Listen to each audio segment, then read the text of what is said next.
Chapter 341. Absolute Music Part 2. Let's put the small talk aside for now. A staff intervened between the Crusader and me. Turning my head, I saw the Wand of Ages, staring at me bluntly. Before you go up to the 71st floor, listen to the last explanation. Ah yes, Death King. The world you are about to enter is already dominated by constellations. But it's different from before. You don't need to fight the constellations at all. I tilted my head in confusion. Why? Are they good constellations? Well, to be precise, it's more like there is no means to fight them. Until now, you've only met constellations with personalities, relatively speaking, constellations that are close to human form.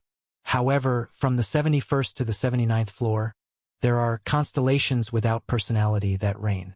No personality. Then are they like objects or plants? Something like that. You could also say they are the very laws of the world itself. The important thing is that you have no way to fight those constellations, unless you have reached the realm where you can freely use the heart sword.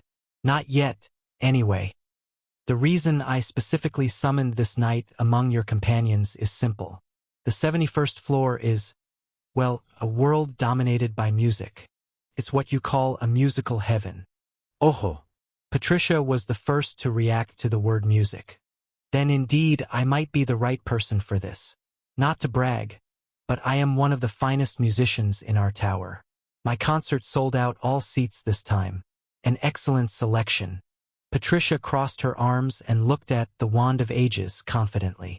Why she looked so confident I didn't quite understand myself. Since she started performing jazz again, Patricia had become somewhat much freer than before. Why are you bragging to me? Anyway, yes, Death King. You too will become a musician of the musical heaven and survive. Do I have to be a musician? There's no freedom of job choice. In the musical heaven, every being is a musician. Don't think that every world will be as free-spirited as your neighborhood. What a harsh world. I've learned a bit of piano from Patricia, but am still a complete beginner. Most hunters are like that. Outside their area of expertise, they're all amateurs. The magician looked as if wondering what the problem was. So that's why so many hunters despair in the 70-floor zone? Certainly. You have a point. Don't worry, Kim Gongja. Patricia patted my shoulder. Didn't I say? No matter how pathetic you look, I plan to stamp a pass without any conditions. Unless it's a fire painting play. It's impossible for you to move me with ordinary music anyway. Take it easy. That's oddly insulting. Hey, people should be humble about their talents. For instance, Kim Gongja. Can be said that you lack a bit in fashion talent. Your leather fetish is serious. I don't want to hear that from someone who wears armor 365 days a year. Besides, this style was chosen by Anastasia. Don't blâme me. Indeed. The magician nodded deeply. You and your friend will endlessly gossip if left alone. They'll have to forcibly teleport you. Squish, the ground beneath me collapsed. The Wand of Ages is teleporting you. Looking down, my feet were sinking into a floor wobbling with yellow paint. Huh? Well, what? Be gone already. I sank up to my waist in an instant. Just before my whole body was completely submerged, Patricia desperately shouted at me. Kim Gongja. Even if you lack talent in fashion, it's okay, Patricia, because, in fact, you also lack talent in looks either. Your fashion and face are a perfect match. Let's talk after I clear the 71st floor. Have a safe journey. And then I was swallowed up by the bottom. 3. You have entered stage 71. You have stepped into a place where you originally could not enter. A certain penalty will be given. I opened my eyes. The place seemed like a village straight out of a fairy tale. Exactly what one might imagine when thinking of heaven, painted in watercolors. Utterly quiet, and deathly still. The eye living in the labyrinth manifests its authority. General information about this stage is revealed to you. It was the first time I had set foot in this world, but there was no inconvenience in gathering information. After all, Hishmith Kritz, a high-ranking constellation, had already submitted to me. Before I even took my second breath in this world, texts appeared. Plus, Musical heaven. Floor. 71st. Constellation. The maestro singing the heavens. Difficulty. BA+. Explanation. LV.1 Everything in this world operates through music. If you want to buy something, you must play music for the seller. The better the music, the higher the price. The worse the music, the lower the price. The only nutrient consumed by the residents of this world is music. Waking up to music fills them with nourishment, and not listening to music for a week leads to starvation. Currency, food, power. Think of everything as being made of music. Plus, everything is made of music. This is much more convenient than before. After taking Hishmith Kritz as my subordinate, collecting information became hassle-free. Is this why constellations feared losing their power so much? Even a newbie in the constellation realm like me is growing by leaps and bounds. Now, how should I strategize? I was plotting my route in my mind when it happened. The eye living in the labyrinth manifests its authority. Expose. Another new message arrived. This time it was a bit different. You have not met the conditions to acquire hidden information. The eye living in the labyrinth forcibly satisfies the conditions. Hidden information is revealed. Wriggle, wriggle. The letters floating in front of me suddenly disassembled and reassembled. Moving like black worms, the characters transformed into new meanings. Plus, musical heaven. Floor. 71st. Constellation. The maestro singing the heavens. Difficulty. BB+. Explanation. LV.2 Not every hunter enjoys the fortune of living for hundreds of years. Some die. Many people die. Have you ever wondered where the souls of those who die in the tower go? This is heaven for the souls who die in the tower. The afterlife. The so-called underworld of the tower. Plus, I blinked. What? The afterlife? Astonishment sprang up, causing my tongue to stiffen. However, regardless of my shock, Hishmith Kritz continued to embroider the texts. It felt like a serpent was wrapping around my wrist, its tail flickering gently. The torrent of information did not stop. Plus, the tower contains 9 levels of the underworld, known as the 9 heavens. Humans in the tower, even in death, if they wish not to vanish but to linger somewhere, they roam the 9 heavens. Which heaven under they wander is entirely up to the hunter's last wish.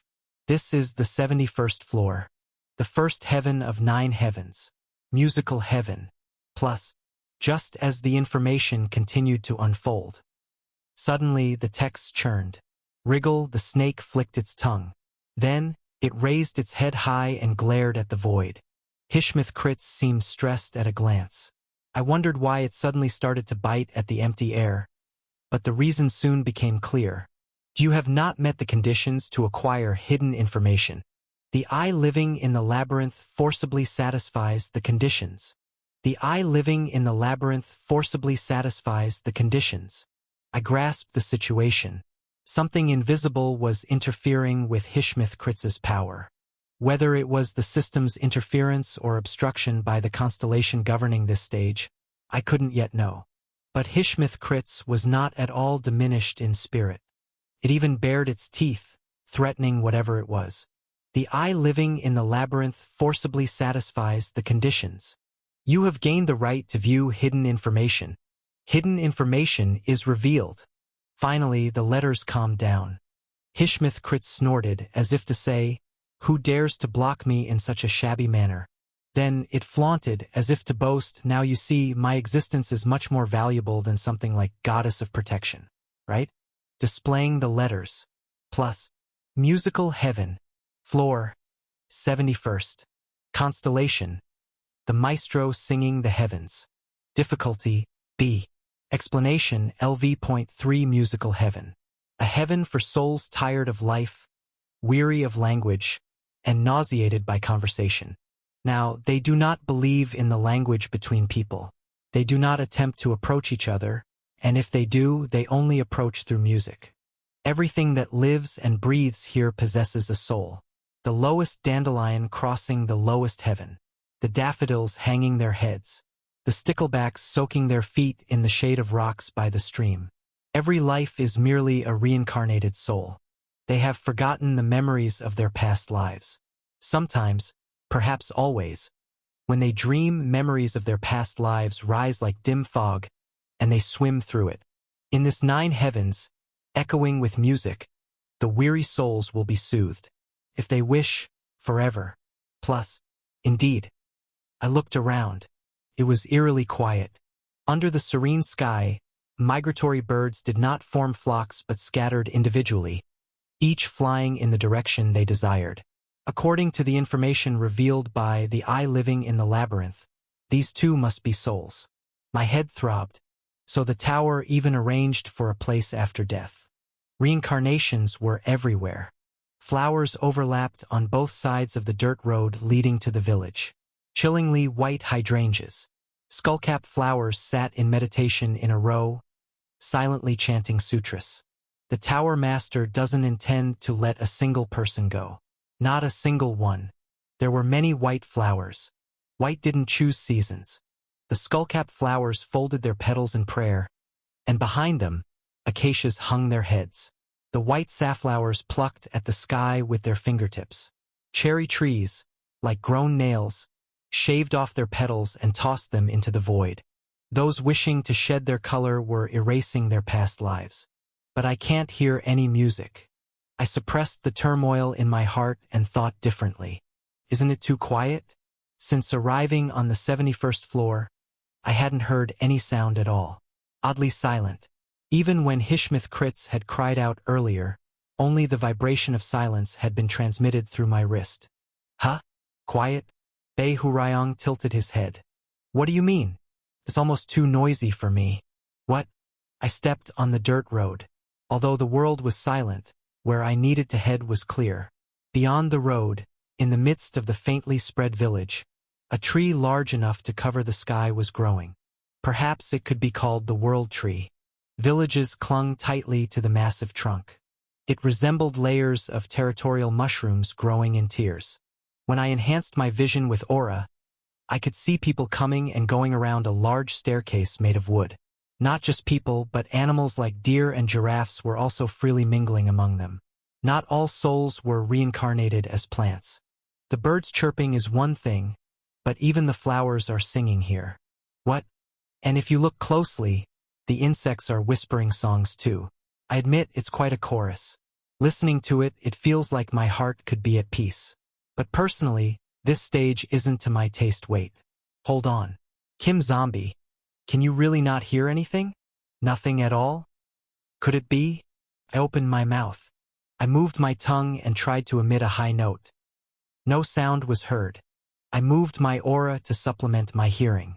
I wrapped the organs responsible for human hearing in aura again, making sure there was no gap, perfectly supplementing my hearing. Then I made a sound with my mouth. Still, no sound was heard. It wasn't that my hearing was broken. Rather, it was as if my sense of hearing itself had been deleted. Damn it. I realized what the message, a certain penalty will be given, meant, which appeared right after I landed on the 71st floor stage. Why the cries of Hishmith Kritz had sounded like to me. I can't hear any sound here at all. Clearing a world made of music without any sound. And thus, to win over the musician Patricia's heart and make her a follower. This was the penalty given to me. Chapter 342. Absolute Music Part 3. For it's really a stroke of luck. Bei Hurayong clicked his tongue in disapproval. Imagine if you, zombie, hadn't maintained your connections usually. Think if things weren't great between you and the Crusader. Then you'd be out of this stage in no time, completely out. How could you succeed in the world of music when you can't even hear the sounds? Exactly. I trudged toward the World Tree Village. The village was incredibly beautiful. Having traveled through many worlds and seen all sorts of landscapes, the fairy tale-like scene of the tree village built around the World Tree was still a mystical sight to me. I encountered a villager along the way. The villager waved and smiled at me. Despite being a stranger, I felt no hostility from them, perhaps because in this heaven, the concept of hostility towards each other seemed non-existent. The problem was that I couldn't hear a single word the person was saying. I opened my mouth to speak. Ah, hello? The villager tilted their head in confusion. What are they saying? I tried my best to enhance my perception to observe the movements of the villager's lips, the angles at which their tongue twisted. Maybe the villager was asking, "Your voice sounds strange. Do you have any discomfort?" Probably. I emphasize probably because something about their pronunciation was odd. "I'm sorry. I can't really hear well." The villager gave me a strange look, continuously tilting their head as if to say, "What a weirdo," then left without saying anything. Why? Why is that? Kaka. Bei Hurayong was the only one having a blast. I frowned deeply. Ah, what's so funny? Is it funny because I can't speak? Huh? You who knows nothing but to swing that sword, you fiend. You might not have heard because of your condition just now. The villager who greeted you earlier, they were talking to you while singing like they were in a musical. That's why even when I tried lip reading, their pronunciation seemed strange. And you trying to talk back normally while they kept singing in soprano. Kakek. This stage seems worth watching. So you're still a fiend. No change there. Forget it. I'm ignoring you. In short, this entire world was like a giant musical stage. Dandelions sang, white horses sang, and every villager I passed by in the village sang. Above all, the source of the grand chorus was the world tree. Goddess of protection admires the song of the world tree. A music box only for you acknowledges this as a magnificent sight. According to what the constellations describe to me, each leaf of the world tree hums faintly. Low pitches from the green leaves, high pitches from the white blossoms. Dozens of leaves and flowers come together to form a small harmony on one branch. Several branches come together to create a larger harmony. Buzzing. Thus, as if hundreds of thousands of choirs were softly voicing out, the entire world tree sang quietly at times and magnificently at other times. Only I can't hear it. Of course, I had no means to enjoy that overwhelming fairy tale. If people talk to me, I should at least try lip reading, but I can't even hear them. What a waste. That can't be helped. What are you going to do now? Your companion said no matter what kind of spectacle you create, it'll still be considered a clear. Yes. So I just need to do something. At that moment, the snake bracelet wriggled around my wrist. The eye living in the labyrinth informs you that in musical heaven, the only meaningful actions are those related to music. The eye living in the labyrinth advises that engaging in musical activities, whatever they may be, could provide an opportunity for the judge to pass you. Whatever it may be, music, Shem. I looked around. The village in musical heaven was sloped like the moon village where I had lived. Clinging to the world tree, it became higher in altitude following the vast stairs, which also served as a plaza. People were going up and down the stair plaza. Their conversations, too, must have carried the melody of songs. However, whether it was because they found a real-time musical odd or simply because some residents disliked talking to others, instruments were installed at various points along the stairs. If any action really doesn't matter. I looked at each instrument while climbing the grand staircase. Most were instruments I had never seen before. Instruments that humans from worlds I didn't know, civilizations unknown to me, had played before they died. Would it be enough to just play one simple piece of music? Fortunately, after looking around a bit, I found a piano. The instruments had no owners. Anyone could sit down and play them. A child was playing the piano, and several younger children gathered around, clapping their hands. The child noticed me and spoke. "Would you like to sit?" Probably what they said. The language of the child felt to me like Spanish or French. Maybe it was a completely different foreign language. But it was clear that it wasn't an alien language but a foreign one. That child died in a tower where the piano was played and, therefore, must have lived in the same world as me. Though a soul that has forgotten its past life would not remember. This place was meant for those who wanted to discard everything from their former lives. Except for instruments. Yes, thanks for letting me have a turn. The children whispered to each other upon hearing my voice.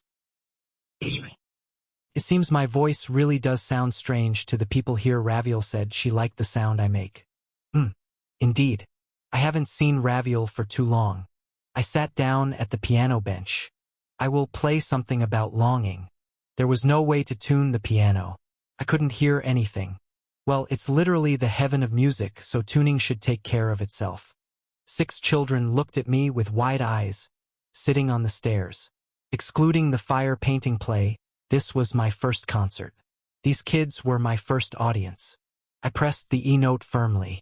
Sword Emperor, does it sound correctly as an E to you? How would I know? I'm a fool to have expected anything from you. It seemed the Sword Emperor had no intention of becoming my ears. Well, perhaps this stage was something I had to clear on my own. Slowly, I began to play. The children blinked. I didn't have time to read their lips while focusing on the play, but somehow, the atmosphere conveyed their reactions. Probably something like, he plays quite well, unexpectedly. Oh, not bad. It was a good response. But it didn't reach the level I wanted. It's hard without being able to adjust the tone with aura. Really.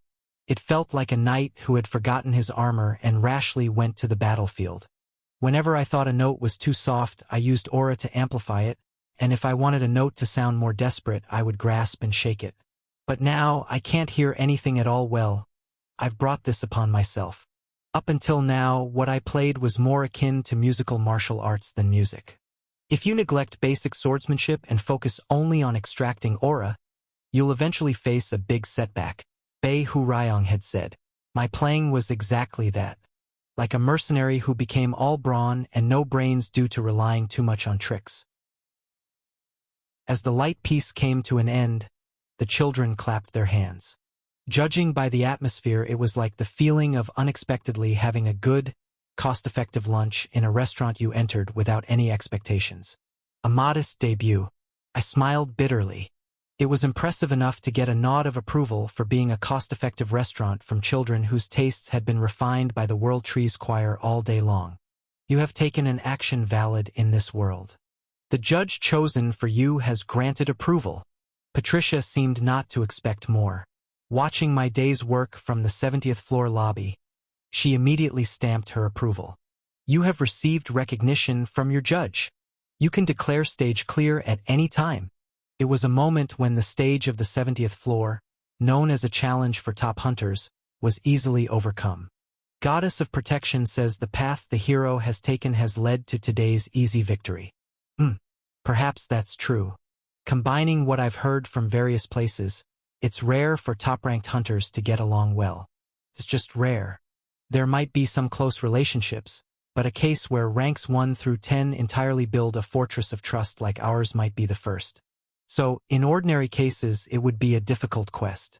Normally, there would be a mix of sticky grudges, slimy jealousy, contempt, and indescribable emotions sedimented together. Before I made an effort, it was like that with the Black Dragon Witch and the Sword Saint. Right? Honestly, I get confused with ranks below second. Why waste my precious brain capacity on that? Who cares whether someone is third or fourth? I'm the best anyway. You're a first and last case of your kind. Would you like to declare clear? As I was about to shrug and say yes. The children clapped and shouted something. This time I could easily decode it. It was an encore. I smiled awkwardly. Well, if it's just one more song. There was no need to rush and clear the stage right away. I had almost breached an impregnable stage in less than half a day. There was plenty of time. Rather than hurrying on, I wanted to spend more time with souls who had died in the same tower as me. Even if they didn't know why they died, at their last moment, they thought, now, if it's not music, I don't want to hear it. If it's not a song, I don't want to speak. I played again. I couldn't hear the piano sounds I was playing. I tried hard to regenerate my hearing with aura, but it seemed like soundproofing was done on a systemic level. Perhaps one of the constellations of this world had exerted some power. So, I had no way of knowing whether my performance was good or bad, or even if it was going well. By myself. As I played the piano, I watched the children's expressions. Their faces were the only clue for me. When the children closed their eyes and gently nodded their heads, swaying left and right, it meant it was a good performance. If the children blinked in confusion, that meant I hit some notes wrong. At some point, instead of chasing the sounds in my head, I found myself tapping the keys while looking at the children's gestures, gazes, and faces. The children laughed as if they found it amusing. It meant I had made a fun mistake, unknown to me, or a playful humor had passed. Seeing the children laugh, I laughed too. And in the moment I looked into the children's eyes, seeking to deliver another impressive performance, to know if I was doing well. I realized something, right? It was a simple realization. I've always been like this. Suddenly, everything seemed to make sense. The current performance and all the things I had done before, which seemed unrelated on the surface, somehow connected in a straight line. I didn't learn swordsmanship because I was fascinated by the sword. It's because when I wielded a sword, the people around me reacted. I felt recognized and gradually started to grasp the sword more heavily. It was the same even now, playing without hearing anything. I wasn't particularly fascinated by the piano. It wasn't because I had a perfect score in my head that I wanted to replicate. Maybe some people do, but at least I didn't. I was gauging good performance and bad performance solely by the children's giggling breaths, their slightly moving eyebrows, the way their cheeks curled up at the edges of their mouths. I was just a human who had pushed this method to its limits. It doesn't matter if I can't hear the sounds. I surged aura throughout my body. This is rather a familiar method for me. I pulled up my aura, but not focusing it on myself as I did on the stage of the fire painting play. On the contrary, I enveloped the children with my aura. The children felt ticklish. It was harmless to them. I simply allowed my aura to permeate, letting the condition of their bodies be transmitted to me. Where their gazes were directed. Whether they were watching my fingers dance on the keyboard or looking around to chat with another child sitting next to them. The twitching reaction to the sounds. The children's heartbeat. The flow of their blood. The speed of their blood flow, right? All of it reacted differently according to my performance. It was subtle, but the touch of aura was even more delicate. It wasn't just the expressions on the children's faces that provided my criteria. Everything has an expression. The issue is whether I have the means, the experience, the skill to read those expressions. I've always wanted to do this, and I had the skill to do so. Shall we try? I paid attention to when the children's gazes were fixed on my fingers as I played certain notes. I observed which sequences of notes caused the children's hearts to react most vigorously. The children couldn't hide their expressions. And they didn't. The children's whispering time grew shorter and shorter. At first, each child reacted strongly to different notes, which was challenging. But it was okay. There was an intersection. The children had a huge commonality beyond any differences. These children had once abandoned the world and wished for the same heaven. Thus, though I still couldn't hear any sound, I pressed the keys for the sounds that made all the children react most brightly. For a moment, the children's hearts resonated together. Chapter 343. Absolute Music Part 4. I could feel the children's hearts slowing down. Why is this interesting? I moved my fingers busily over the keyboard, faster and faster. Why am I fascinated just by watching people's reactions, even when I can't hear any sound? In this world, breath was limited. The performers and the audience had already divided the total amount of breath among themselves. As my fingers sped up, the children's breathing slowed down, and as my fingers leisurely swam, the children finally let out their breath. How far? I hit the keys. Pedestrians going up and down the large staircase stopped one or two at a time. I expanded my aura. Not only the 6 children but also the young man who had just stopped, and the woman with dark circles under her eyes. I sensed the rhythm of their heartbeats. How far can I go? Soon my thoughts became faint. The smell. I smelled the scent flowing beneath the world tree. Sniffing, the inside of my nostrils turned green. The smell of animals, the scent of beasts. Not only humans hesitated on the large staircase and began to listen to my performance. The beasts did too.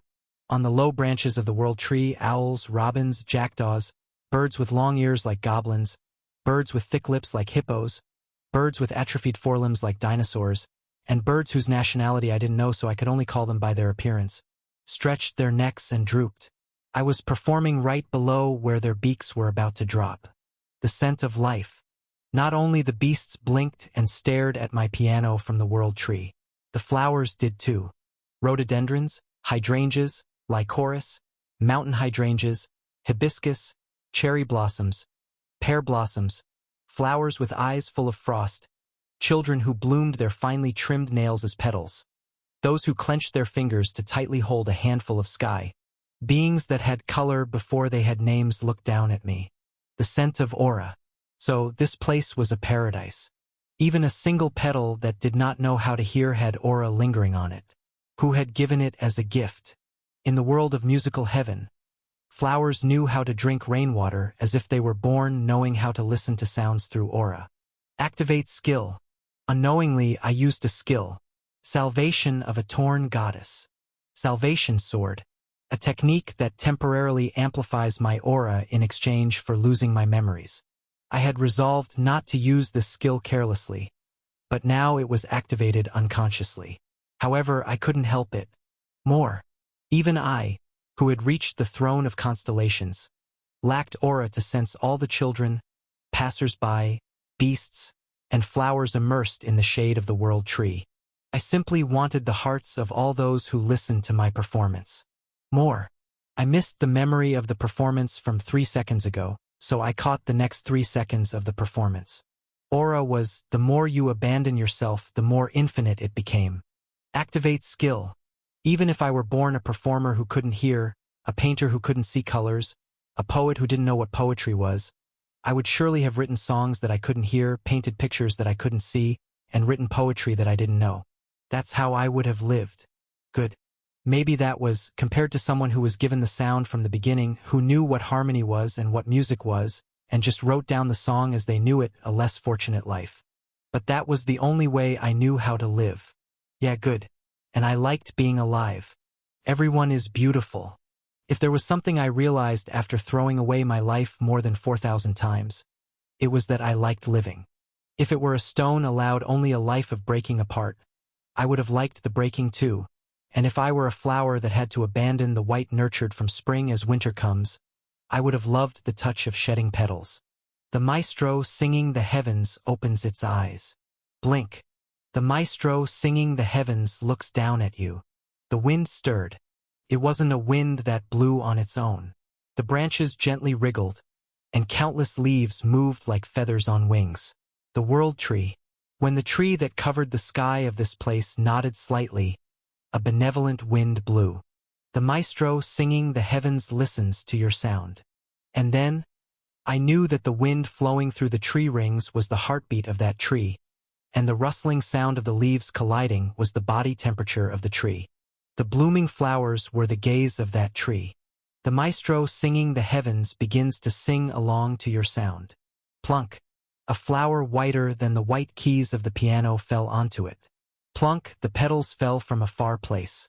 From somewhere up high. From the sky. The world tree shook its branches and dropped the flowers hanging from its fingertips. Plunk. With the speed of the sky blue and the gravity of green, the white flower fell, and as it fell, it pressed a key. Again, a flower fell. Each time a flower fell, it hit a key.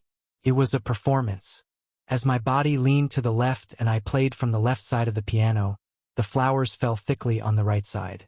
The world tree was accompanying with its flowers falling onto the piano keys. Petals scattered over the keys like raindrops. I moved my fingers. White mirrors bloomed with white flowers. Pressing the keys, I inadvertently crushed the flowers someone had already dropped there. It happened to be crushed. When I played the piano, fingerprints were left on the petals. Pressed between fingers and keys, the flowers were slightly crushed. Squashed. Smashed. Juice-like moisture flowed from the petals. Just a bit. A hint of scent. A very slight scent. Scent. The crushed fragrance must have been the tears of that tree. On the white keys, white petals, and a whitish scent flowed, and if you noticed, it was a pile of flowers in full bloom everywhere. Before someone pressed them, the petals didn't know how to release moisture, and even when spewing water, they released not a stench but a fragrance of whiteness. There was such a tree blooming in heaven. Beautiful. What was the person who first planted this tree here thinking? The child, passers-by, and beasts opened their mouths. Probably, they too sang along with the flowers. Unfortunately, I couldn't hear the world's chorus. It didn't matter. Really, it was of no concern. The maestro singing the heavens blesses you. Hidden stage cleared. In the midst of the falling pile of flowers, the maestro singing the heavens says you should not stay here long. You will be transported to the 70th floor. The maestro singing the heavens sees you off. May luck be with you. I opened my eyes. 5. The place I opened my eyes was the 70th floor lobby. Patricia silently looked at me. Patricia opened and then closed her lips, pondering what to say first. Finally, after a long pause, Patricia spoke. Kim Gongya. Yes. Aura is a despicable trick, so I don't acknowledge it. Why were you even pondering what to say first? Huh? It feels somewhat embarrassing to praise you. Should I bear the embarrassment to praise you? That would be your selfishness, arrogance, and conceit. I didn't say anything? Patricia sighed. There was no need to try that hard. Didn't I tell you? Even if you did nothing, I would willingly acknowledge your stage clear. In fact, when you disastrously messed up your first performance, I immediately granted you a clear. You really say some harsh things so casually, huh? Your last performance was how should I put it? Patricia fell into thought and then slowly nodded. Until now, I thought it was good to live with a human like you. But, well, when I heard your last performance, I thought that dying together with you wouldn't be so bad. Isn't that an overwhelmingly more embarrassing thing to say? Your subtle emotions, I just can't comprehend them, my friend. Yeah. As a task of undoing the first button, it was excellent. While I hesitated, not knowing how to react, the Wand of Ages interjected. It was a splendid act, even in a field not your own. Congratulations on gaining your first follower after becoming a constellation. You are seeking a follower. The Crusader becomes your follower. You currently have no blessings to bestow upon your followers. You currently have no powers to grant to your followers. Messages came one after another, but it still didn't feel real. Blessings or powers. Perhaps after defeating up to the 79th floor, and once my position as a constellation solidifies, only then something might become possible. Even if it becomes possible, I have no intention of exercising divinity over Patricia, let alone wanting to be treated as a deity. Then take care. Kim Gongja, cheer up. Patricia's ankles were wrapped in white light. Her role as a judge ended, and she was about to return to the first floor. If you look closely, Patricia was wearing a bitter smile. I was told by this person. I won't remember anything about this incident. Memories are islands that each person possesses. It troubles me to leave you on a deserted island, but I believe you would swim across the sea at will and come and go as you please. Patricia. If you're planning to assassinate me, 17 plans won't be enough. Patricia looked taken aback. What happened next was as follows. In less than a second, Patricia realized she momentarily lost control over her expression.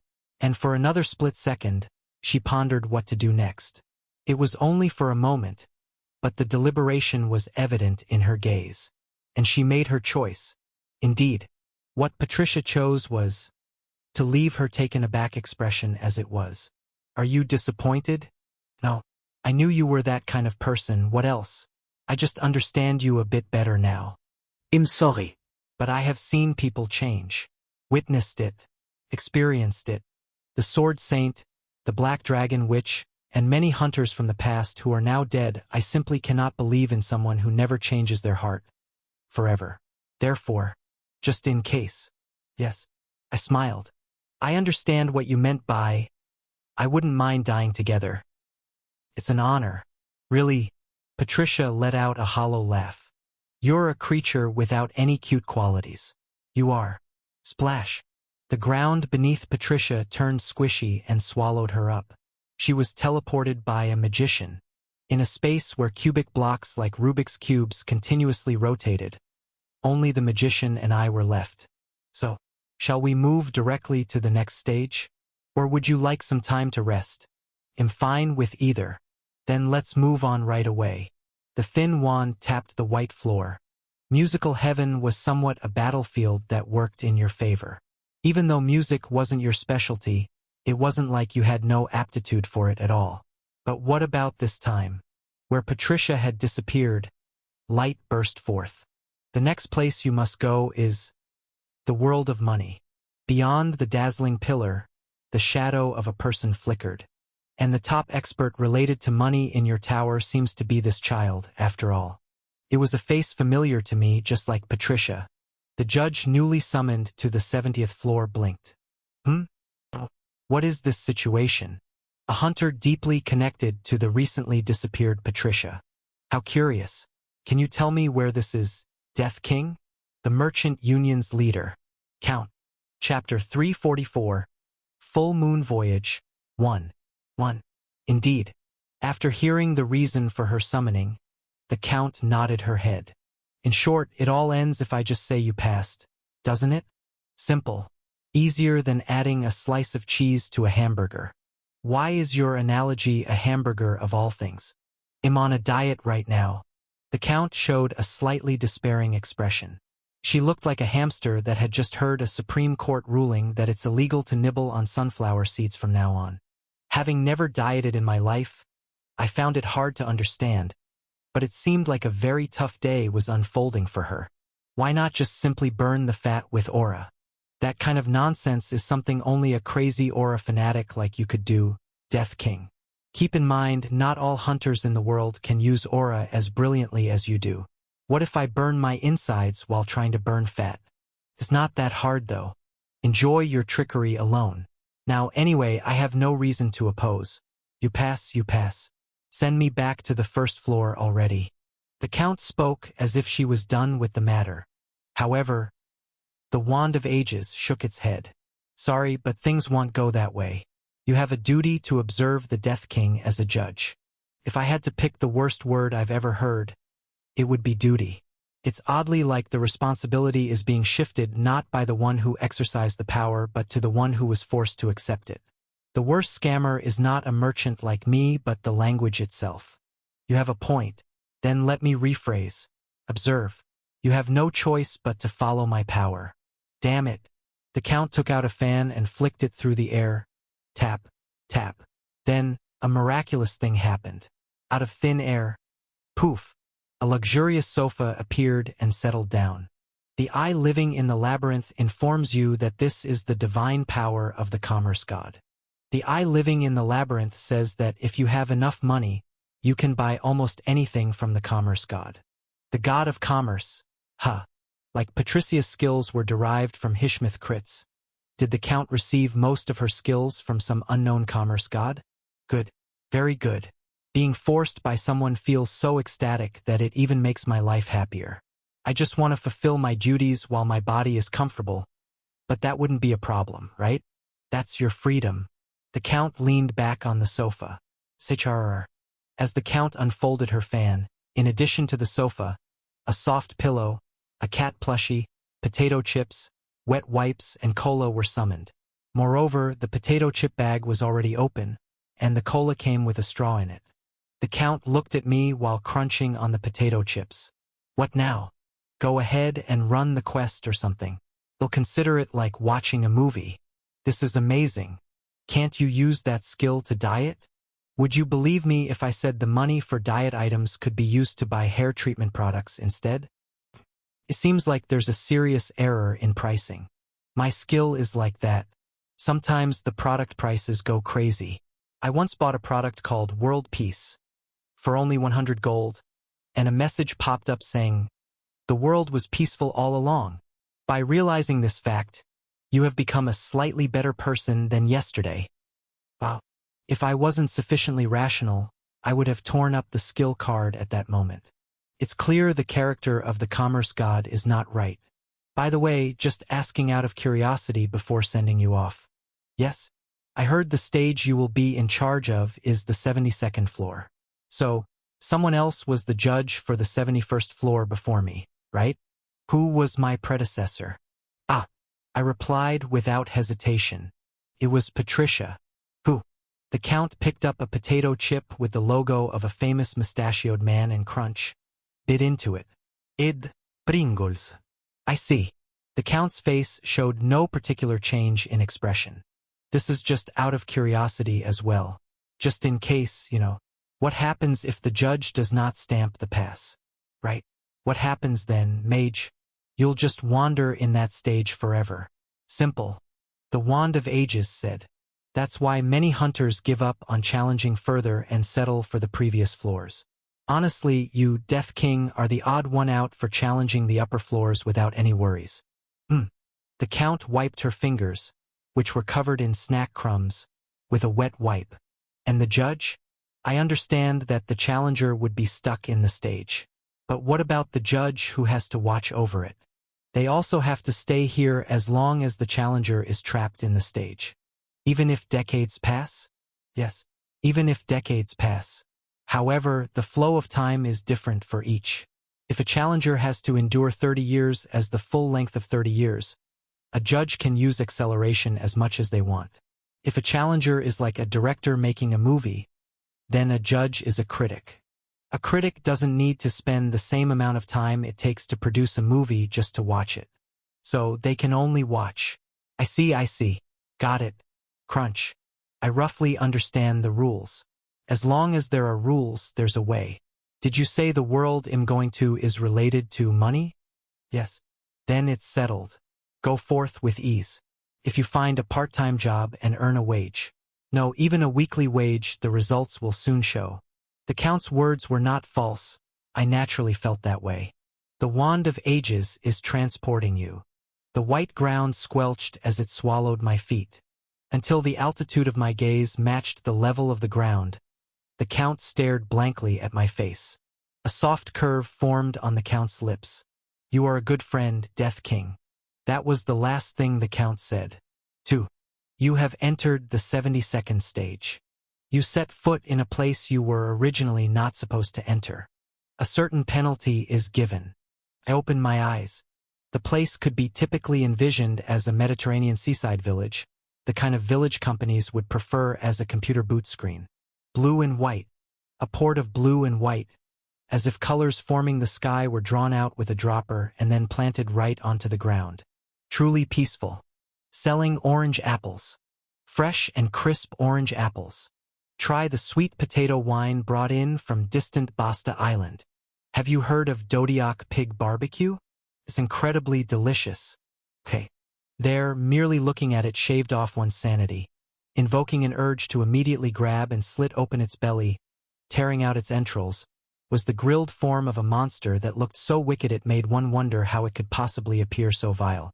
This world won't do. Let's escape. You have not cleared the stage. You cannot voluntarily leave this stage. Damn it. Snake, quickly explain what this situation is all about. Heek. The snake gently swayed its tail. The eye living in the labyrinth manifests its power. General information about this stage is revealed to you. Amidst the bustling noise of street vendors in the port city, letters fluttered before my eyes. Hoping for an explanation of the unidentified food items laid out on the street stalls, I read the information with quite a desperate heart. Plus, Gold Heaven World. Floor, 72nd. Constellation. The cat that bit a gold coin. Difficulty. B+A+. Explanation LV.1 This is a world where everything revolves around bargaining. There are no freebies here. There is no such thing as a fixed price. If you want to purchase something, you must bargain with the seller, and the satisfaction you feel from this bargaining sustains you.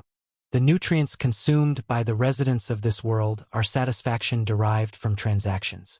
The fulfillment of having successfully bargained, having sucked the life out of someone's back, or having given a sucker an experience of a lifetime fattens them. Conversely, Feelings of being duped, tricked, or stabbed in the back will leave you famished. There is no such thing as a fixed price. It's the fault of the one who is fooled. Think of it as everything being made through bargaining. Plus, what is this? Hell? Why is there a living hell instead of heaven? Try the orange apples. They're orange apples. Just one bite, and the juice will burst onto your palate, sticking forever. The essence of wine lies in the sweetness that lingers on the tip of your tongue. For you, sweet potato grape wine offers the perfect experience. Hey sir, drink it at ease. No, drink. Dodiak pig. Definitely, Dodiak pig. Upon closer inspection, the street vendor's eyes were bloodshot. They had the ferocity of soldiers who had fled from battle and starved for 2 days, seeing nothing. Scary. The eye living in the labyrinth manifests its power. Exposure. You have not met the conditions to acquire hidden information. The eye living in the labyrinth forcibly satisfies the conditions. Hidden information is revealed, but fear stems from ignorance. Hishmith Crits quickly updated the information, and secrets that a normal hunter could never access were revealed right from the start. Plus, Gold Heaven World. Floor, 72nd. Constellation. The cat that bit a gold coin. Difficulty. B+A. Explanation, LV.2 This is one of the afterlives prepared in the tower. Explanation, LV.3 Gold Heaven. For those who do not want to believe there is anything in this world besides money. For those who fear that if there were, their entire life would be invalidated. For those who hope their life is not invalidated to the extent they wish to buy their place in the afterlife with money. Even for them, heaven is granted. Here, they need not ponder about the world. Everything is clear. You do not need to become a cold human being to deny morals. There is no reason to be criticized for refusing to understand others. As they wished, as they desired, only transactions exist here. Like all heavens, Gold Heaven welcomes you. Do not agonize. Do not worry. Die as you have lived. You have the right to do so. You will trade to be satisfied. All you need to worry about is your daily bread.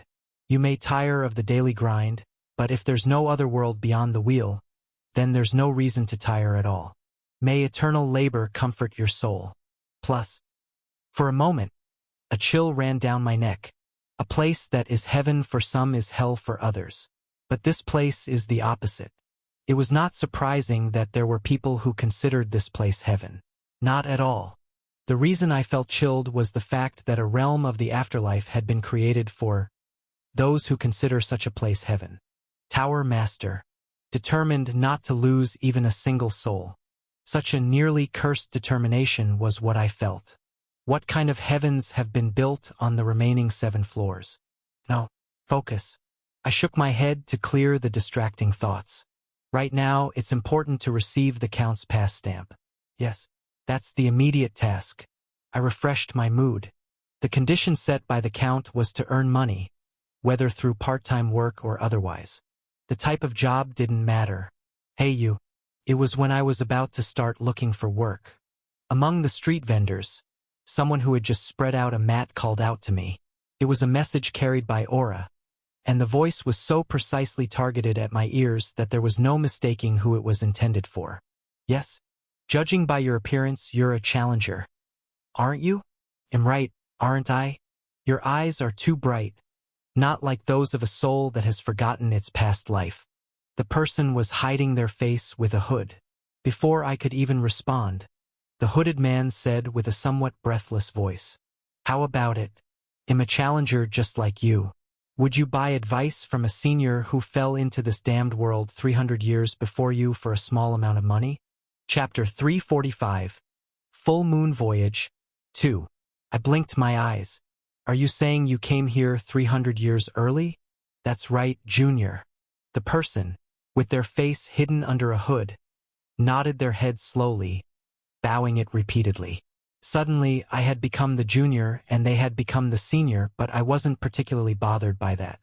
What caught my attention more was what the hooded man said. Whether it's musical heaven or golden heaven, everyone who comes here forgets their previous life. The fact that he guessed I was a challenger means there's a high chance this person really is a hunter. Didn't the Wand of Ages say? Unless recognized by judgment, one would remain on the stage like a ghost forever. Perhaps the hooded man in front of me is a challenger who has failed to complete his quest for 300 years. I am a failure. The hooded man spoke haltingly. Trapped here, unable to go this way or that, just wasting my days away. It's fine for me to consider my life over, but Junior, I wish to prevent other challengers from ending up like me. How about it? The hooded man's voice rose. Won't you listen to my advice? My worthless life story, even if it's just the ramblings of a failure, if it can help you. No, no. How can you say such a thing? I would be glad to listen to your story. Such a kind-hearted Junior you are. Then, if you buy me just one apple orange, I would gladly help with your future. The hooded man curled his finger. A trade request has been made to you. Then a message came. Do you wish to purchase the product offered by the other party for one apple orange? Seemed very easy. I went to a street vendor and bought a fruit that was half apple and half orange mixed together. Half meant exactly 50:50. The left side was apple and the right side was orange. What is this? Come on over. Oh, young man, you look quite handsome. The street vendor, thinking I was an easy sucker, greedily suggested 3 golds. It was a clear rip-off. But I had plenty of gold coins in my pocket. Thinking of it as an investment to hear the advice of a senior 300 years ahead, it didn't seem too wasteful. The haggling has ended. The other party is satisfied with this trade. You are satisfied with this trade. Both parties are satisfied with the trade. Simple. The eye living in the labyrinth carefully reveals that the fruit vendor treats you as a top sucker among suckers. I knew it, but just wanted to get it over with quickly. Here it is, senior. Oh my, such a kind-hearted Junior I have. I quickly handed over the apple orange to the hooded man. The hooded man took the fruit with trembling hands. The trade is completed. The haggling has ended. It was at that moment. Yahoo! The hooded man stood up abruptly. Then, as if his hands had never been trembling, he quickly took off his hood with a very hearty gesture. The sudden change was so abrupt that I instinctively stepped back. What is this? What do you mean, what? I'm a fisherman from the port city of Laventa who has caught you hook, line, and sinker. Just by looking at your face, I could tell you were crying out easy sucker. So I cast a line, and lo and behold, a big catch. Ha ha ha ha. This delicious, in-season fruit is mine to enjoy. Young man, the hooded man, now hoodless, gobbled up the apple orange greedily. Ah, it tastes like honey. The joy of exploiting the kind and innocent. Isn't this the real gourmet of the sea and mountains? I was dumbfounded. Wait a minute. You said you were a challenger. How could you pull off this challenger and such act while being a local here? I have no idea what you're talking about. I just recited the repertoire of an easy sucker who was stripped bare by me a long time ago. Was it 300 years ago? Really, occasionally, kids who fall for such nonsense appear right where you're standing. This is insane. That's the expression I wanted to see. Overdramatic sound effects rang in my head. Thud thud. The other party is very satisfied with this trade. You are very dissatisfied with this trade. You have suffered a loss. It was right after the message rang out. An enormous sense of hunger overwhelmed me. It was an ambush-like hunger that I had never experienced before, even though I had starved plenty while practicing the infernal heaven's demonic art. This was the first time hunger had struck me so suddenly. Wait. What in the world is this? Delicious. Opposite to me, the hooded man's face was shining brightly. I've eaten well. Don't be too disappointed, Junior. Thanks to me, you've gained a valuable lesson, haven't you? To think, I've taught you such a life lesson with just one apple orange. Oh dear. I'm too considerate for my own good. How am I to survive in this harsh world being born so kind? Hey. The expression on the hooded man's face had a devastating impact. Even I, who had become somewhat impervious to anger, felt a surge of fury upon seeing that face. You are even more dissatisfied with this trade. The other party gains even more satisfaction from this trade. You have suffered another loss. Soon, I realized that even this anger was being calculated by the other party. Oh good, great, excellent. It's like having a premium two-legged pig steak melting in my mouth. A real gourmet spot, young man. You were a gourmet spot. The other party slowly exclaimed as if savoring a dish. Thinking about how many tigers in the city will now rush to you knowing you're a gourmet spot. It's such a waste. It's a taste I wanted to enjoy all by myself. I was doing my best to contain my anger. The golden heaven. I finally understood the meaning behind the rule that everything revolves around bargaining here. Spewing more anger would only lead to more loss for me. But that's how it is. The hooded man laughed, putting his hood back on, and turned his back with an angle that seemed to hoard all the coolness in the world. To monopolize something so precious, I am too noble of a being for that. Adieu. The hooded man walked away, like a gunman exiting a Western movie. And something in my mind just snapped. I swear, if seeing that didn't make your blood boil, you weren't human but a walking corpse. You are even more dissatisfied with this trade. The other party gains even more satisfaction from this trade. You have suffered yet another loss. Damn it. The I living in the labyrinth comments that the other party considers you the biggest sucker in the universe. Shut it. Crits. Goddess of protection looks at you with very pitiful eyes. Where are your eyes? Huh? Aren't you a sword? A music box only for you remains silent, just looking at you with a compassionate heart. Even you, Fox. Puhahahaha. Puhuhuhukeukho. I'm doing. I'm dead. Kim Zombie. This kid's gonna kill the Sword Emperor. Oh my folks. The Sword Emperor who conquered up to the 99th floor is about to die because of this bastard. You let's just not talk. No. Please stop talking. Could you please? Please. That young man is a sucker. Whisper, whisper. Heard he's an amazing gourmet spot? Murmur, murmur. It wasn't just the constellations looking at me. Street vendors were openly staring, whispering amongst themselves. To describe their gaze, it was like that of a panda cub that hasn't eaten for 3 days suddenly spotting a bamboo leaf. How do I know what a panda cub's gaze looks like? Well, could you just leave me alone for a bit? Hey there, young man, young mon. Remember me? I'm the one who sold you the apple orange earlier. Young man, let's make a deal just one more time. Haven't we already established a solid trust between seller and buyer? Try this sweet potato grape wine. Not more, not less, just take one sip. They'll keep pouring you sweet potato grape wine until you can't take any more. Introducing you to a whole new world. Duck Duck Pig Barbecue. The vendors swarmed in. Their eyes gleamed eagerly. It was like waves crashing against the shore, relentless, with the second and third waves following, creating a terribly frustrating situation where the only option seemed to be getting worn down. Just one bite. A delicacy. Duck Duck Pig. Give it a try. What more could I possibly do in this situation? Okay. Time to run.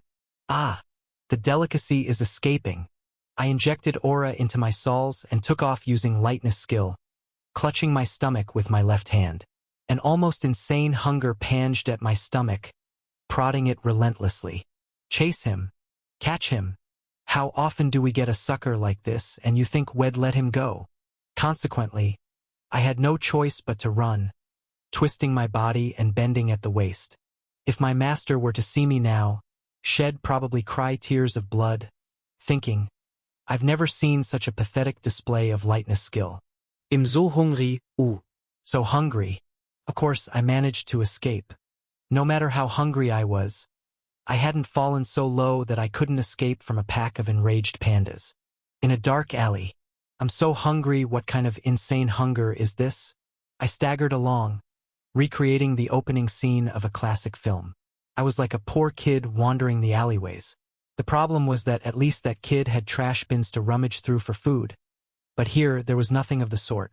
What would have happened if I hadn't learned the sword of starvation from the infernal heaven's demonic art? Would I have gone mad by now? The level of hunger that no ordinary hunter could endure tortured me.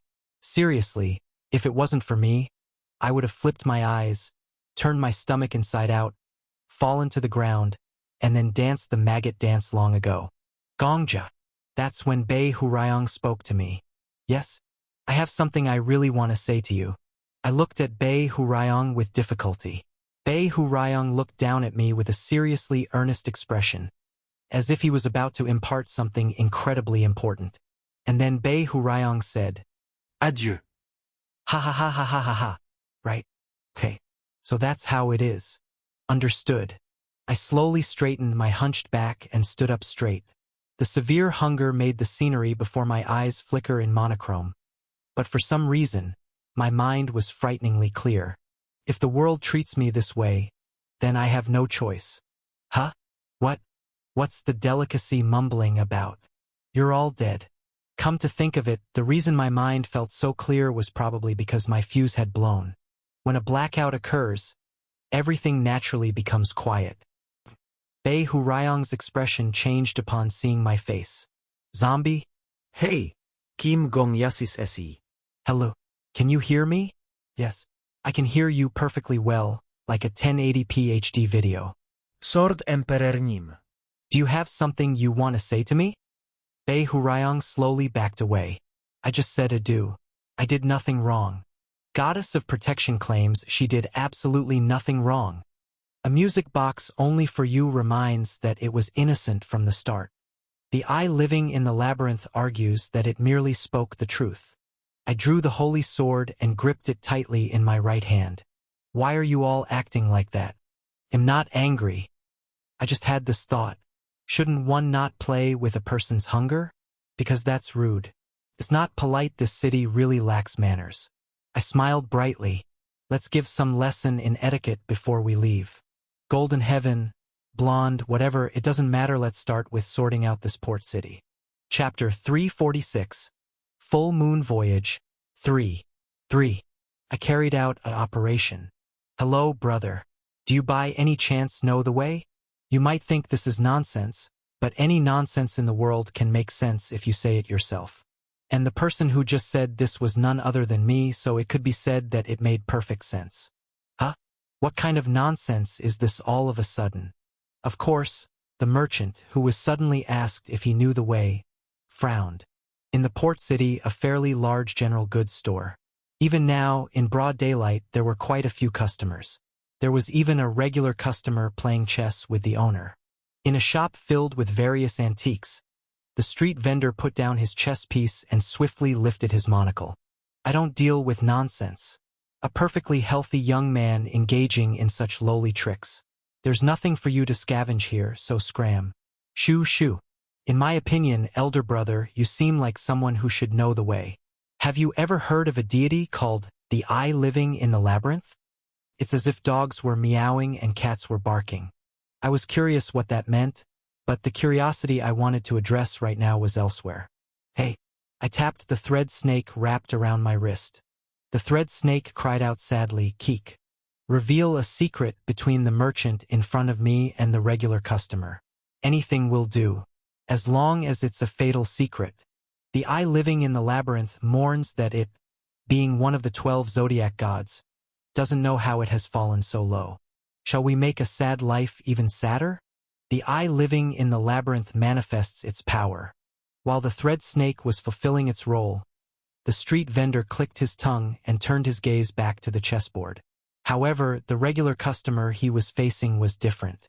After examining my face carefully, he tilted his head in confusion. This guy, on closer look, seems like that hot piece at the dock everyone was talking about. Hot piece? What hot piece are you talking about? You've been cooped up in your store so you wouldn't know. But it was quite the commotion. A new young man, not only a total pushover but also supposedly having a very tasty soul. So, everyone was out to skin him alive. That skinny kid? Really? Indeed, they said it was absolutely delicious. The eyes of the street vendor and the regular customer were filled with greed as they looked at me. Their gaze scanning me from head to toe was like a tiger eyeing a pig. Expose. The eye living in the labyrinth reveals a secret to you. Who exactly was the tiger would have to be seen. Plus, name. Servatos Zenumilia. Previous world, Tower of No Name. Afterlife world. Port City Levanta. Golden world. Secret. owner of the general goods store. The regular customer playing chess with him actually has a boil on his buttock, caused by the tea that Servatos keeps recommending. Anyone who drinks this tea gets a boil on their left buttock. The regular customer always has to buy medicine for it, and the person selling that medicine is also Servatos. Mental state. Even if I lose at chess, I've won in trade. Thus it's a technique of losing the battle but winning the war. I shudder at my own genius. Plus, I smiled broadly, and then I said to the regular customer, "The reason you have a boil on your left buttock is because of the tea you're currently drinking. This gentleman is deliberately playing chess and recommending tea to you, trying to exploit you." Servatos. The regular customer suddenly stood up and grabbed the street vendor by the collar.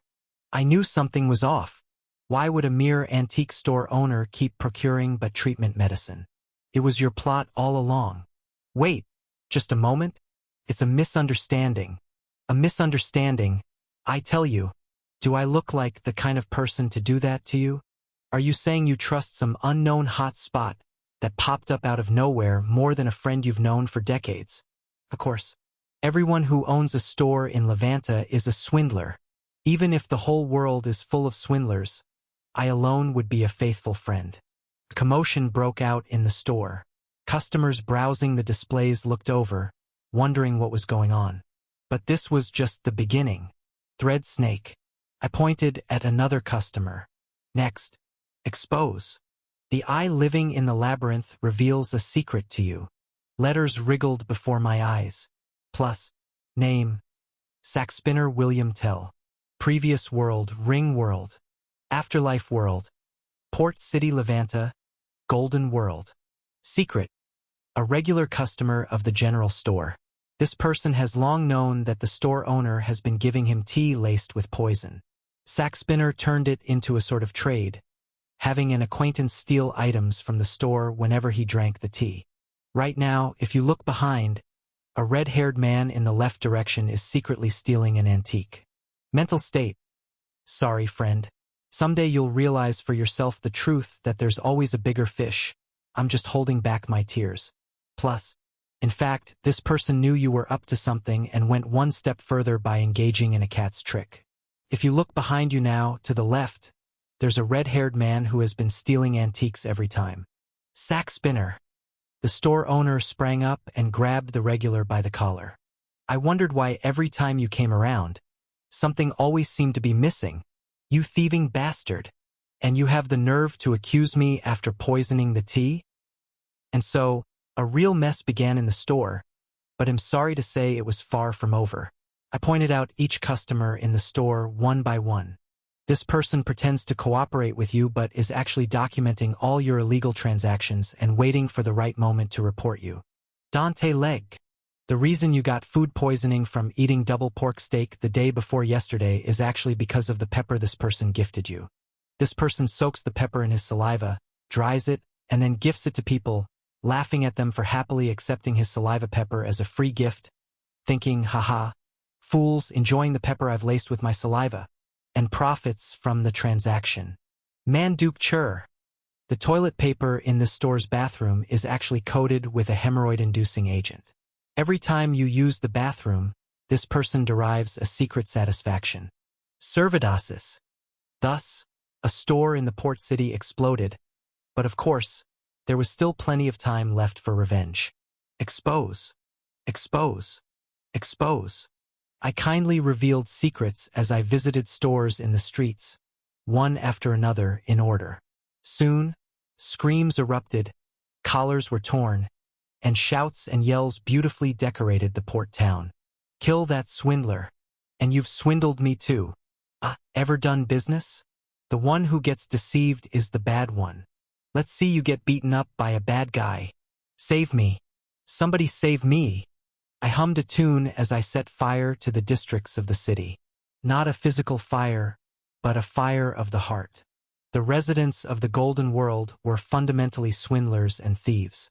There seemed to be no end to the secrets that flowed like honey to be revealed. Expose. Expose. Expose. It took less than half a day before those who had chased me, calling me a hot piece, were kneeling, begging for mercy. Please, I beg of you. Before long, those who had their secrets revealed began to prostrate themselves before me. In the square, centered around the fountain, lay hundreds of people prostrate. At the very front, the mayor of the port city had his forehead firmly pressed to the ground. Incidentally, he had been thoroughly beaten by the townspeople after the revelation that he had been tampering with taxes. It had been a while since the mayor's face had transitioned from flesh-colored to a bruised hue. The mayor was a fashionista in his own right. He had a unique sense of color, truly a trendsetter in fashion. We humbly and fully acknowledge that we were fools compared to you. However, the mayor didn't seem to have any intention of changing his current occupation to that of a fashionista. He pleaded pitifully, tears wetting the stone ground. We will bow our heads and admit defeat, hoping you will not starve but to feel satiated for the next 100 years, taking this opportunity. So please, I beg of you, could you please just leave our city? Play God? I solemnly nodded my head like a benevolent conquering monarch. I grant you permission. At that, the citizens of the port gathered and prostrated themselves deeply. Your grace is boundless. The deal is concluded. The deal is concluded. The deal is concluded. The deal is concluded. Hundreds of messages popped up in succession. I graciously decided to leave the city, and they were to send me off. Was this not a splendid deal? The other parties are very dissatisfied with this deal. You are very satisfied with this deal. You alone have gained tremendous benefits. Amidst the endless wave of messages, I raised my right hand. Hundreds of shoulders twitched simultaneously. Don't worry. I will indeed keep my promise and leave, but am curious about something. What might that be? I understand that this isn't the only city here. As I intend to visit the next city, provide me with a map. The mayor convulsed. Thanks to the thread snake revealing information, I could clearly see what the mayor was thinking. He realized my intention to not only wreak havoc here but to turn every city in this world to ashes, and he shuddered at the catastrophe. Of course. Please wait a moment. Play God. I will bring it to you immediately. Of course, it was a thrill of joy. One cannot simply doom themselves alone, right? There was no reason not to welcome someone who volunteered to trample upon the other cities of this world themselves. The mayor mobilized all the servants of the mansion to gather every map they could find. We have brought only the newest and most accurate maps available in this city, hoping that they will suffice for you. Play God. Not bad. May glory accompany you on your journey. Long live the plague god.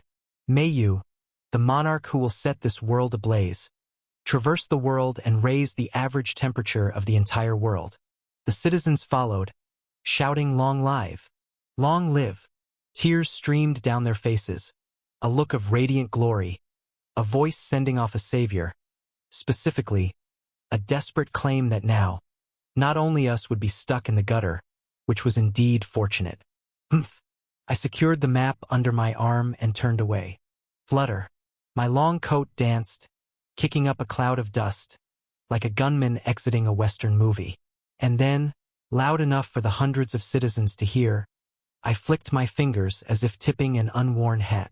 Adieu. At that moment, messages exploded.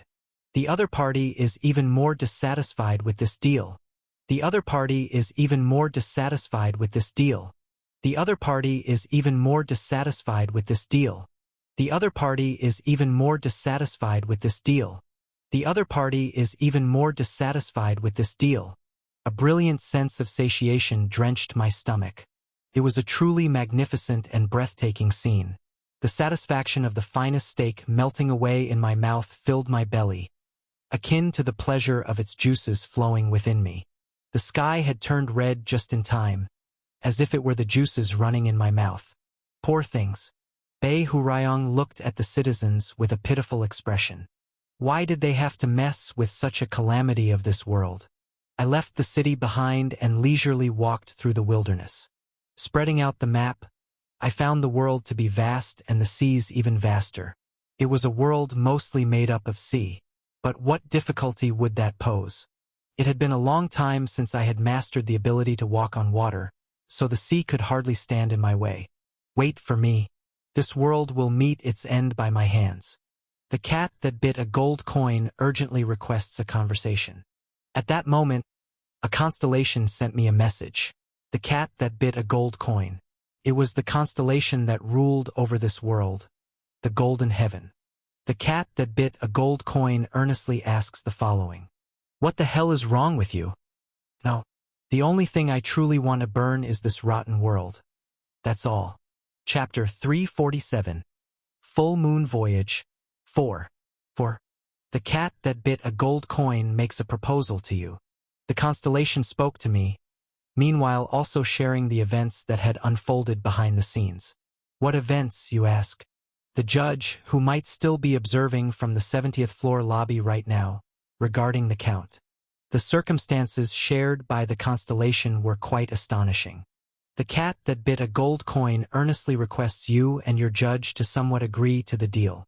It turns out, this count fellow had been bargaining with the constellation. Just like Crusader received skills from the snake god, the count obtained her skills from the merchant god. And it so happens that this merchant god, ruling over the 72nd floor, the golden heaven, is the constellation known as the cat that bit a gold coin. Well, that makes sense. I easily accepted this. The skills possessed by the count and the laws of the golden heaven had too many similarities to be a coincidence. The count can almost summon any item through bargaining with skills. The price is up to the trader. Moreover, when she purchased the world peace item, a message saying the world was originally peaceful popped up. In short, skills that infuriate the count. The count is greatly dissatisfied, and conversely, the merchant god is pleased. Doesn't this scenario seem familiar? Teasing and infuriating like this is actually the essence of the skill. In other words, it seems like the count has a lot of anger accumulated towards you. The cat that bit a gold coin pleads for you to somehow do something. The count has been using the merchant god's skills for a long, very long time. She must have been ridiculed and provoked to no end. Just like when I arrived at the port city of Levant and was humiliated, no. She must have been enduring similar mistreatment for years. In essence, the count's current psychological state was not, oh, I am so grateful to whoever you are for bestowing such skills upon me. Far from it, actually. Instead, it was closer to I didn't know where you lived until now. But finding out has been great. In simple terms, she had finally met her sworn enemy. The cat that bit a gold coin cries, saying the judge is intent on extracting every last drop of broth from its bones. Of course, the count had no intention of letting such an opportunity slip away. First, the count looked for a way to contact the merchant god. Thanks to her skills, she could purchase anything she wanted.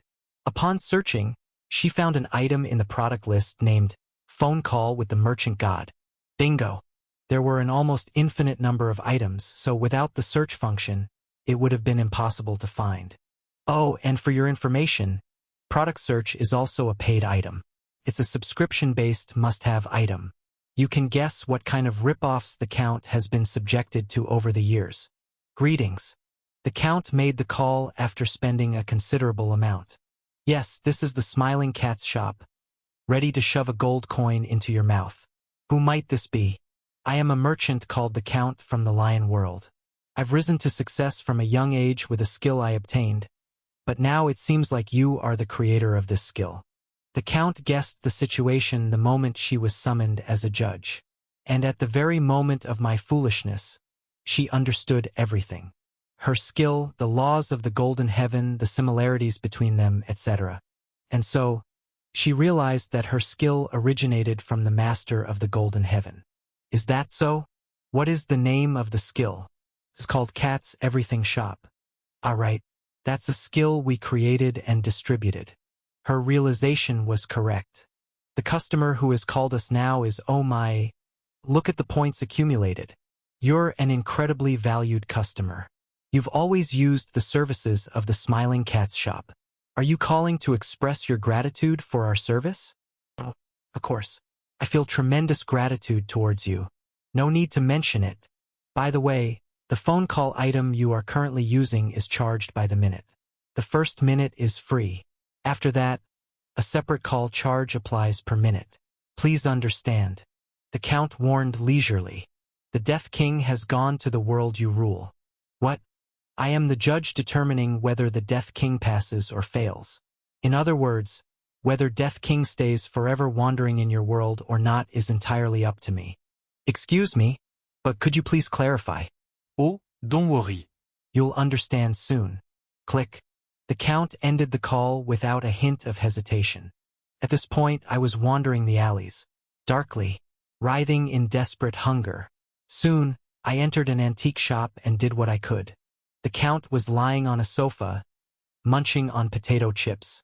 Around that time, a phone appeared out of nowhere and rang. Trang. It's the Count. Yes, customer. We have verified the information you provided, and we are truly grateful that you informed us in advance before we contacted you. Well, I paid for it. Customer. We have decided to refund the cost incurred for purchasing the phone call item. We will also cover any additional charges. We sincerely apologize for not providing preemptive consideration. In a short time, the merchant god's tone became considerably more polite. So, as I was saying, I presume the reason you called is because you wish to negotiate about the Death King stage clearance, right? It's good that we're moving quickly. What would you like in return? It's getting faster, but it's still not the tempo I want. What? Let's talk again later. The Count ended the call. At this point, I was engulfing the antique shop and sweeping through the streets. My elegant demeanor was akin to the Pied Piper leading a horde of tiny mice, marching triumphantly. The difference from the Pied Piper was that these mice were fighting amongst themselves, and instead of jumping into a river, they were requesting knockout punches from each other. And this knockout punch quickly became a trend spreading rapidly across the city. Trang. Count speaking. If you have been upset or if we have inadvertently been rude during your use of our shop, I sincerely apologize, customer. The representative's voice was urgent. We are currently trying to find the responsible person as quickly as possible. The staff member in charge of your case will be immediately reassigned, and if there's anything else you desire, we will fulfill it right away. That's fine. Truly quick action. Potato chips crumbled sweetly in the Count's mouth. But it's still not at my tempo. Click. The trend of knockout punches that began to spread throughout the city reached its climax at the mayor's residence. The guards protecting the residence caused chaos among themselves after it was exposed that they were stealing from their own king, and the mayor, rushing out in a hurry to see what was happening, was smacked on the back of the head by his partner. Out of respect for the mayor couple's honor, I will not disclose what secret I revealed.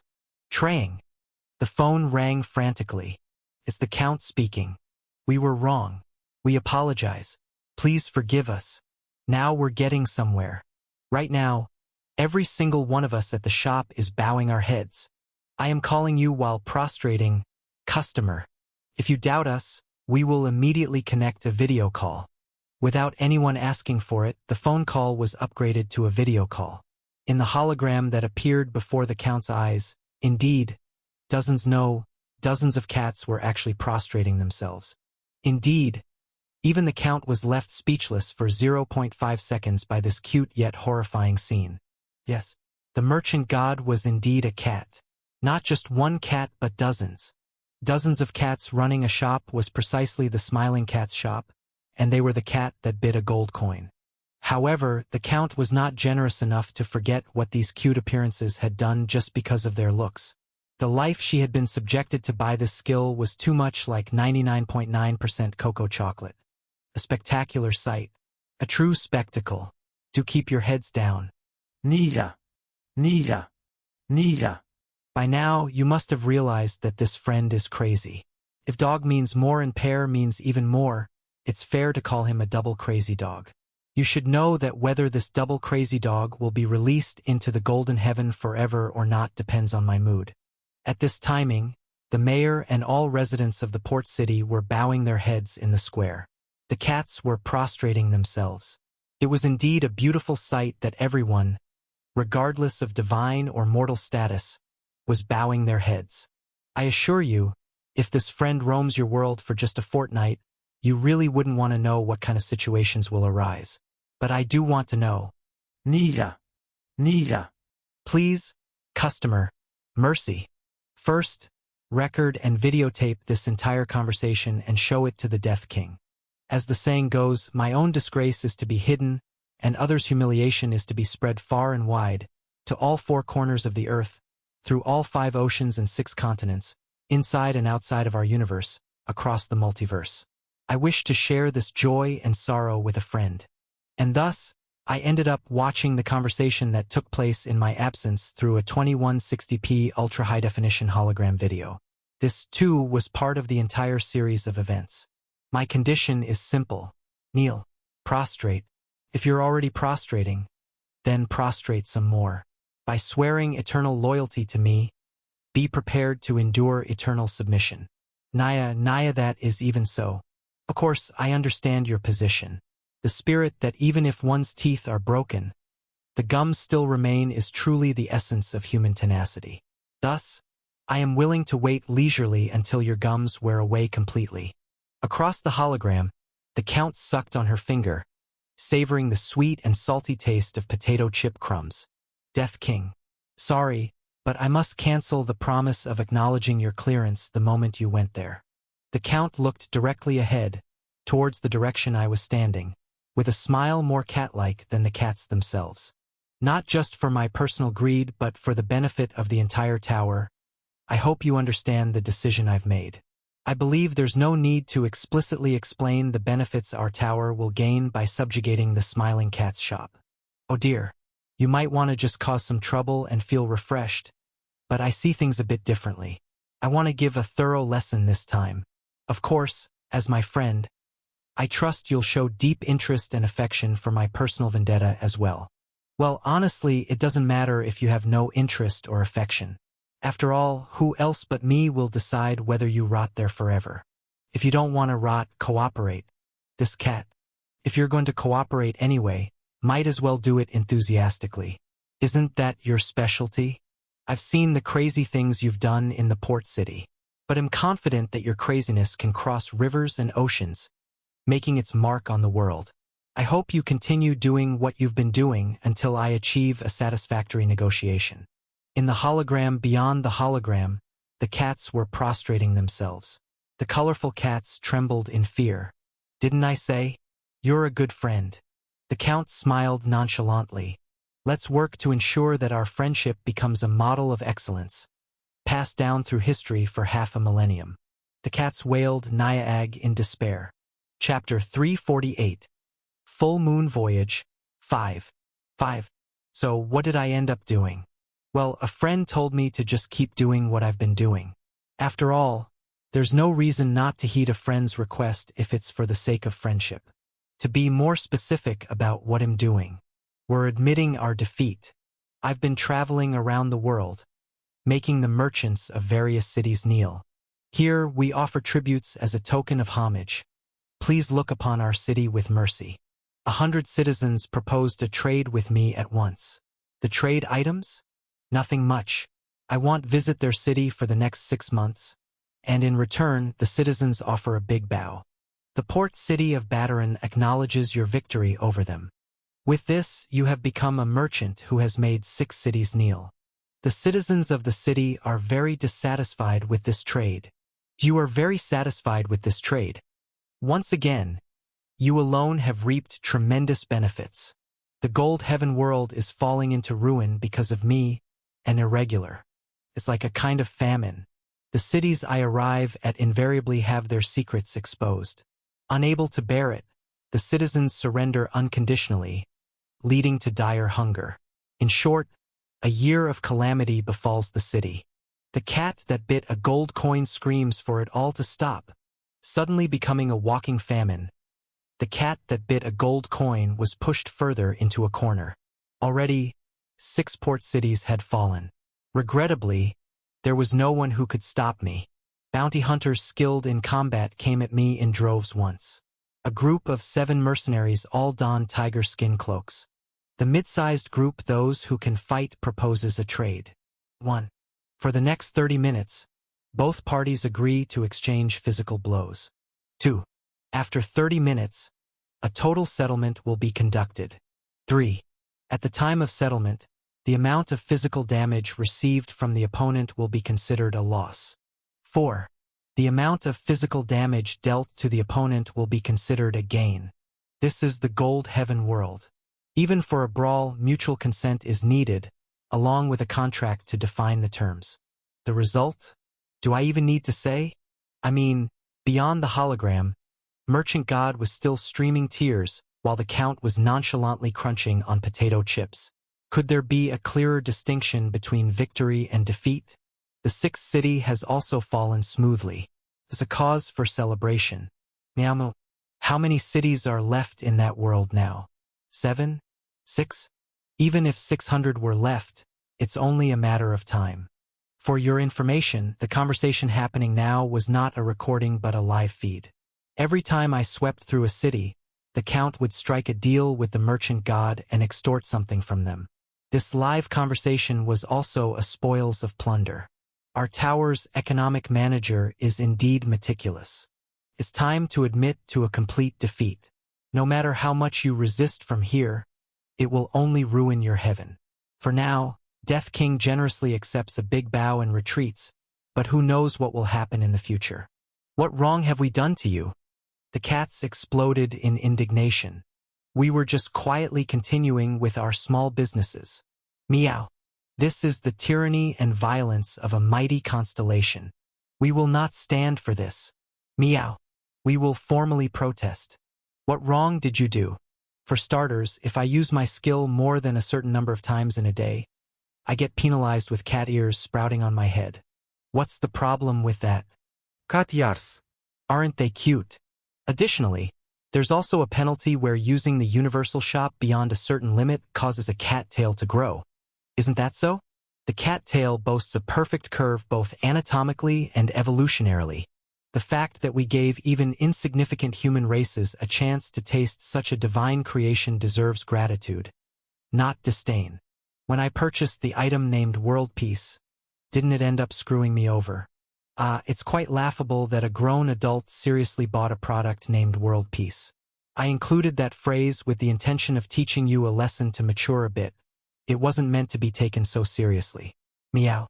Isn't that also an experience and a lesson? The cats vigorously waved their arms in agreement. Indeed, that's a correct statement, Meow. Whether a count or unemployed, what kind of customer is this? It's not even funny. We are the real masters here. Be grateful. Hurry and express your gratitude for our existence. Bow your head and thank us for granting you skills and for imposing penalties on you. Bow down. Offer a sincere, deep bow. Even cats have their pride. Meow. Meow. Meow. The Count nodded deeply. Now, I believe you fully understand why I'm determined to deal with these double trouble felines. Kim Gongja. My friend, you seem to have a lot of pent-up frustration. It was already night. After conquering the seventh city, I unfolded the map. Following Count's plan to subjugate dozens, hundreds of cities seemed easy. It would just take time, not a difficult feat. However, strange. From beyond the hologram, Count tilted her head in confusion. What is strange? The cat that bit a gold coin, the Merchant God, is nowhere to be seen. Even though it seems like I'm moving around, I've been heading to major cities, you know? The seventh city I just conquered and the sixth port was the most prosperous city in this world. In the Gold Heaven world, there are only port cities. Whether it was deliberately designed this way to facilitate trade, or because the majority of the world is water. Seas. Clusters of islands are gathered, and villages and cities are established along the coastlines. There's no such thing as inland. There are mountains, but no villages are placed on them. Without exception, all places where people live are adjacent to the sea. I thought I would see the Merchant God in the largest city. See? What do you mean by sea? Literally visible to the eyes. The owner of the last stage was a tree. A world tree that could cover an entire city and then some. If it's heaven, I thought it would make sense for the god to be visible anywhere. The Count furrowed her brows, as if the idea was novel to her, and it was clear from the space between her eyebrows that she had never thought about it that way before, and probably never would. That's an interesting perspective. Yes, well. So, I thought the merchant god's main residence would be in the largest city. But no matter how much I search, it's not there. Strange, really. Perhaps the last stage was an exception? Each god to their own. These ones might have built their hideout far away, giggling while watching humans destroy each other. Could that be the case? Absolutely no doubt about it. I glanced at the hologram. What are you staring at? The cats flinched. Don't think that looking at us like that will scare us. We're not afraid of something like you, Meow. Really. You'll regret not negotiating with us when we are bowing and being submissive. You should have just accepted a good deal and ended it there. That ship has already capsized. There's no soup left. No soup. No soup. No soup. But really, how about that chant? Even though they look like cats on the outside, they are still constellations. A powerful constellation that governs the 70th floor region. I checked to see if the cats were unable to manage their expressions and gave away their feelings, but as expected, there was no such fundamental mistake. I looked around carefully. The waves lapped gently at the dockside. Come to think of it, when I first arrived at this stage, I was at the dockside as well. Although, at that time, I turned my gaze towards the streets rather than the sea. Every village is a port. Could there be a clue hidden in that fact? The cat that bit a gold coin. The cat that bit a gold coin, huh? Gold coin. Lost in thought, I wandered the beach when suddenly, the moon rising in the night sky caught my eye. It was a full moon. A thought crossed my mind. Carefully managing not to let my emotions show on my face, I casually spoke to the Count. Nisha. It's the first time you're calling me by my real name. Well, you've been calling Patricia by her real name for a while now. It's quite late, to be honest. With this, you're the only person who calls both Patricia and me by our real names. Normally, those who are close to me despise Patricia, and those who are close to Patricia despise me, but you're quite unique. It's a great honor. Anyway, Nisha, you're watching me like watching a movie over there. Is it possible to do a rewind? Well, I suppose it should be possible. The Count turned her head and spoke. Murmurs. From my angle, someone was conversing in a blind spot to the hologram, while obviously consulting with the Wand of Ages. Soon after, the Count turned back to me. It's possible. Then, although it might be a bit troublesome, could you please check the night sky from last night, the night before, and the nights 3 and 4 days ago? There's something I want to confirm. Sounds more productive than crunching on potato chips. Sure. The Count waved her fan, her eyes scanning the void. Though invisible to me, images from the past few days were now visible to the Count. Are you watching? I have them all displayed. Please check the moon. Flinch. The cats turned to look at me in unison. But it was too late. No longer needing to manage my expression, I immediately asked, is there any change in the shape of the moon? By any chance, has it been a full moon continuously without any changes? Slowly, the Count nodded. Correct. Not a single movement. A clear full moon. Just as I thought. Meow. Now that I think about it, negotiating doesn't seem like a bad idea. Surely, there must be conditions even for an unconditional surrender, right? Customer. We will seriously engage in surrender negotiations from now on. The cats started to panic. The Count, clueless about the situation, tilted her head in confusion. However, I, paying no attention to that, enhanced my vision. Aura infusion. With sight beyond human limits, I gazed up at the full moon. Nothing there. Unfortunately, I couldn't find anything on the surface of the moon. No, in fact, it wasn't even a real moon. Unlike Earth's moon, this moon had a spotless surface. It wasn't even spherical but flat. It was merely something that took the shape of a moon. That place is not the hideout. The cats are not there. Then, I quickly scanned my surroundings. According to my reasoning, 1. Heaven has a constellation that governs it. 2. Souls can always feel and see that constellation, anytime and anywhere. 3. The souls here invariably live adjacent to the sea. 4.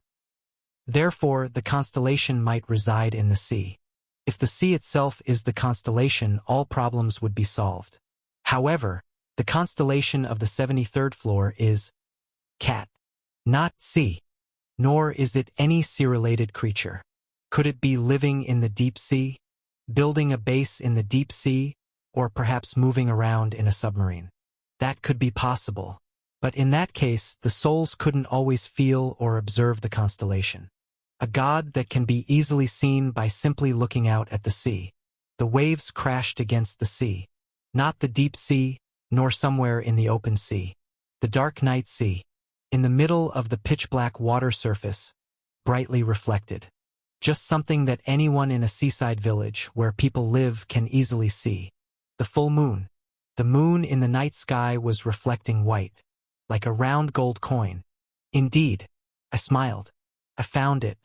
And without hesitation, I stepped towards the sea. Splash, ripples formed. The ripples did not grow more intense but remained gentle. Splash, splash. I ran towards the spot where the full moon reflected on the water's surface. Naya! The cats chorused in alarm. No, no. Wait. Let's make a deal. Let's have a trade. Customer. Count. VIP guest. We will offer a 50% discount on all items forevermore. Isn't that enough? Could you please accept our surrender? 60%. 70%. 80%. We will give a discount of up to 90%. So please stop your friend. Surprisingly, when I dived towards the surface where the gold coin reflected, what welcomed my face and body wasn't the cold seawater. I only felt the touch of water momentarily on the surface. Soon after, a distinctly different gravity from that of water caught me. HHSR, nya? I landed thud on solid ground. There was no underwater palace like in the tales. The moon reflected on the water was a kind of portal, a gate. Passing through the moon on the water's surface was directly entering the dwelling ruled by the merchant god.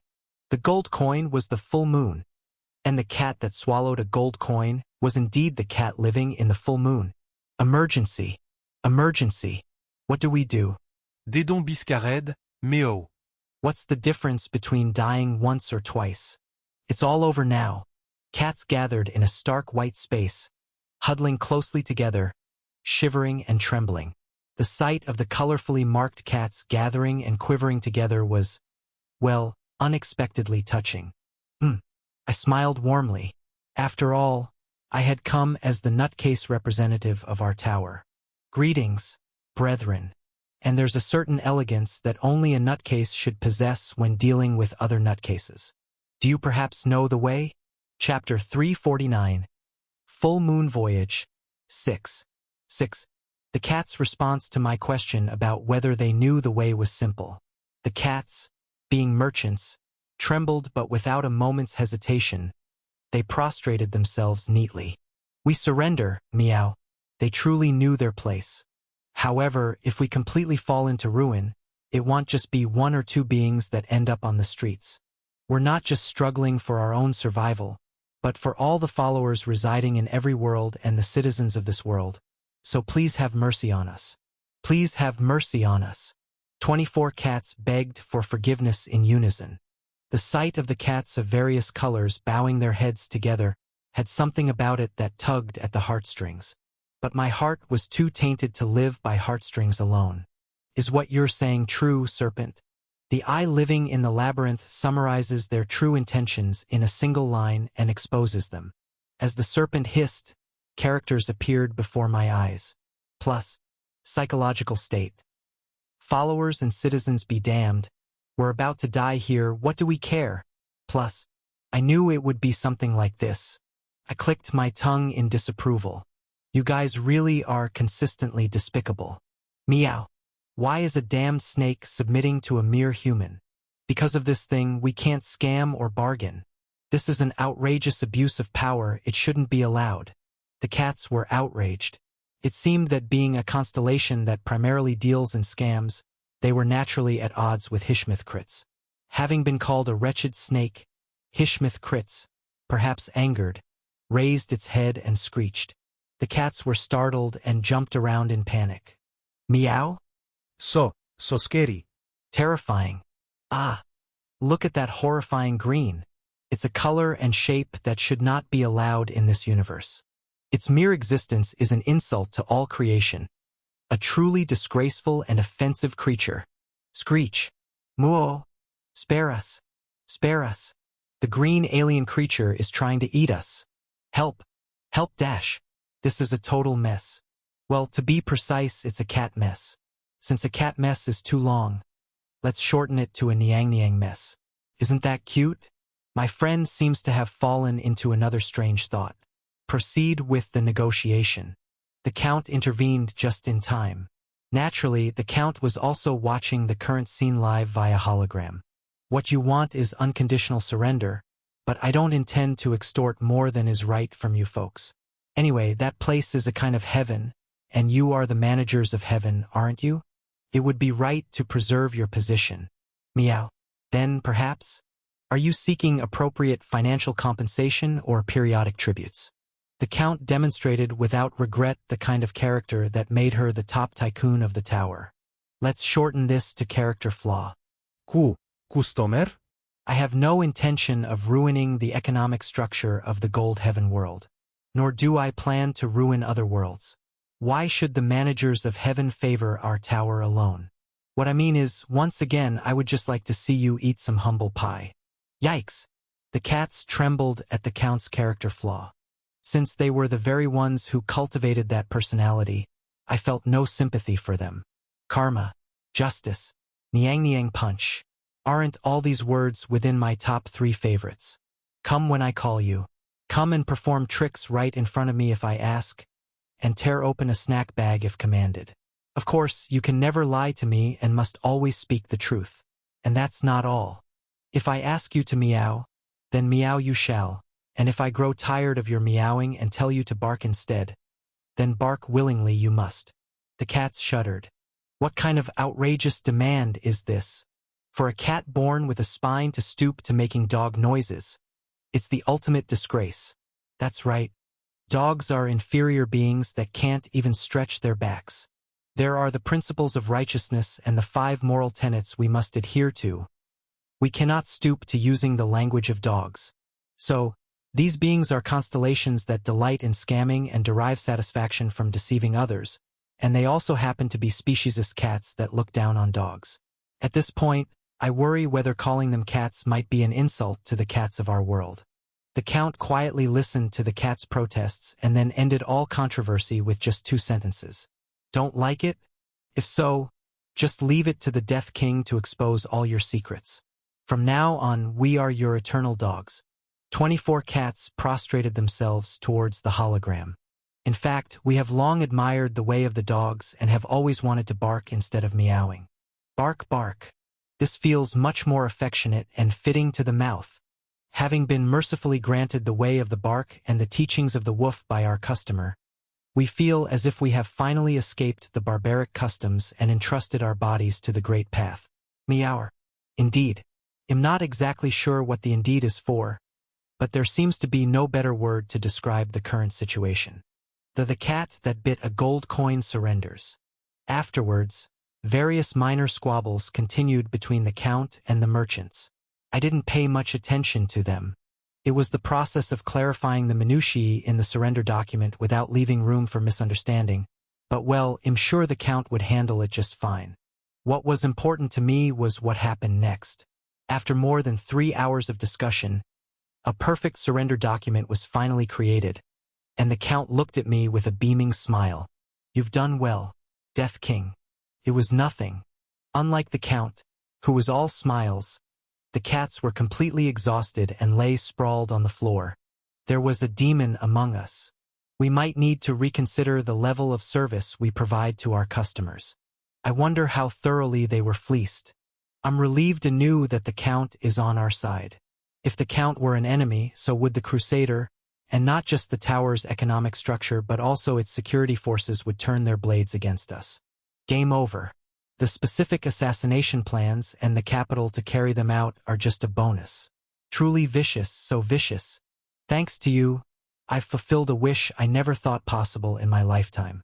There's a saying about what good friends are for, but I clearly enjoy the luxury because of my friend. I enjoyed it too. But even enjoyable times must come to an end. The Count folded her fan and smiled. Now come back, Death King. A message rang in my head. The one chosen as your judge grants you a pass. You have received the recognition of the judge. You can declare stage clear at any time. There was no reason to hesitate. I quietly declared stage clear in my mind, and accordingly, a yellow light enveloped me. The cat that bit a gold coin has surrendered to you. Hidden stage cleared. You will be transferred to the 70th floor. And then I opened my eyes. Welcome back. Upon opening my eyes, what greeted me was still the Count, lounging on the sofa. Slowly waving her fan, she spoke to me. I really wanted to say this to your face, Kim Gongja. Congratulations on clearing the stage. We had broken through the 72nd floor. 7. Just because the stage was completed, the Count didn't immediately leave. Perhaps because she knew that once she left here, her memories would be erased? It's the law of the tower that all memories related to the wand of the beginning, or in other words, the pillar, must be distorted. Perhaps for that reason, the Count was leisurely taking her time. After all, due to the matters of the Merchant Union, I'm in work mode 24/7. There's no such thing as rest for me, the Count said. Honestly, being here is almost like taking a free vacation. Isn't it? Even the flow of time is different from Babylon. It's truly the best vacation spot. What's the point of resting here if our memories will just be erased anyway? Then we must play even harder before they get erased. The Count seemed sincere. Well, I was in no rush either. This was a chance to chat and get closer to the Count, which was fine by me. Really? And through our conversation, we came across quite the surprising fact. Did you know Patricia had an assassination plan in place? Of course. The Count said as if it was the most natural thing. Patricia and I have no secrets from each other. We don't blabber unnecessary things, but we never blur the line between what's necessary and what's not. Both of us have the intelligence and the promise to do so. The most important thing is the will to keep that promise. I trust Patricius' will. It was hard to find even a hint of doubt in the Count's expression. Frankly, I was bewildered. I'm not sure if I should be saying this, but Patricia probably also has a plan to assassinate Nisha. Well, obviously it's just a plan, but still, of course. To take control of the entire tower on behalf of the 5 guild masters, Patricia would need to take down the Merchant Union first. And to do that, she'd have to start with me. Incredible. As I stammered, the Count chuckled as if she found it amusing. My reaction must have been entertaining to him. It's a story from years ago. I was the one who told Patricia first. If she ever decides to become a dictator, she should start by taking my head before killing anyone else. How can you carry out a purge without that resolve? There has to be a price to pay. It was a kind of restriction. Honestly, if it weren't for the shackles I put in place, Patricia would have exploded long ago. Patricia is a thinker and might seem indecisive at first glance, but once she decides something, she goes straight ahead no matter what. I was momentarily lost for words. My silence wasn't for any other reason. Something neither the Crusader nor the Count knew. Not even a thing of the past, but a secret buried in the cycles of time. Only I remembered it. The Count was the first to die. The tragedy that unfolded on the 12th floor. When the Crusader first reached the 12th floor, she accepted the choice offered by the Devil King of Fall Rain. She conspired with the Devil King. And then we, the 5 guild masters, were hunted down by the Devil King one by one. When the Devil King swung his sword, a red beam burnt everything in its path. The first thing destroyed was the imperial throne room of the Ejim Empire, and the person in that throne room was the Count. The Crusader, Patricia, killed the Count first. As promised. HM? You look troubled. Is something bothering you? No, it's nothing. It's okay. It's merely an event that hasn't happened in this timeline. The Devil King of Fall Rain has become a ghost.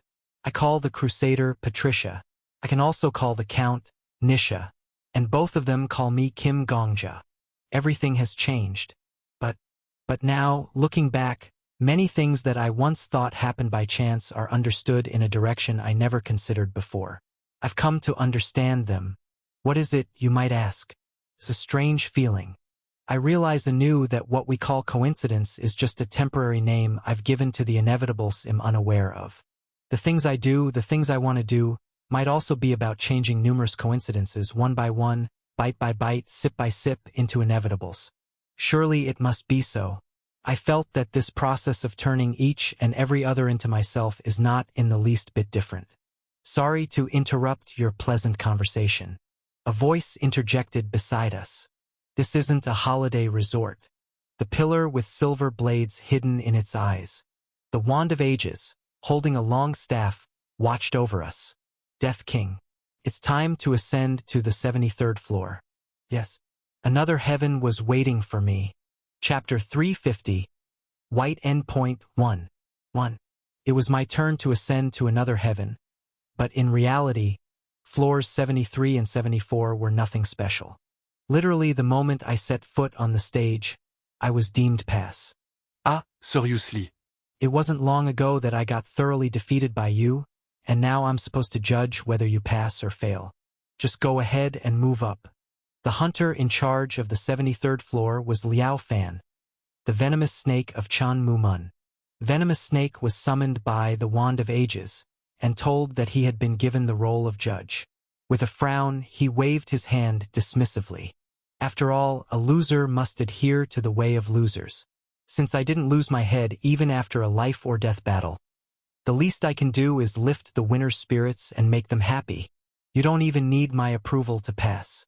Thus, the 73rd floor was cleared in about 2 seconds. Oh, for your information, the 73rd floor was a place called the Martial Heaven.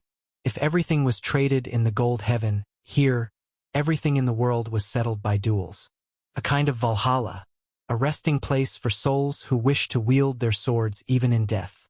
Perhaps it's the heaven where unique warriors like the Sword Emperor would end up if they died in the tower? Your judge has decided to pass you. You have received the approval of the judge. Thank you for the quick clear. Does it matter to you that you'll forget coming here? People forget so many things in life. It doesn't matter at all. Venomous Snake left coolly, as if he truly had no regrets. His attitude was in stark contrast to the Count, who treasured her memories and procrastinated until the very end. Well, if I ever itch to fight a strong opponent on the 73rd floor, it'll just come back. Duels have been a dime a dozen so far, so there's no real loss. At least not for now. As for the next stage, the 74th floor. Ahaha! A heaven, you say? What an interesting concept for a place. You could guess who it was just by the laughter. It was the heretic questioner, Bambolina. After hearing the whole story from the Wand of Ages, Bambolina laughed heartily. However, if the stage clear condition solely depends on my approval, there's no need to waste time. Master, please proceed without hesitation. Even though the heretic questioner had changed in many ways after meeting me, he still prioritized efficiency. He had no interest in the hidden secrets of the stage or quests that sincerely impress him. He was the type to smile broadly and ask, "That's nice. So what's in it for me?" What caught the heretic questioner's attention was something more practical. To subjugate several constellations in such a short time, impressive. Perhaps we should change your alias from Death King to Master of Starry Sky? The heretic questioner's eyes sparkled like morning stars. Participating in the auction as Goddess of Protection was also splendid. How about it, Master? Why not bestow one of the stages you own to Hamustra? Then, the constellations we can use in our tower would include Goddess of Protection, the Eye living in the labyrinth, the Ox that harvests ruins, the Musclehead who dreams of sinning against heaven, the Librarian in the corner, and so on. It would make for a formidable force. No, that's a bit difficult. I thought to myself that Aberka's title as a constellation is always horrible, as I responded. I want Hamustra to experience human life, for at least several decades. If Hamustra returns as the Librarian in the corner, it would undoubtedly be a tremendous help, but that would be useless for Hamustra's growth, unless he wishes it himself. Indeed. If that is Master's will, then there's nothing I can do. Sensing my firm resolve, the heretic questioner didn't press any further. He only licked his lips, Fundamentally, the heretic questioner absolutely respected my wishes. To put it a bit extremely, if I were to order him to become a constellation, he'd likely respond, "Understood. Please wait 30 years. The 74th floor, judged by such a heretic questioner, was the law heaven. This place was somewhat more complicated than the martial heaven, where everything was resolved through duels. According to information disclosed by Hishmith Kritz, the laws of the law heaven were as follows. Plus, law heaven, floor, 74th. Constellation, non-sanctioned jurist. Difficulty, CA+. Explanation, LV.1 A world where everything operates according to laws. Every resident of this world can create a world law equivalent to physical laws, but only once in their lifetime.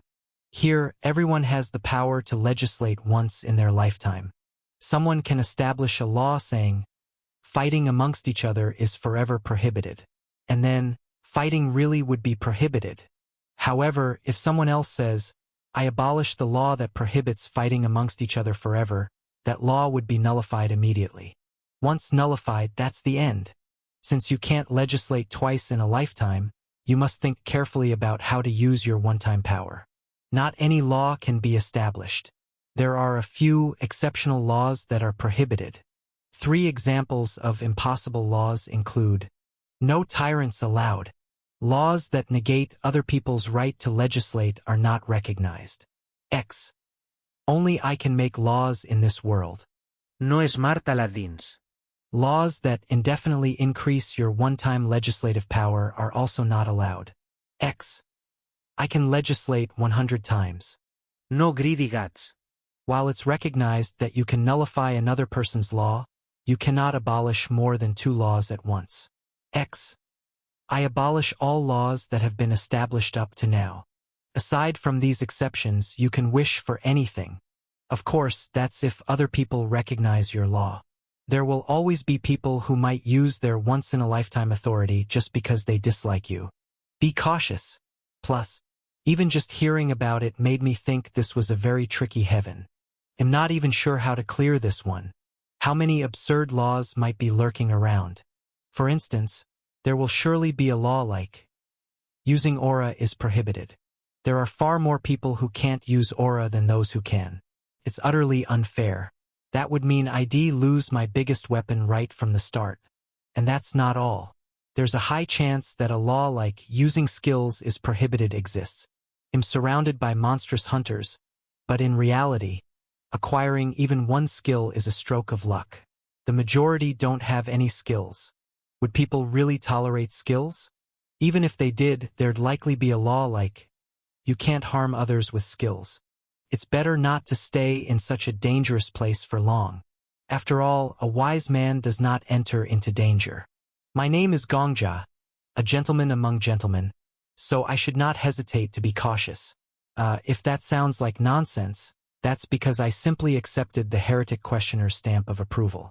Your judge has decided to pass you. You have received the approval of the judge.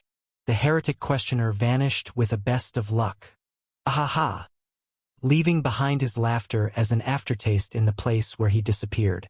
Following venomous snake, another lightning-fast clear occurred.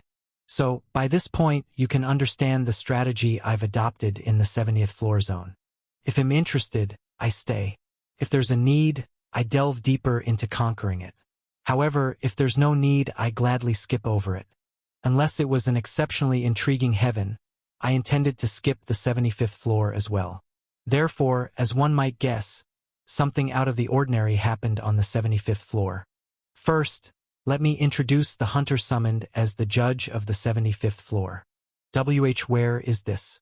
Why was I suddenly summoned? Who are you? Kidnapping me now won't affect the operations of the alchemy department. I'm only in charge of developing potions. I don't deal with sales or distribution. I was content just having my shop on the 20th floor. Why does the world not even consider my small wishes? The hunter wrapped her head as if this wasn't her first time experiencing such a situation. You might say it's an overreaction, but it was quite justified. Not only did I recognize the hunter's talents, but so did guild leaders like the Count. Although she didn't wield a sword at the forefront, she contributed to the tower's conquest no less than anyone else, was contributing in real time, and most importantly, played a significant role in breaking the chronicles of Heavenly Demon. Gongya sisesi. The alchemist belatedly realized my presence and stared blankly at me. Where have I come to now? I greeted her with a broad smile. Welcome. This is the entrance to the afterlife. The alchemist's face turned pale. It's not like I said anything wrong? 2. My one joke came back to me as a fierce backlash. The alchemist, not even considering the possibility that I was lying, nearly fainted upon hearing that this was the gateway to the underworld. Naturally, once she regained her composure and belatedly understood the situation, she gave me a cold scolding.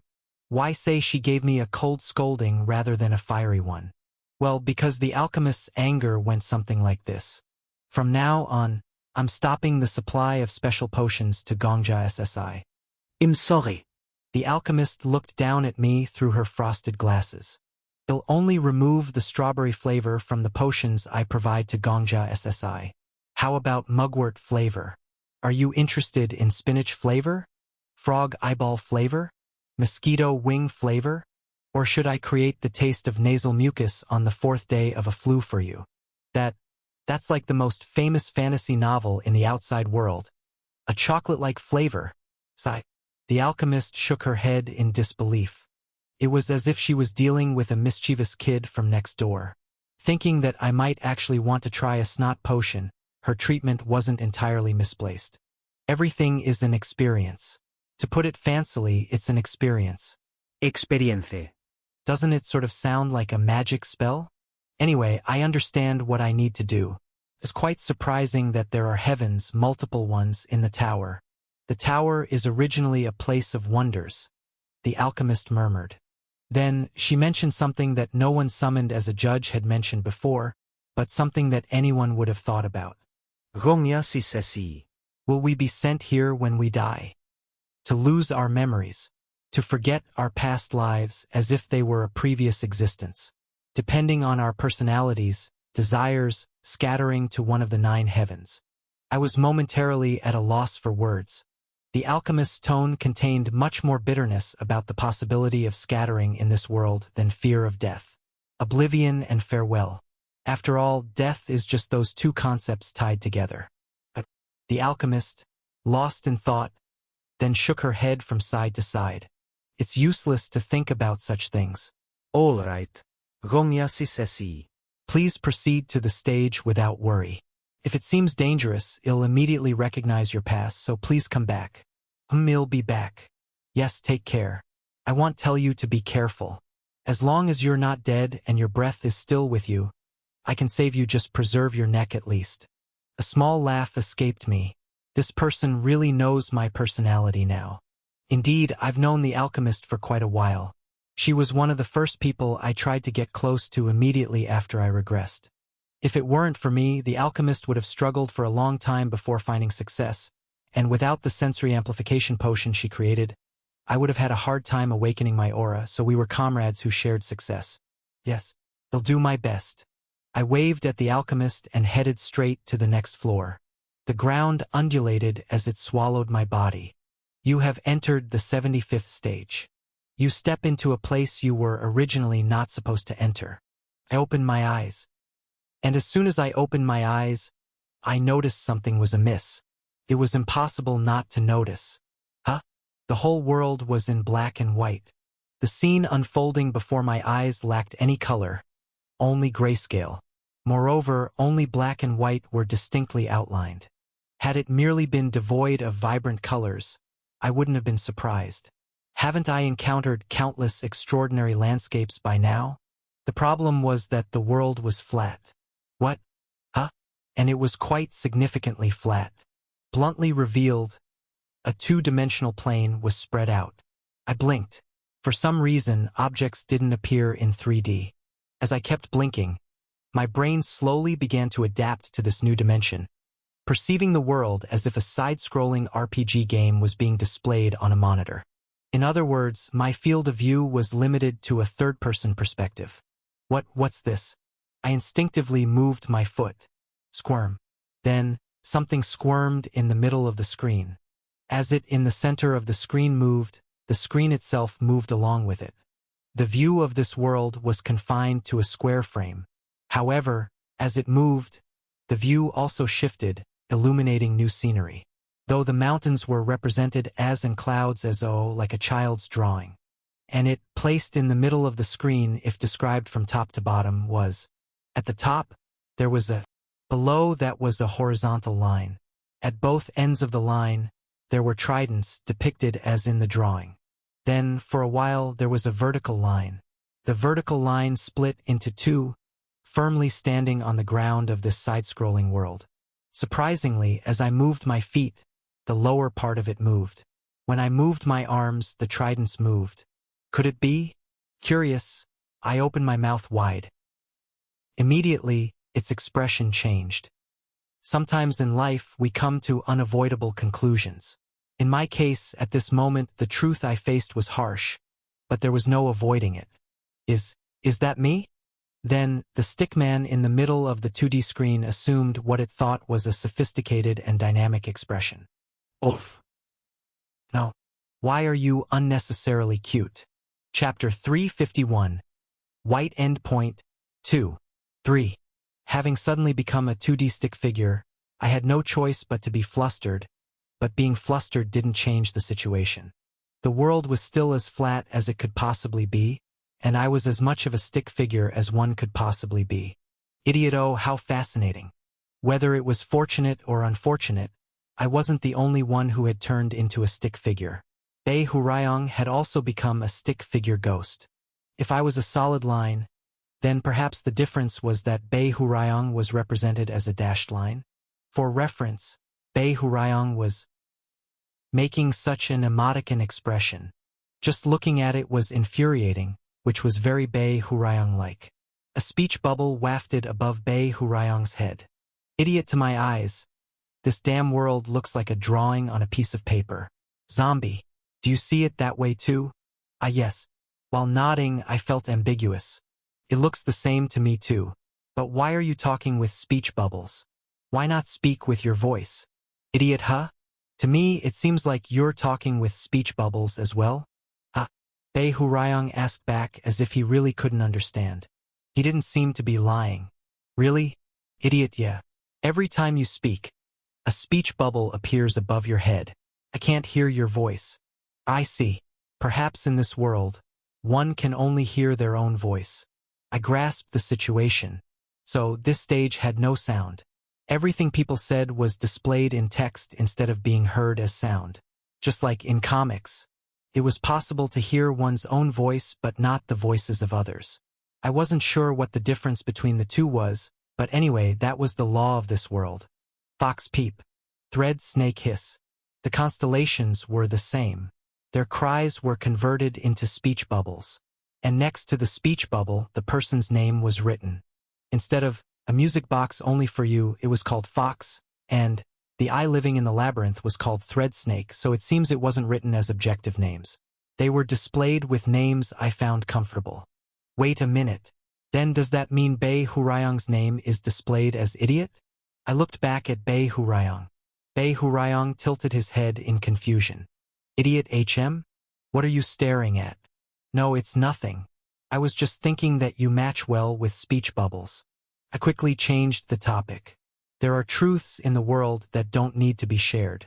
It's like scratching an itch. Idiot, is that so? Well, I am a bit of a cool guy no matter what I do. So what should we do here? Leaving Bei Hurayong aside, I looked around. I didn't scan in all 4 directions but rather in 3. Unlike the real world, here you could only move in 2 directions. Left and right. If I were to simply depict the scene that met my eyes in a drawing, it would be like this. On the left was a mountain. The fluffy things floating in the distance were clouds. Below the mountains and clouds, the baseline stretched far and wide on both sides was the horizon. Essentially, the ground. Well, what can I say? It's a very simple world. Idiot, whether left or right, we have no choice but to move forward, right? Said the idiot who knew nothing but martial arts. Idiot, this place is also the afterlife, right? Then somewhere, there must be souls gathered and living. right? What kind of life one must lead to consider such a place heaven? I really can't understand. Okay, let's move on then. I walked forward. No, I walked in the right direction, step by step. Of course, there was no sound of footsteps. When I stepped forward with my right foot, the word step appeared, just like sound effects are shown in comics. Wow. Even things like footsteps appear in this way. I tried stomping my foot heavily as a test. Then, a large stomp appeared in big, bold, and fierce font. On the other hand, when I tiptoed, tiptoe appeared in small letters. The font was also gentle. Amazing. Literally, a heaven where everything is expressed on a flat surface. Resident AO. You're a face I haven't seen in our village before. Are you a traveler? After walking for a while, I encountered a person. It was the first time I had met a local of this world. The resident was expressed as a stick figure just like me and was pressing something onto the ground. The tool in the resident's hand was a sword? A trident? No. Considering they were digging the ground, it's highly likely to be a hoe. This person was hoeing the field with a hoe. Ah yes. Hello. I nodded my head in greeting. But can you distinguish my face? Resident AHM? Face. Yes. You mentioned it was our first meeting as soon as you saw me. I was wondering if it's easy for you to distinguish me from others. Resident AHA? Of course, it's easy to distinguish you from others. You're asking a strange question. The farmer replied as if it were obvious. Oh, and looked at me as if I was strange. But the one truly engulfed in a peculiar feeling was me. No matter how much I concentrated, I found it difficult to distinguish the farmer's face from my stick figure face. My goodness, can people here distinguish anything just by looking at stick figures? Resident, more importantly, if you wish to enter our village, there are a few procedures to go through. Procedures, you say? Resident, and nothing difficult. You just need to answer the questions I ask. Have you come to our village intending to harm someone? I immediately shook my head. A no sound effect appeared. No, that's not it. Resident, a good. The farmer said cheerfully, as if my answer had cleared all suspicions, as if there was no need to probe further. Resident A. I'll continue with the questions. Do you plan to cause a disturbance in our village? Will you create discord among the other residents? No, I have no such intentions, unless someone attacks me first. Resident A. Good. Can you swear that, in case of any unwanted incidents, you will faithfully follow our village's customs and legal proceedings for investigation and trial? Of course. Resident AO. A splendid traveler. The farmer laughed. He seemed very satisfied for some reason. He then patted my shoulder. Thump. Thump. Resident A. Even if you're an outsider, if you're someone like you, I can trust you. Welcome. Our village welcomes you. I was somewhat flustered. It was nice to be welcomed, but I didn't understand. How could they trust me like that? We had exchanged only a few questions and answers at most. There was no further interrogation. Such simple Q&A couldn't possibly reveal what kind of person I am. Whether my answers were sincere or not was also unknown. Why then? Thread snake hiss. That was when it happened. As if sensing my puzzled heart, Thread snake reacted. It seemed to know what I was curious about and also appeared to have the answers. The eye living in the labyrinth manifests its power. Reveal. Information about this stage is revealed to you. Hidden information is unveiled. A window popped up on one side of the screen. It was an explanation window. Neatly squared, the window began to be filled with text flowing down. Plus, True Heaven World. Floor. 75th. Constellation. The Faceless Conductor. Difficulty. BA. Explanation LV.1 A flat world made up of pictures and text. Explanation LV.2 This place is one of the afterworlds prepared in the tower. Explanation LV.3 True Heaven. A name referring to the afterlife where souls tired of lies and hypocrisy arrive. Those weary of seeking truth in others' words. Those drained from distinguishing truth and falsehood with every human encounter. Those who have grown to detest the complex human world, settle here after death. In the True Heaven world, One can never tell a lie. Plus, so that was it. My question was instantly resolved, but the explanation window was not finished. I continued to read the information revealed by Hishmith Crits. Plus, once you set foot in this heaven, you need not worry about what others might be hiding. You need not doubt the intentions of others. Just ask. An honest answer will be returned. No one can distort their true intentions with subtle expressions or sophisticated speech here, because any expression and tone of voice are displayed blatantly. Even your appearance and that of others are not distinctly distinguishable here. Rest assured, you do not have to strain yourself to act out expressions cleverly. Clever speech and flattering expressions simply cannot exist in this land. This heaven was created for those who are tired of being human, tired of becoming human, and yet, despite everything, wish to be with humans. May you find peace here. Plus, Resident A, if you ever have any trouble, come find me anytime. The farmer carrying a hoe walked away, step by step. Before long, the farmer had moved off-screen and was no longer in my view. I see. I completely understood the farmer's odd behavior. After sharing the information I just learned with Bei Hurayong, I said, just exchanging questions and answers with me is enough in this world. After all, everything I say here is the truth. Just getting an answer that I have no intention of causing trouble is enough reason not to be wary of me, even if I'm an outsider. Idiot indeed. A world where lying is impossible. The martial arts idiot crossed his arms and nodded seriously. Idiot considering most hunters are deceitful. There must be many who find the condition of being absolutely unable to lie excruciating. Of course, for someone like me, whose heart is clearer than a stream and who speaks nothing but sincerity no matter where or when, this stage isn't difficult at all. What? Idiot HM? As we conversed, we walked into the village. Idiot zombie, try saying what I tell you to. What strange thing are you going to ask me to say now? Idiot say, Sword Emperor is so cool that I can't help but respect him in my heart. Has this guy lost his mind? Idiot, please, come on, hurry, right now. Right now, Bei Hurayong urged me. It was an urging filled with sincerity. I sighed, Sword Emperor. And the moment I opened my mouth, whoosh, a massive shock ran through my entire body. Prohibited. You cannot break the rules of this world. You cannot utter a lie. My mouth was immediately shut, not because I chose to close it. Even when I tried again, my mouth merely moved silently, without producing sound. The sentence Bei Hurayong desperately asked me to say just couldn't come out. Idiot hey. Kim zombie? Bei Hurayong looked at me with eyes that had gone cold. Idiot, you don't tell me. It's not that you stumbled over saying Sword Emperor is too cool, nor at saying you respect him in your heart but you got stuck just at Sword Emperor Nim? Damn. Idiot, you can't even attach Nim to me? Is calling me Sword Emperor Nim itself a lie to you? Huh. Of course. How could I logically call you Nim? Huh? My conscience has fled, crossed the East Sea, swam across the Pacific, and made it all the way to Hawaii?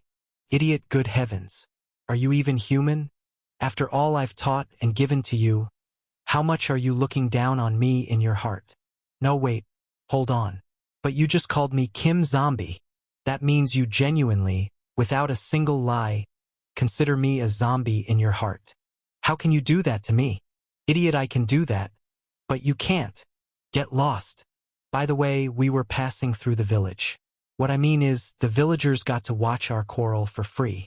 They looked at us with various expressions. / comma. I don't know about the others, but the last villager seemed somehow really annoying. Even the speech bubble was marked with a hi. What's this? Is he picking a fight with me? Resident F. Hey, you there? We were about to leave the village. One of the villagers, who had been standing at a distance, yelled, or rather, blew up big speech bubbles, and ran towards us in a hurry. Yes? Resident F, don't go any further.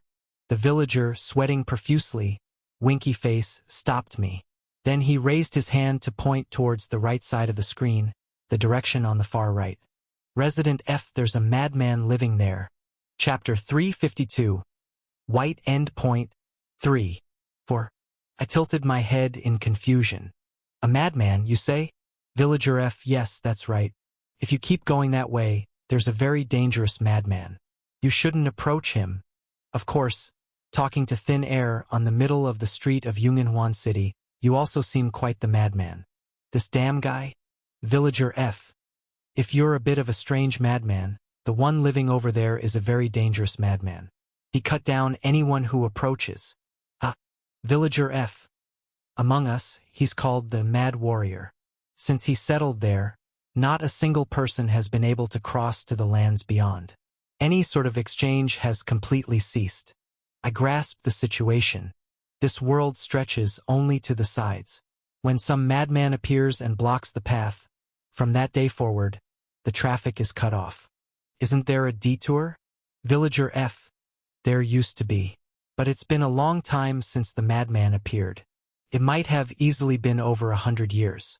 That madman destroyed all the detours that could bypass the area he blocked. Even if we forcefully create detours, he smashes them as soon as he sees them. There's no way to withstand that. Truly a madman. Originally, even if the path was blocked, it was possible to bypass it by digging tunnels or building sky bridges. Tunnels are exactly what they sound like, paths made by digging underground. Sky bridges are paths created by erecting pillars and laying a bridge. However, the Mad Warrior crushed all such detours. Is he that strong, the Mad Warrior? Villager F. Didn't I say? Despite the long time that has passed, it's still the same. Over the years, numerous warriors who challenged the madman have lost their heads. Now, no one dares to challenge him anymore. Thanks to that, the trade between the East and West has completely collapsed. The villager made a gloomy face. The faces of other villagers listening to our conversation were not much different. Actually, they were exactly the same. And so, several villagers simultaneously made the expressions. All of them looking at me. It's kind of scary. Villager F. I don't know how far you plan to travel, but it would be wise to make a U-turn from this village. The villager advised with a resigned expression. Villager F. What lies ahead is practically no different from being off-limits. It'd be best to rest for a day and then turn back. I gratefully accepted the hospitality and spent the night in the home of one of the villagers. After a few questions to determine whether I was a dangerous traveler, the villagers seemed to have concluded that I was completely harmless. They treated me with utmost courtesy as their guest. Just need to take care of the Mad Warrior and then I can leave. Lying in the bedroom provided by the villagers, I spoke to Bei Hurayong. It's something that can be cleared any time. That madman is, so to speak, a monster of this world. Who knows when another hunter will come up again to the 75th floor? If I just ignore and pass by, it might be decades before anything changes. Idiot. Does it really matter? It's up to you. Bei Hurayong replied indifferently. However, Bei Hurayong has always been a frank person, dead without his honesty, especially here where expressions are vividly visible. When Bei Hurayong made a somewhat troubled expression _ it was impossible not to notice, even if I didn't want to. Why? You look like a fool. Idiot? No. Let's just say that this Mad Warrior or whatever is considered the strongest in this world. And I don't remember, but I definitely cleared the 75th floor. Yes, well, that might be the case. Idiot. So, it bothers me. If it were me, I would have definitely taken down a guy holding the title of the world's strongest, right? It's puzzling how such a person is still alive. It was a valid point. But since it wasn't exactly impossible, I simply responded. I guess he appeared newly after you cleared this place. What's strange about that? Idiot. Is that so? Bei Hurayong made a face of discomfort but couldn't refute my words. It was the most plausible possibility. We no longer bothered about it and slept soundly. The next day, we headed towards the location where the madman was said to be lurking. Villager F. I told you, young man, you shouldn't go there. It seems that whether an outsider had spent the night without any issues was a significant distinction. The villagers were much friendlier than yesterday and tried even harder to stop me. Villager F.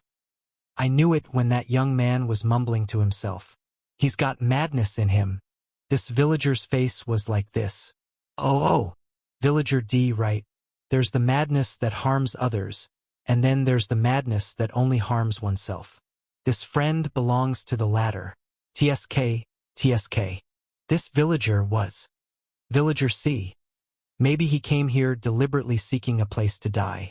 His loved one must have left him. But lacking the courage to take his own life, unable to muster the courage, he came to this village looking for someone to kill him. It must be. Over there, someone was. A variety of expressions saw me off. As I left the village, a sign reading "Danger. No entry" blocked the path. I lightly jumped over it.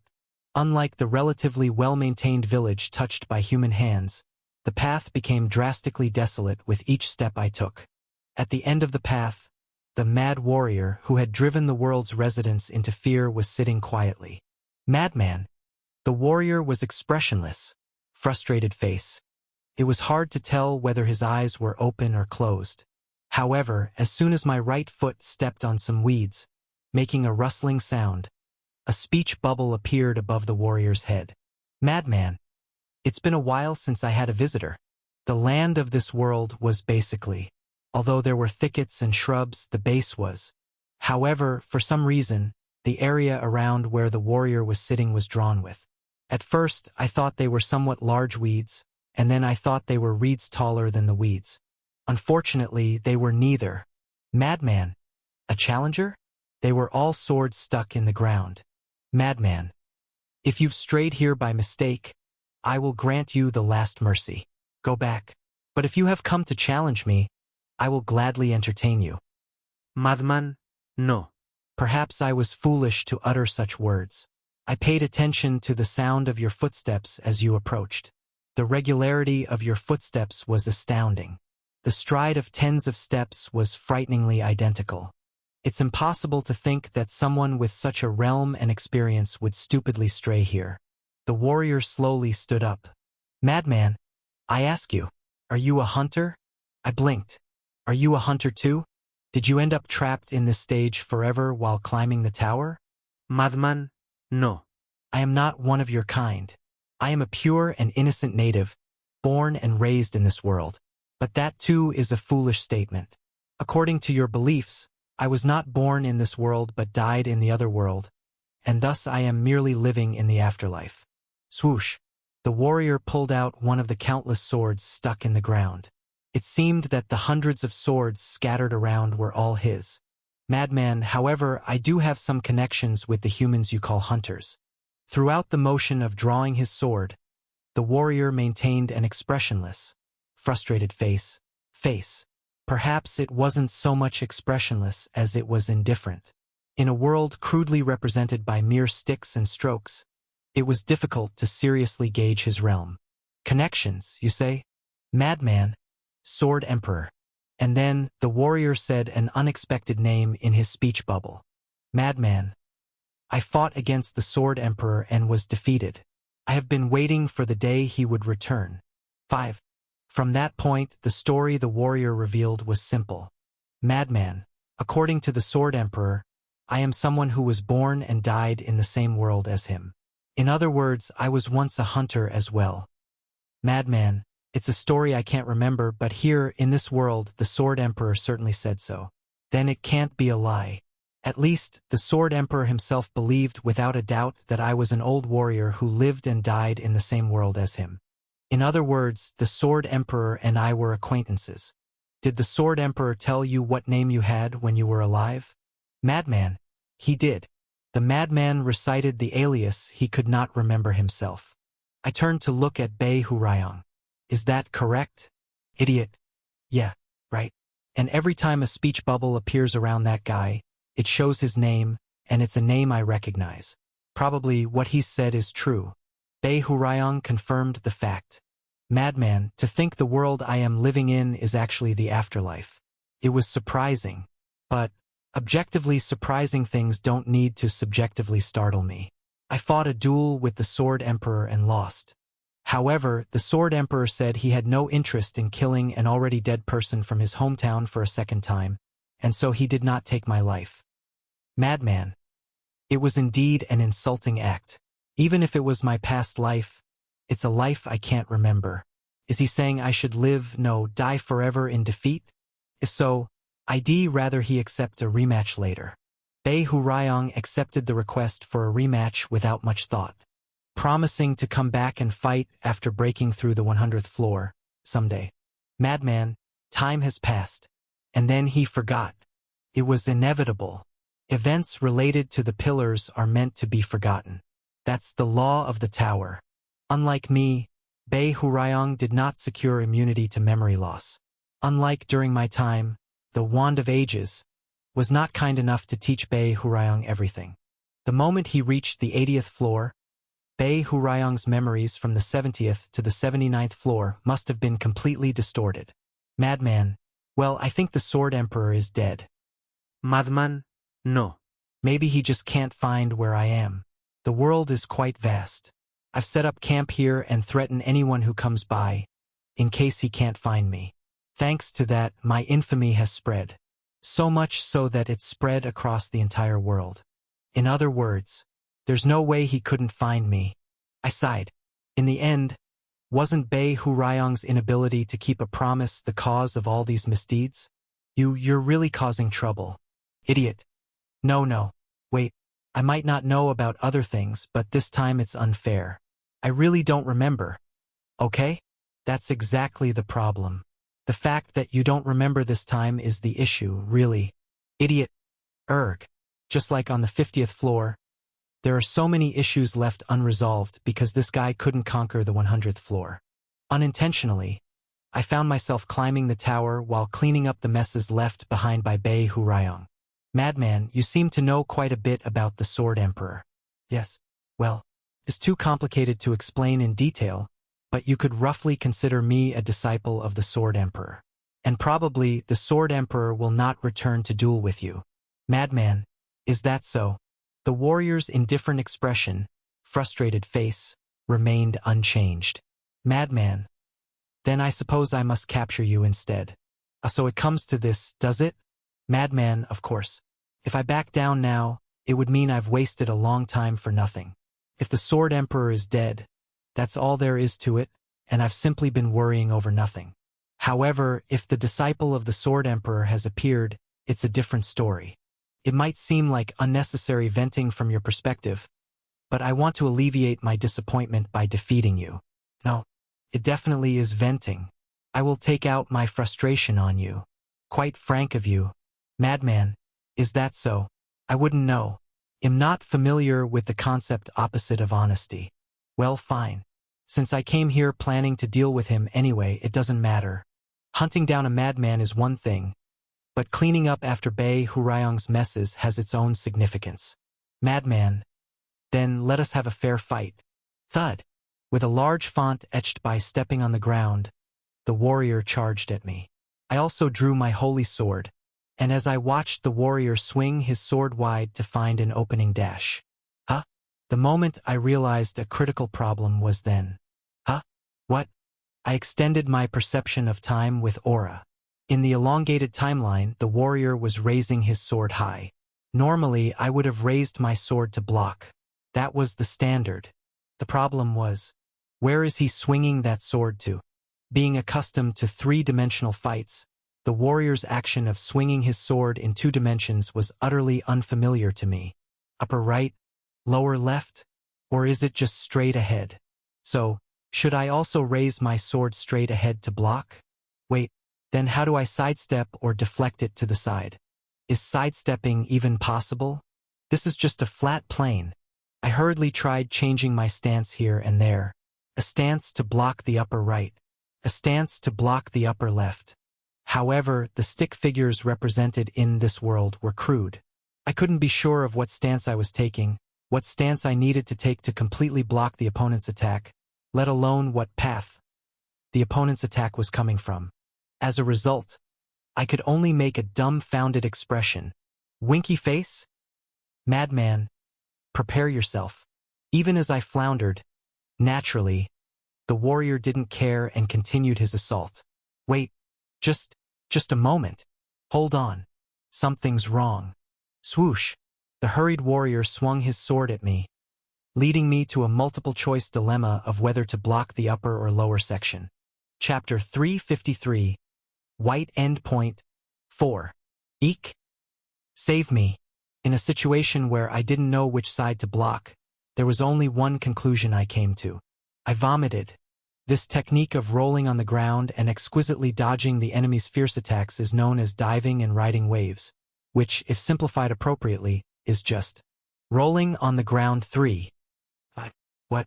Gotta live first. Madman, to soil your back with dirt. What an eyesore. The warrior raised one eyebrow. In short, the facial expression was, maybe it's time to stop this already? There's always an old-timer in every field. Compared to other fields, the proportion of old-timers in martial arts was exceptionally high. According to the old-timer studies, diving and riding waves is a disgrace to a warrior, something worth being ridiculed for about 12 years with comments like that guy, despite being an expert, used diving and riding waves. Typical of warriors who live by the motto of form over substance. Anyway, there's no one watching, so what does it matter? Besides, I'm a member of the demonic cult. Madman. I don't know what the demonic cult is, but my interest has cooled. No, on the contrary, it might be said that my interest has peaked. After seeing your evasion technique just now, the last bit of obsession in my heart has cooled off. Like a fisherman trying to catch fish with a harpoon, I will simply cut you down with the single-minded intention of slaughter. This fight is unfair. Whoosh! Whoosh!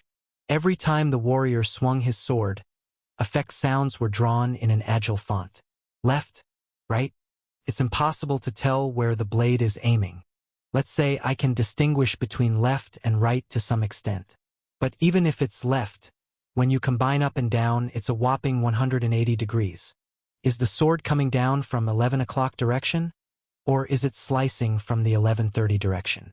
It was almost impossible to discern such minute differences. Damn it! It's do or die now. I prefer using delicate and sophisticated swordsmanship. However, right now, I can't finally discern the enemy's attack path, nor can I strike precisely. What to do? I have no choice but to push through with power. Plus, Infernal Heaven's demonic art. 8th form. Sort of incineration. Plus, I sprang up from the ground and immediately unleashed the Infernal Heaven's demonic art. Sort of incineration. As the technique name suggests, it's a martial art that swings the sword in succession. And I smashed aura into the sword path instead of a sword. Brutally. Madman. The warrior hurriedly maneuvered his sword to block my attack. Clang. Clong. The sword paths simultaneously rushed in and constricted the warrior. It was a quantity attack. Since I couldn't hit precisely anyway, I might as well bombard him brutally. Out of the 7-pronged attack that rushed in, for completely missed their mark, 2 were perfectly blocked by the warrior's sword, but the last one pressed down right in the center of the warrior's sword, just as I aimed. Cha-ong! The sword the warrior was holding shattered into pieces. No matter how amazing the sword he was wielding, once it was overwhelmed by the pressure of the aura, the sword was no more than a piece of scrap metal. The warrior raised both eyebrows, yes, with a surprisingly hard-to-recognize and frankly, an expression I didn't particularly want to recognize in astonishment. Madman, to have a connection with the Sword Emperor. It seems it's not just a vague connection. It's been a long time since I've seen such a violent sword chi. No, it's the first time since the Sword Emperor. The warrior seemed to reevaluate me in his mind. Madman. At least, I can't treat you as a mere foot soldier who uses diving and riding waves anymore. If you recognize me now, that's enough. Of course, I was thrilled. The entire exchange was purely a violence of aura. To put it in analogy, it was like flailing both arms blindly, not knowing where the opponent, whose eyes are covered, would strike. Truly reckless. Of course, I win if we fight. But fighting in such a way itself is stress. The act of exchanging swords on a two-dimensional plane is just too unfamiliar. Well, hope you saw that. I am the one who is expected to dominate the tower after the Sword Emperor. The very Death King. In other words, an opponent you wouldn't be ashamed to surrender to. Now just quietly raise the white flag. Madman. However, I still have 712 swords left. What? As I've mentioned before, the horizon of this world was marked with a single line. But in this place, known as the base of the Mad Warrior as the villagers spoke of in fear, this area alone had lines sprouting up like sharp bristles on top of the line. In other words, those densely packed like a reed field were all swords stuck in the ground. Madman. Since the day I was defeated by the Sword Emperor, I've realized that no matter how hard I try, I could never surpass him with my sword chi. In other words, no matter how legendary the sword I acquire, it's evident that it would crumble before the Sword Emperor's mighty chi. The warrior stretched out his right hand. Madman. No matter how much sword chi I infuse, my sword cannot withstand the Sword Emperor. No, then what about a reversal of thinking? Using up one sword per attack, one sword per defense, consuming one at a time wouldn't be a problem, right? Even if my sword chi is weak, if it's a sword used only for a single purpose, I can certainly handle it. Swoosh. A sword, waiting only to fulfill its role, was drawn from the ground. The sheath was still half buried in the earth, but the blade was now freed in the warrior's hand. Madman. There are 712 bouts ahead. Madman. You have to defeat me within 712 bouts, Hunter. Before the word Hunter was fully out, I had already begun my move. Dash. I kicked off the ground. The warrior's eyes widened again. Perhaps he hadn't expected me to counterattack without warning. Maybe he had been somewhat reassured by my frivolous actions and manner of speaking. But both diving and riding waves and a surprise attack are ultimately driven by the determination to win. Frivolousness and pettiness, there is no difference between them to me. Since I've confirmed that the opponent has no intention of surrendering, the only thing left is the battle. Plus, Infernal Heaven's demonic art.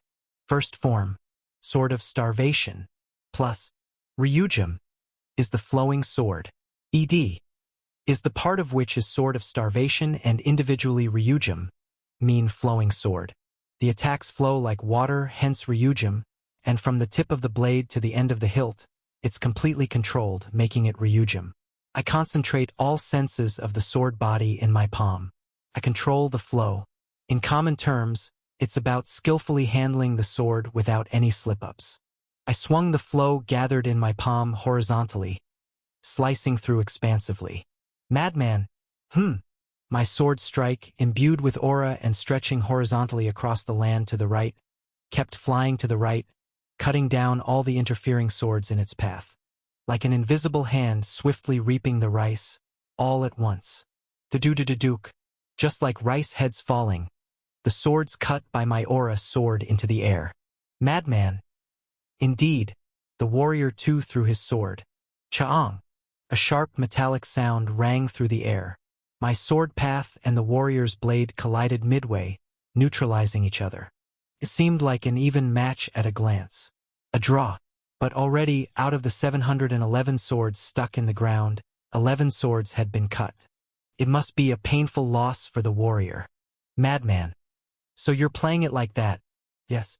Well, that's how I'm playing. I can always back off, recharge my aura, and come back again. But what about the warrior? In this land, where east-west trade has been cut off and all the villagers fear to approach, who would come with a sword in hand?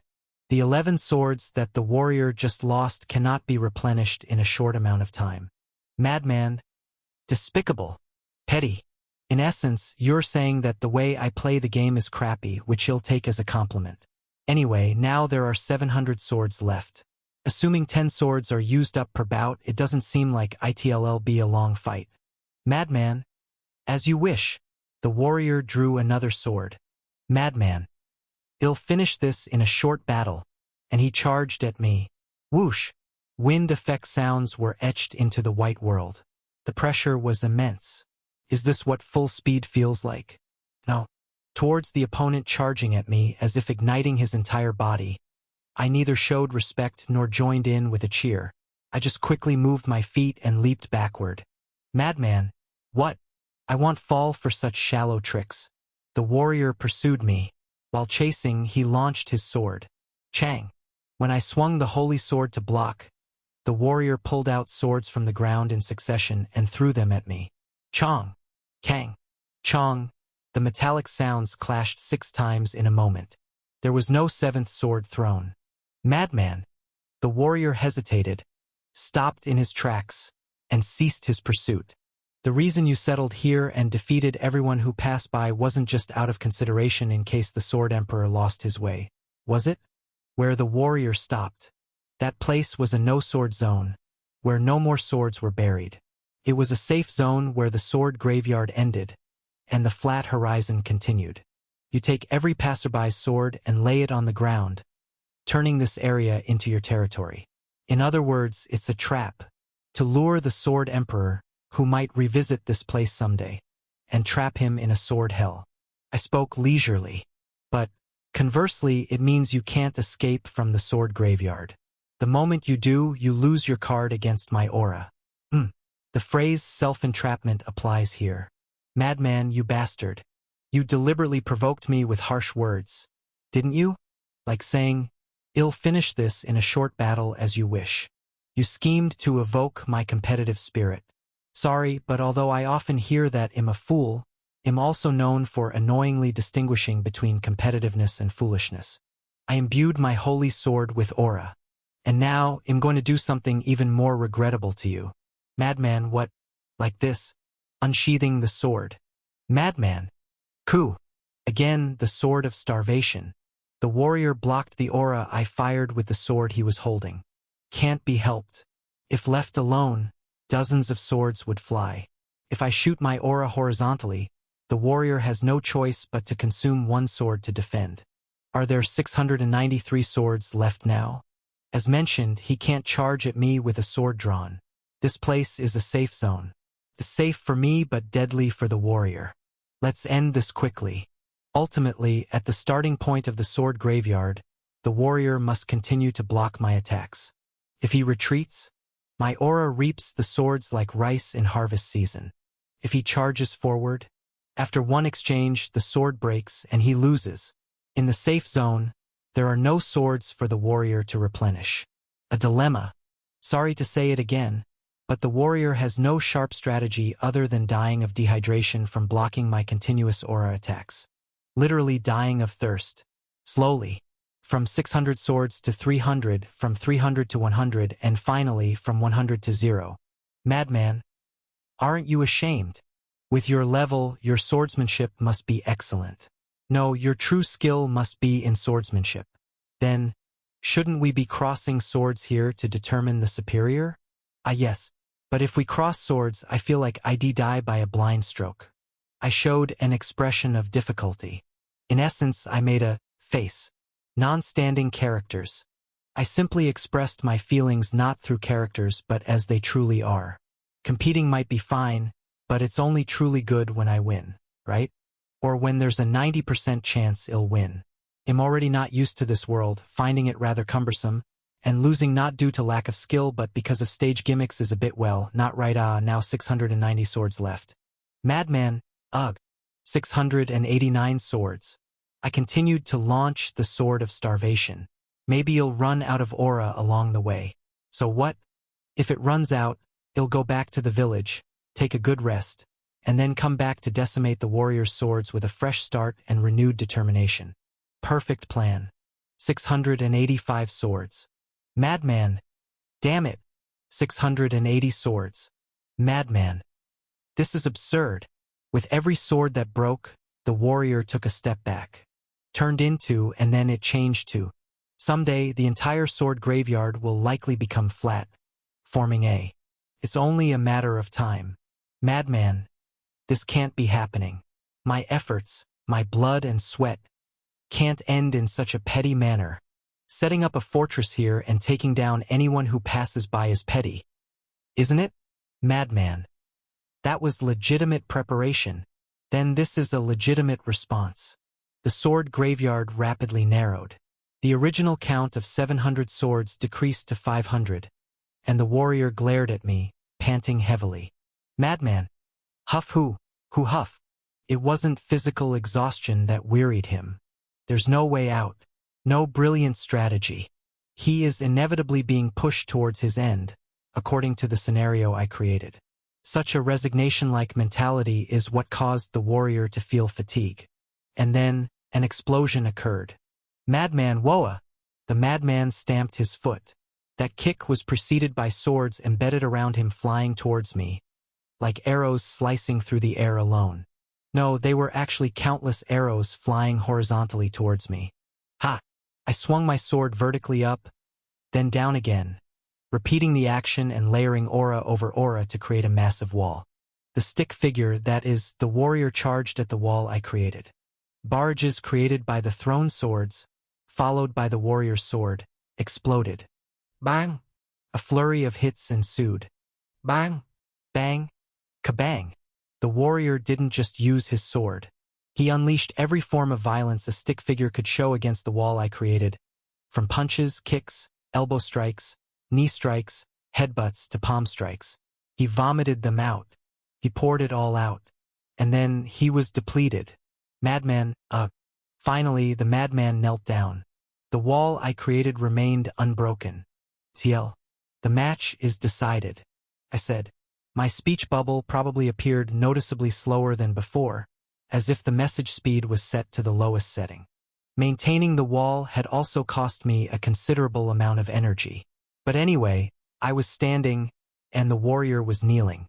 It was clear who had won and who had lost. Madman! Damn it! Damn! The warrior didn't object. He just spat out curses. So what remained was the victor's rights. I said, now you'll have to answer my questions. Chapter 354. White Endpoint 5. 6. The mad warrior who was defeated by the Sword Emperor a long time ago suffered humiliation by being defeated by me today. However, at least the warrior knew how to accept humiliation as humiliation and defeat as defeat. I demanded my rights as the victor.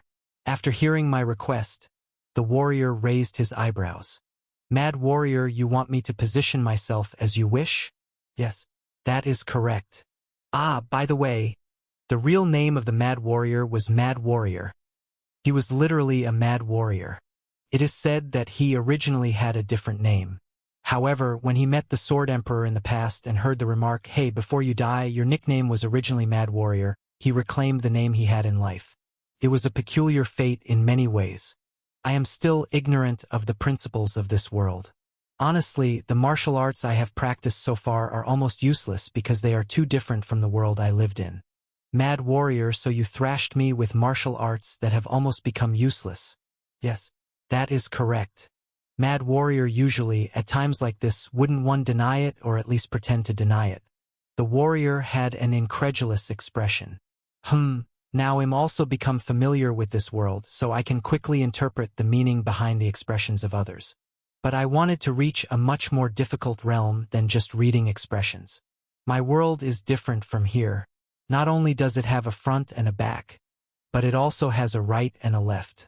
Even if you slash down from the top to the bottom, the upper left is different from the upper right. Mad warrior, I have heard that from the Sword Emperor as well. From my perspective, it's utterly nonsensical. No, if that's how you say it is, then it must be. Well, I intend to accept a fair duel as you wish. The warrior blinked. Mad warrior, really? Yes. But that will be after I become familiar with the laws of this world. This was exactly what I demanded as the victor's right from the mad warrior. I need to know how the upper left of my world is represented in this world. I also need to know how a waist cut from my world appears in this world. Show me all the movements I can make. As a resident of this world, you should demonstrate. Mad warrior, I don't understand what you mean. I am born a warrior. Speak plainly. Step forward. The mad warrior took the position as I instructed. I observed carefully and with all my nerves how martial arts movements are expressed on a 2D plane. Good. Now, please take the upper position. Mad warrior, I lost, so I will follow your request. But does this act have any meaning? Deciding its meaning is also the right of the victor, isn't it? Please do it. Mad Warrior HMPH. Despite his skepticism, the warrior took all the stances I requested. The stances were neat. Although he was defeated by both the Sword Emperor and me, at least in this world, the Mad Warrior could claim to be the strongest. Compared to me, the amount of aura he had was overwhelmingly less, but conversely, it meant he was a martial artist who relied less on aura. To clearly understand the martial arts movements of 2D, there could be no better example. I kept making requests. Next, please take the lower position. How does the stance I am currently in appear to you? What movements must you make to counter my stance? I am not asking you to show a secret technique, just the basic movements. If you are a swordsman, moving with the basic slashing movements everyone knows is enough. At first, the warrior complied with my orders with a disgruntled face, but as time passed, he began to grasp the true intention behind my requests. Mad Warrior indeed. The Mad Warrior smirked. It was the first smile he had shown in front of me. Mad Warrior, you are now translating my stance into your own terms. Yes. Mad Warrior, by now, in your head, you must be busily dissecting my stances, modifying them into something of your own. The warrior, although a beat late, had read my intentions.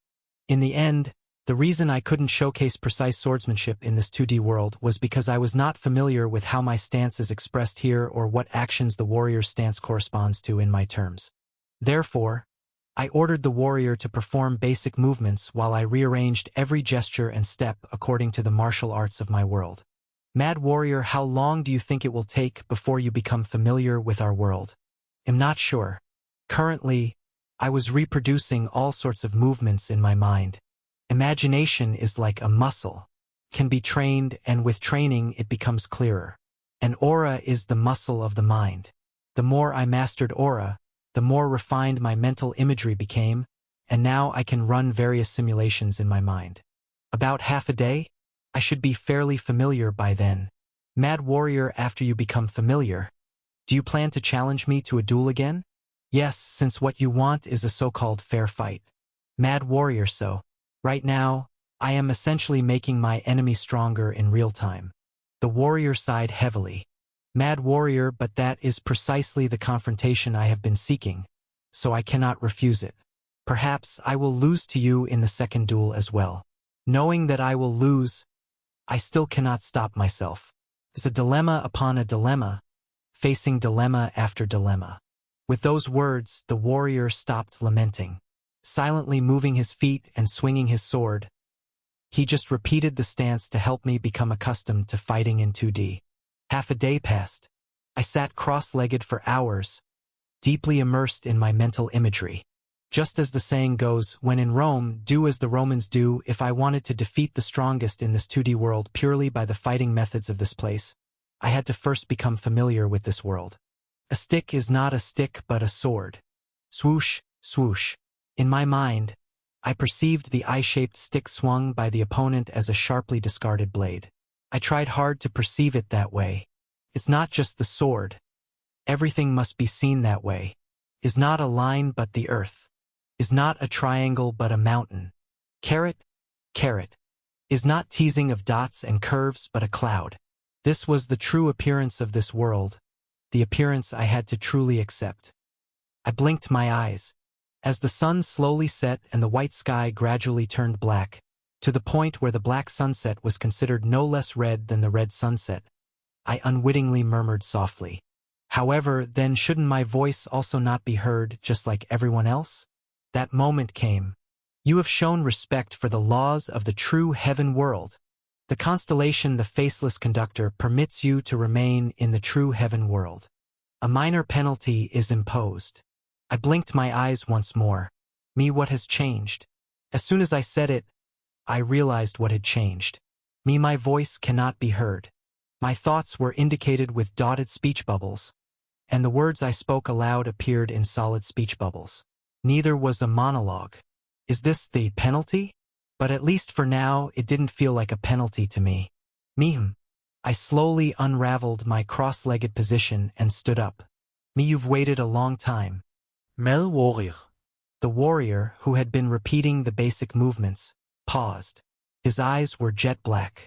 Eyes that resembled a black well looked at me. Mad Warrior, have you really become familiar with it? Already? Me, if it were the Sword Emperor, he would have adapted in an instant. Took me half a day to get used to it, so I don't deserve to be told it's already. It was a strange sensation. Or should I say, a normal sensation? Even in musical heaven, sound was not heard. But here, sound itself was absent. The senses needed to live in this world were much fewer and far fainter than those in my original world. Me, it's comfortable. Mad warriora. The warrior adjusted his stance. It wasn't a stance to show me as an example. It was a stance aiming his sword tip at me, a stance wanting to fight me once again. Mad warrior, well, that's why you lot live, and I am dead. After muttering to himself, unclear to whom, the warrior spoke. Mad warrior, I am already defeated, but my spirit deep inside does not fully acknowledge the defeat I suffered at your hands. Shamelessly, I want to request a rematch. Will you accept? Me, I am merely ashamed for making you wait so long. Unlike the first fight, both the warrior and I took on a formal posture. Me, I am called the Death King, the young master of the demonic cult. Mad warrior, Death King, why do you indulge in my childishness? Me, I serve the Sword Emperor as my master. Bei Hu Ryong, who had been silently listening to our conversation, widened his eyes in surprise. This is the true heaven. Lies and false flattery do not work here. He was surprised because I called him master without any hesitation. But it's too early to be surprised. I spoke my mind freely. Me, my master, is shameless and foolish, lacking the skill to consider the consequences, recklessly making promises and oaths, leading many into despair. How is he any different from a beast that relies only on its strength? For a disciple like me, it's utterly embarrassing. Idiot, hey? Me, but no matter how stupid and petty he is the master who taught me the sword. Even if the mess he made spreads over 3,000 li, as an unfilial disciple, I have no choice but to shovel the dung bit by bit. You too are a victim of the human excrement my master left behind. Idiot, hey? Hey? The fact that everything you're saying is true is shocking from my perspective? Quiet. Me, thus, I have a duty to restore the honor of our sect and tie up the disgrace of my master. Even though you are a criminal who has caused harm and inconvenience to many by blocking the trade between East and West, if you think about it, my master is the one who has committed a greater sin. I will reform you and set things right. Emma de Barriora. The warrior burst into hearty laughter. Mad warrior, it's astonishing that all those words came from sincerity. But can you really reform me? No, it will be impossible. Come on. So I went. Mad warrior. In a single strike, the sword Mad warrior was holding shattered. It wasn't the result of a distant aura attack. My holy sword had chopped down his sword from above. It was a momentary action. Mad warrior, ha! Though hundreds of swords had been destroyed in the Tomb of Swords, hundreds more remained. Mad warrior hurriedly picked up another sword stuck in the ground. Mad warrior, in the end, I extended my right foot, no, my front foot, and struck the warrior's hand. Thwack! Before the warrior could fully lift his sword, his body staggered. Mad warrior, was I fated to lose no matter how I fought? With my front foot, I pressed down on the opponent's hand, and with the momentum, I kicked the warrior's body with my back foot. The warrior tried to block my attack with his arms as best as he could. Because I put my whole body into the kick, my stance was compromised, and the opponent's stance was already broken. But I had a sword in my hand. Me, yes. Swoosh. While the opponent needed time to grab and pull out the sword handle, all I had to do was raise and aim my holy sword. The holy sword was pointed right under the warrior's chin. Mad warrior. Me, if you do not accept defeat, I am willing to fight again as much as necessary. Ma de warrior no. I have lost. The Mad warrior smiled weakly. Mad warrior defeated by the Sword Emperor, and now by his disciple as well. It's a dismal outcome after waiting for so long, but still the result is the result. Thank you. Meno. Now, the madman blocking the passage between East and West in this world will disappear. Whether he will go somewhere to devote himself to training again, or if he will travel to each village he has troubled over time, I had no intention of cutting down this witness who remembers the Sword Emperor. Me, you are probably the only local who remembers my master from the 70th to the 80th floor. I have something I want to ask you. Mad warrior, ask me anything. Me between the Sword Emperor and me, who is stronger? The warrior closed his eyes, and after a long while he opened his mouth. Mad warrior, the Sword Emperor is half a step stronger than you. Half a step. That half step is where the heart sword lies. The one chosen as your judge grants you a pass. Probably, Alchemist had been waiting for me to conclude any event. As soon as the mad warrior clearly declared his surrender, a message was engraved in the black sky as if waiting just for this moment. You have received the acknowledgement of the judge. You can declare a stage clear at any time. I turned my back towards the warrior. Chapter 355. White Endpoint 6. 7. After dealing with the aftermath related to the mad warrior, I was left with a chunk of free time on my hands. I turned my gaze towards a corner of the world. You can declare stage clear at any time. Such a message was floating there. As I waved my hand, the letters scattered like grains of sand. And standing in the middle of the ground, since the world moves with me, I could only ever stand in the center. I fell deep into thought. Idiot, what are you doing? Aren't you going back to the lobby? Me no. Suddenly, I thought that I, too, could fail around the 99th floor. Idiot. Me, I think I've become quite strong. Maybe, with my current strength, I could even compete with my master before her enlightenment. You, more than master, are half a step or more powerful, Sword Emperor. But even someone like you died on the 99th floor. I couldn't imagine what awaited on the 99th floor that led the Sword Emperor to his death. Point beyond my imagination. Anxiety sprouted like a poisonous mushroom from there. I looked straight at Bei Hurayong. Me, what's on the 99th floor? Can't you still tell me? Idiot. Me, if you tell me, I can prepare. I can come up with measures, right? Idiot. Well, death. Bei Hurayong scratched the back of his head. Idiot, you have a point, but that's all you have. Me, what does that mean? Idiot, I just don't want to tell you the truth about the 99th floor. Me, are you really a child? Idiot, enough. Let's walk. Me, walk? You're a ghost, you can't even. And for the first time since I met Bei Hurayong, I witnessed something. It was a sight that was astonishing in a way, yet utterly mundane in another. Bei Hurayong, who almost always floated gently in the air, walked, step by step, on the ground. Idiot, what are you doing not following? Me know you even without a body. How can? No matter how I looked, Bei Hurayong seemed to be truly walking. Me, did you get a body? As I climb the tower, you also gradually gain a body. Something like that? Idiot, idiot. You've reached such a level and still blind. Am just pretending to walk. Me, what? Idiot, TSK, what's the use of talking? Just follow me. Bei Hurayong turned his back and walked forward. I followed him as if possessed by a ghost. Mountains continued and clouds flowed by.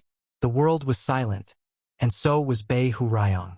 I followed the silent man without a word. Idiot, that mad warrior said the difference between you and me is just half a step. After walking for a while, Bei Hurayong finally spoke. Idiot, zombie. What do you think that half-step difference is? Me, I think it's the heart sword. Idiot, right. It's the heart sword. I can use the heart sword, and your master also grasped the heart sword right before she closed her eyes. So, how can one awaken the heart sword and wield it freely? Me. I instinctively sensed that this conversation was extremely, immensely important. Yes, Bei Hurayong was trying to teach me something. Just like when I first awakened my aura. Me, the heart sword is the sword of the heart. Perhaps it's about imbuing the sword with the heart? Idiot, you've already reached the pinnacle of Infernal Heaven's demonic art. You freely deciphered Infernal Heaven's demonic art and even invented formations. In terms of imbuing the sword with the heart, there's hardly any meaningful difference between you and me. Me, then, is it a matter of the type of heart being imbued? Idiot, idiot. Day deeper. Step, step. I chased after Bei Hurayong and noticed something. It was far. It had become farther.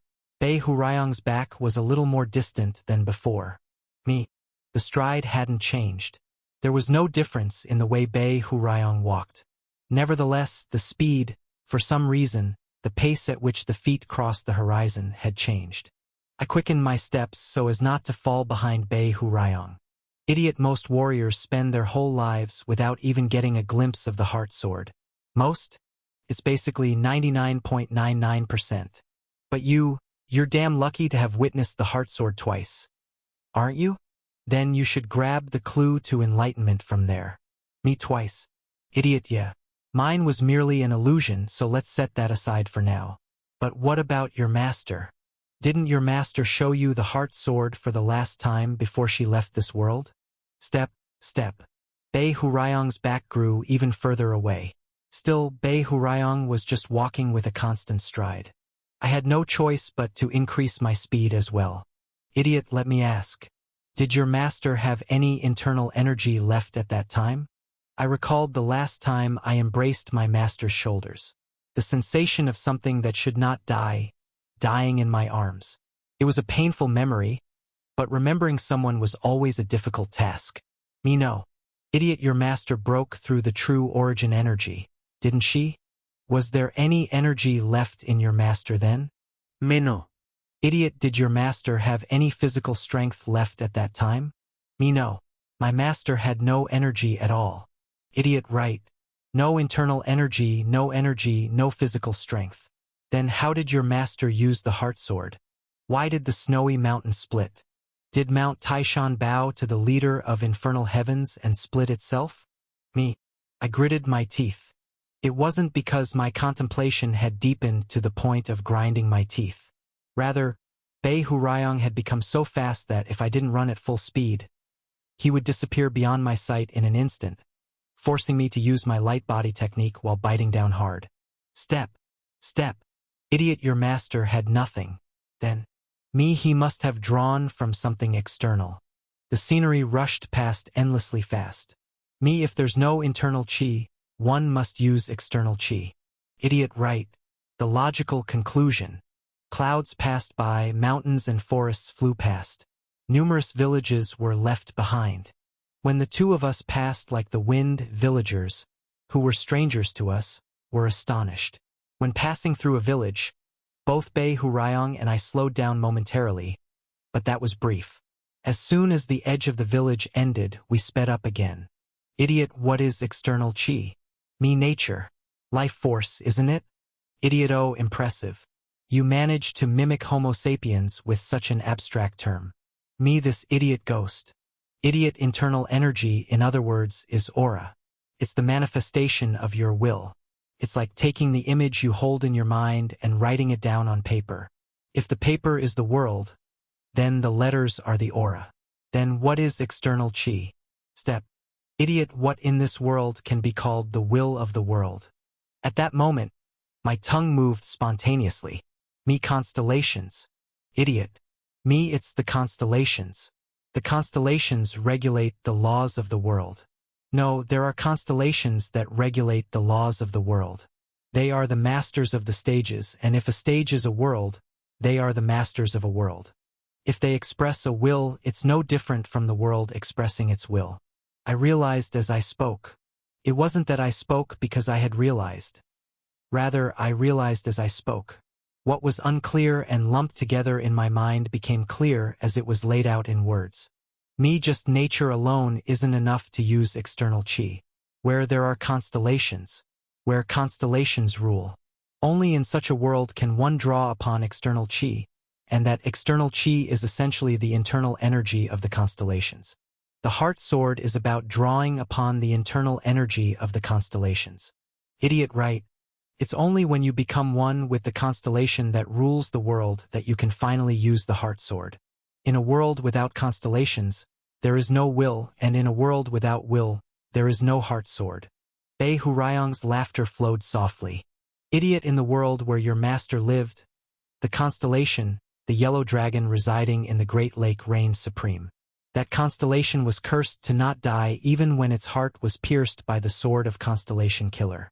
The constellations not dying even in death resentment defined the rules of the world, and thus the humans living in that world became bodies that do not die even in death, ghouls, zombies. The villages became sparser as we ran across the land. We were passing through the densely populated continent and moving further into the remote, sparsely populated frontiers. Idiot winter is the same. The eternal winter is nothing but a direct reflection of the imagery of that constellation. A world buried in permafrost exists, yet it allows no vitality. Zombies. That's the world your master lived in. Wish, wish. After passing the last village, only mountains, forests, and clouds continuously unfolded before us. Idiot, how could one draw upon the inner energy of such a world's constellation? The constellation's inner energy. Me, you have to become more like the constellation than the constellation itself. I felt as though I knew the answer somehow. Me, the constellation suffered from being pierced by Kim Yul's sword, unable to die. But my master suffered more. In the agony of not being able to die, my master was undoubtedly more tormented than that constellation. In other words, me, if you want to freely draw upon the power of Musha, you just need to be more obsessed with time than Musha. If you desire regression even more intensely than Musha, you will be able to freely wield the heart sword in Musha's world, becoming even more like the opponent than the opponent itself. Me, to use Hishmith-Kritz's power as if it were your own, not by commanding it as now but to truly use it freely, you just need to become more obsessed with the secrets of people than Hishmith-Kritz. That was the principle of the heart sword. Me, to kill winter, you have to become more winter than winter itself. How far had we run? Carrot? Carrot?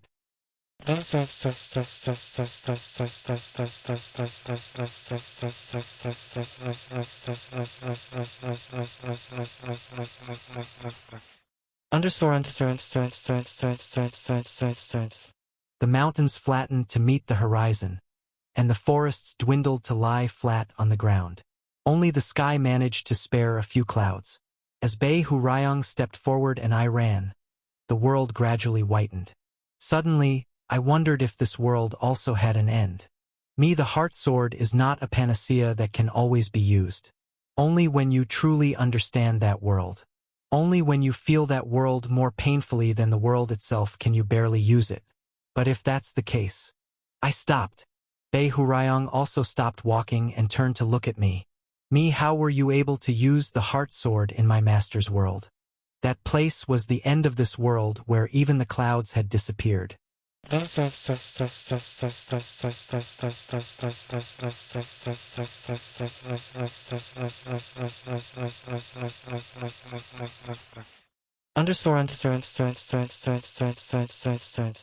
Only the horizon. There were no mountains or vegetation. Only the base of the world stretched infinitely. A single line of black and white all around. I amplified my senses with aura, trying to widen my field of vision as much as possible. As my aura strengthened, my vision expanded leaps and bounds. I saw a world 10 times, 30 times, 120 times wider than usual.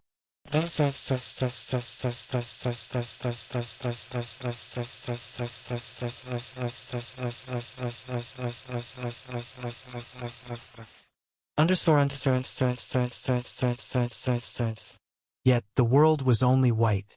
It was beautiful. A pale, vast sea of tranquility and silence was there. A border where even breathing seemed not to be allowed, or rather, a world of rest where one did not want to permit it. Expressions, voices, tones, everything releasing breath faded away. I thought to myself, someone would consider this place heaven. And indeed, this place deserved to be someone's heaven. There, Bei Hurayong's eyes were turning to look at me. Sword Emperor, watch closely. Bei Hurayong raised his arm. Sword Emperor, I'll show you for the 3rd time. His arm moved slowly. Sword Emperor, the next time you see this, it will be when you and I are fighting. And then, something silently split apart. I blinked. In the brief moment my eyelids covered and then revealed my eyes again. The silently parted crevice widened even more silently. It was as if the more the gap widened, the more it devoured and erased the world's time. The white crevice expanded uncontrollably. It wasn't that the world was collapsing, nor was it being destroyed. It simply ceased to exist. It was deleted. It was being sliced by a sword. The faceless conductor notices the anomaly in the stage. The master of the world that was being sliced spoke. The faceless conductor immediately requests your withdrawal. The request for withdrawal is forwarded to the Wand of Ages. Approved. And finally, even the space in front of my eyes turned completely white. You are being forcibly transferred to the 70th floor. My vision became a jumbled mess. Blackness diluted and whiteness intensified, with all sorts of colors swirling around. My consciousness began to feel nauseated. My senses, perfectly adapted to the 2D world, were forcibly dragged back to the original world. You're being absurd. For the first time in a long while, another person's voice struck my head. It was the Wand of Ages. The voice split inside my head like thunder. Do you have any idea what almost happened? If you had cleared the stage, you should have quietly returned, and moreover, my goodness. A non-contender, an outsider, dares. I struggled to open my eyes. There was the face of the wizard, stained with perplexity and anger. You, the unparalleled troublemaker of this world. Despite feeling nauseous, I managed to speak, because there are moments when, no matter how hard it is, one must speak. That's incorrect. Since there are two of us, rather than being an unparalleled troublemaker, it would be more accurate to say we are the only two troublemakers in existence. Clang. The wizard swung his staff, striking my head. Chapter 356. Return to the Origin 1. The wizard, the Wand of Ages, sighed.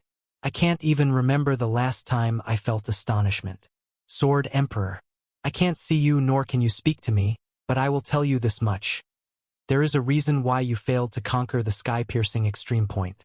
The wizard touched his forehead, as if utterly fed up. Considering he's someone who usually doesn't show much emotion, his intense reaction must mean the aftermath of the heart sword demonstrated by Bei Hurayong was quite powerful. What exactly happened? I shook my head to clear my mind. The after-effects of having just hopped back from the flat world to the original world hadn't worn off yet. A sense of nausea clung to my throat, sticky and unpleasant. What happened? Yes, something tremendous occurred. At my question, the Wand of Ages frowned. We were on the verge of a stage collapse. Collapse, you say? Literally a collapse. Some stages are the constellations themselves. If a stage is destroyed, the constellation is also damaged. But the ghost you carry around slashed the stage itself. What? Gongja SSI carries around a ghost? Next to me, the alchemist blinked in surprise. It was completely new information to her. However, the Wand of Ages, perhaps too annoyed to explain, did not answer her question. If left alone, the wound your ghost made would have expanded rapidly, growing larger. The true heaven world would have been sliced away like a piece of paper. There might be several worlds that could replace the 75th floor, but for the souls resting in the true heaven world, what a disaster it would have been, like being hit by a bolt out of the blue. The wizard glared at the empty air. If Bei Hurayong had been there, it seemed he might have slapped him. I can't believe what you did with your thinking. No. I simply trusted you all. Bei Hurayong, arms crossed, chuckled. Even if the world falls apart, you would do your best to stop it. Yes. In a way, I trusted your goodness. You should thank me for someone like me willingly acknowledging your goodness. What does your ghost say? Kim Gongja, a second of contemplation in his life. Sorry for swinging my sword without thinking. It's good you at least know shame. The wizard scoffed. Watching him, my conscience should have felt guilty, right?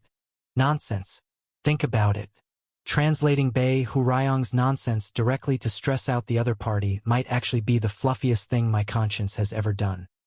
While we were talking, the alchemist was lost in her thoughts. Hearing that I had a ghost made her ponder, I guessed, and asked her, "What's wrong?" It's nothing.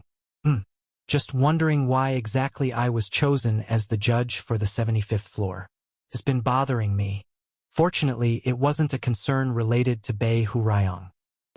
Gongja SSI, could you tell me about the judges before me and what kind of stages they were responsible for? Since it wasn't a difficult request, I carefully explained. The alchemist's eyes, even behind thick lenses, visibly darkened. I see. The alchemist murmured. Gongja SSI. If I die, I will go to the true heaven world. What? That's exactly the criterion for a judge. Where one goes after death, to which heaven? My eyes widened. Conversely, the alchemist narrowed hers. Think about it. The world crusader Nim judged was said to be the heaven of music, right? Yes, that's correct, but Crusader Nim is of course an expert in music. So, it makes sense she was in charge of the musical heaven. Yes, but if that's the case, the world I should have been called to judge would naturally be the medicine heaven. My expertise is, after all, medicine. The alchemist whispered in a soft voice, but the place I was actually assigned to was the true heaven. Completely unrelated to my field of expertise, you see. Especially since not lying is not my forte. Nor do I have specialized knowledge about two-dimensional planes. So, who becomes a judge isn't decided by whether they're an expert or not. Absolutely not. Indeed. I too narrowed my eyes slightly, following the alchemist's line of reasoning. If the crusader were to die, she would reincarnate in the musical heaven.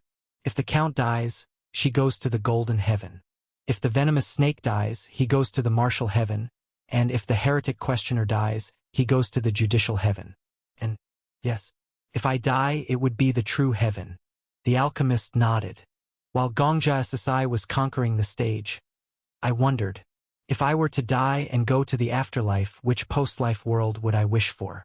It was hard to imagine, but I concluded I want to go to a world where I don't need to worry about what others are really thinking in human relationships. I see. Yes, that was it. Therefore, the true heaven would be the afterlife world I wish to go to. I turned my gaze away. The alchemist looked in the same direction I did. There, the wand of ages was silently accepting our gazes. Is that true? Yes, right. You've hit the mark. The wizard answered quite refreshingly. The wand of ages acknowledges your pursuit of truth as correct. You have uncovered the information hidden by the wand of ages. A message appeared to confirm it. How considerate. Originally, when you reached the 79th floor, I planned to reveal all the heavens you've experienced so far blah blah, trying to give off a final boss vibe. The wizard looked as though he had lost a toy he had been saving in secret. But you figured it out much faster than I thought. The thrill of surprising you is gone. Is the heaven I'll go to when I die also predetermined? The wizard smiled knowingly, a glint in his eye. That's a question I can't rashly answer. It's not something I can decide. Anyway, you said you were an alchemist, right? You've done well. Now off you go. As the wizard tapped the floor with his staff, the ground beneath the alchemist rippled like a swamp. She was being forcibly recalled. The alchemist floundered as she fell through the floor. Me. Go. Gongja SSI. Cheer up. Fighting. I've heard I'll forget about this incident. But Gongja SSI, you will remember. Yes. I smiled and sent the alchemist off. I look forward to the special potion you'll develop next time. Plunk dash. In an instant, the alchemist's figure disappeared below the ground. Only a ripple of white remained where she had vanished, quickly settling down. A moment later, the 70th floor lobby was surrounded by a desolate white. Stages only I will remember. Nothing new, really. I shrugged my shoulders and turned back to the wizard. All right, so who's the next judge? Anastasia? Markus Nim. Considering only the best hunters have been summoned so far, rank must be included in the criteria for selecting judges. More precisely, it's chosen among those who have a deep connection with you. Then, Aberka? Or maybe Raviel? Both have deep ties with you, but neither wishes for an afterlife. Death King. The wizard tapped the floor again with his staff. The judge evaluating you this time might be a bit tricky. Whoosh! Centered around the tip of the staff, light bloomed. At a closer look, the shape of the blooming light resembled a lotus. As the neatly arranged lotus petals split open, the silhouette of a person flickered between the beams of light. What's this? Just like the people who had been summoned as judges before, this figure was also very familiar. There were a few people whom I thought wouldn't forget even after I died, and he was one of them. It wasn't in a good way. Summon? Is this what they call a summoning? Some morally bankrupt guy summoning someone who's just trying to make a living, what the hell? Let's at least have the decency to greet each other. What's this? Are my eyes deceiving me? It seems like the epitome of a scholar, famous enough to be synonymous with the term, is standing before me. Well, who else but you would summon me? My bad for not realizing sooner. So what is it this time? You want me to dance again? I murmured the name of the man summoned as the new judge while covering my forehead with my palm. Yo Soa. That is indeed my name. Of all people, why him? Too. My head throbbed. He was indeed a most fitting person to be summoned as someone deeply connected to me. Why are you here causing a fuss? Huh? I don't see why you're asking me. You're the one who summoned me. Yasuha narrowed his brows. His sharp yet bold eyebrows furrowed elegantly. Wait, hold on. Hey, I thought I was done living in your shadow. I can still be summoned to you? Is this even legal? Yasuha had long since been released from being a summoned spirit under 100 Ghosts reincarnation. Through the skill, the Earthbone Dragon Skull, I acquired from the Tower Master, he had obtained a new body. He must have thought his days of being summoned and following my orders were over, so it's no surprise he frowned at being summoned out of the blue. Damn it. Stop using me already. I'm trying to live my life anew. Don't you see what I'm wearing? This is my part-time job uniform. I was working at a planetarium before you summoned me. Part-time. Yasuha seemed to mistake that I had performed the summoning. Perhaps he thought he might be ordered to perform some ridiculous dance again. He started to elaborate on his pitiful situation in a rather desperate tone. After my shift, I have to go to Chun Mumun, because you shoved me into becoming a disciple there. You have any idea how hard I've been slaving away? If you had any conscience. Scared? What? Are you scared I might make you do something weird? This guy. Yo soa grimached. Now you're rank 2 among hunters, have the rank 1 hunter as your personal bodyguard, are friends with all the big guild leaders, and married the most beautiful person in the world, and you see me as nothing more than water? Shit. Yasuha seemed to begrudgingly accept that he could indeed be seen as mere H2O. Anyway, I'm not the one who summoned you this time. Then, it's a long story.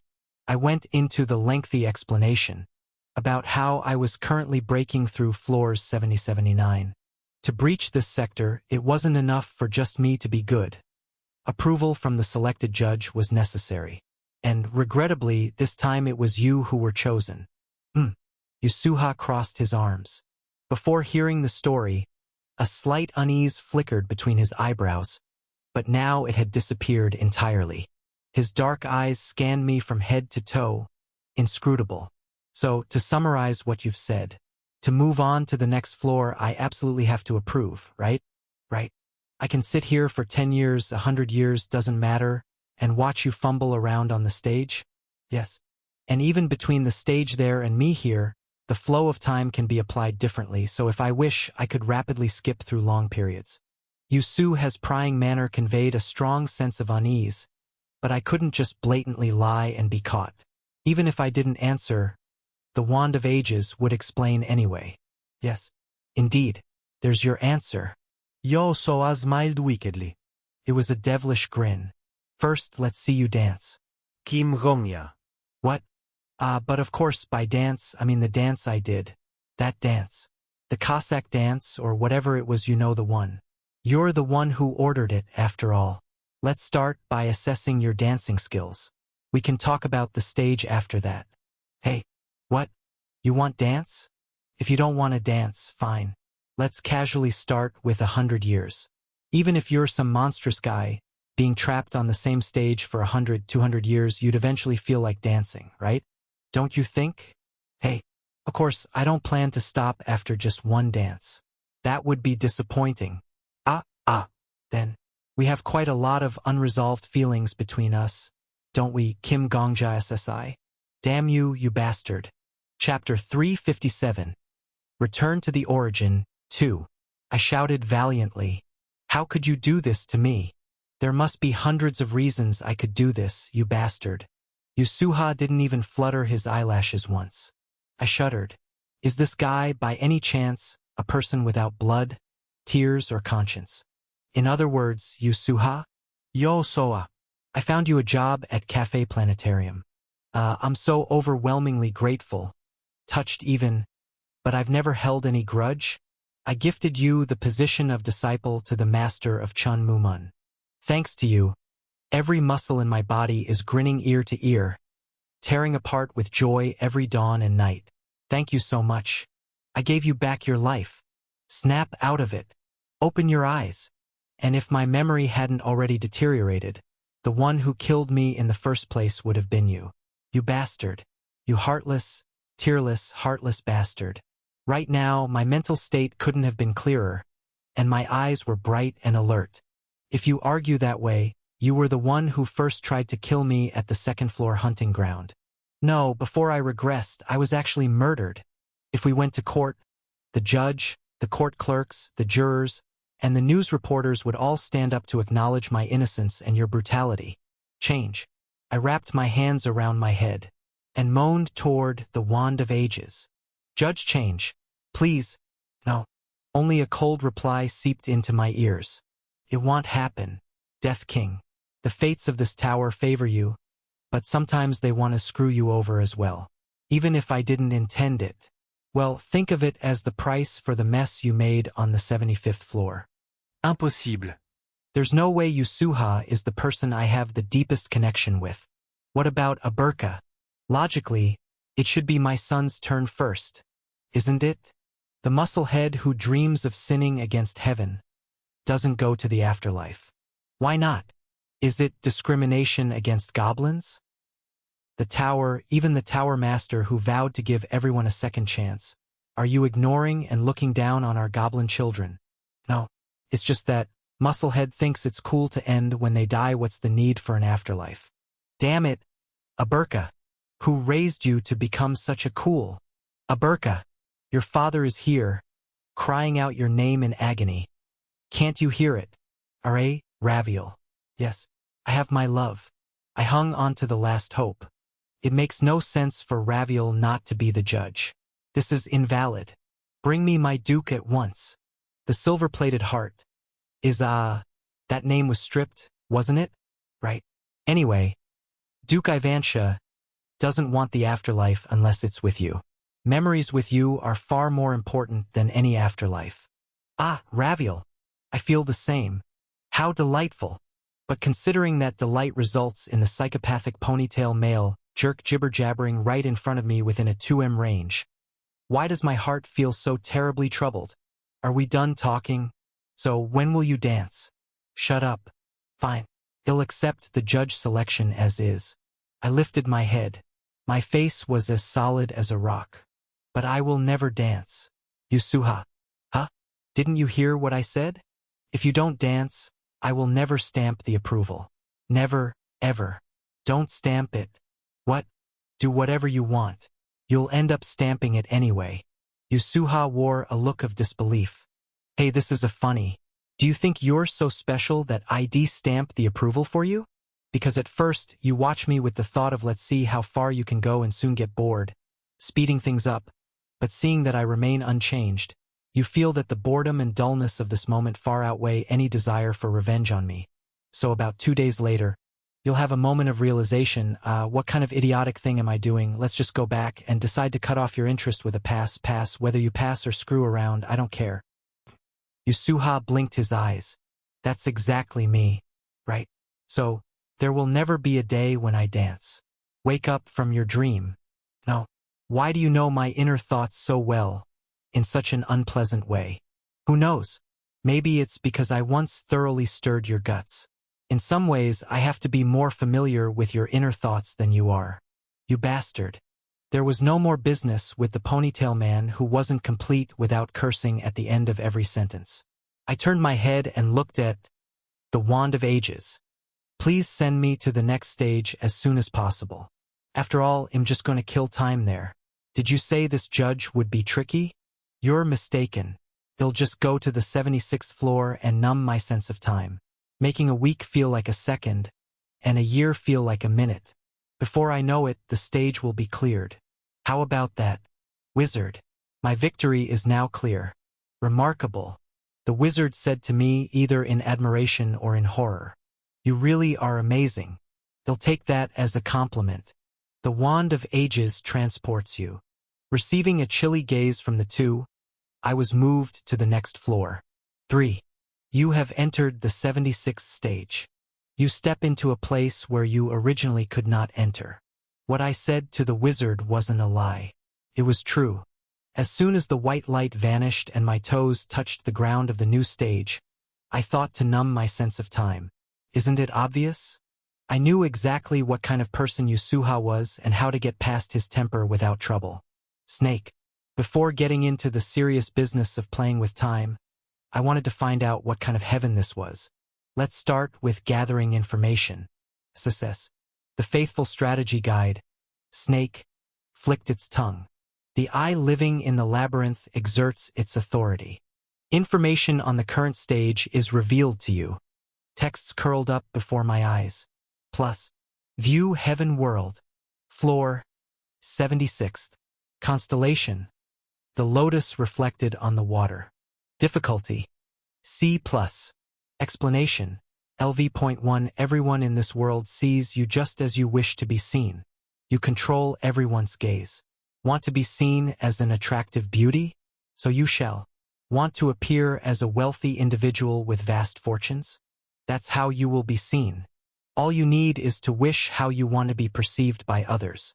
No further effort is required on your part. You gain infinite freedom regarding yourself. However, you gain not a single right concerning others. You cannot decide how to view others. You can only see them as they wish to be seen. Plus, the texts continued downwards. I read the information and couldn't help but chuckle. Looks like a heaven Yasuha would enjoy. The first thought that came to mind was that, if I had to pick one heaven that suited Yasuha, this place wouldn't be too bad. Okay, Snake. Hurry and unveil the rest of the hidden information. But the moment I was about to command Hishmith crits, a completely different idea from my first thought flashed through my mind. It was a kind of suspicion. Wait a minute.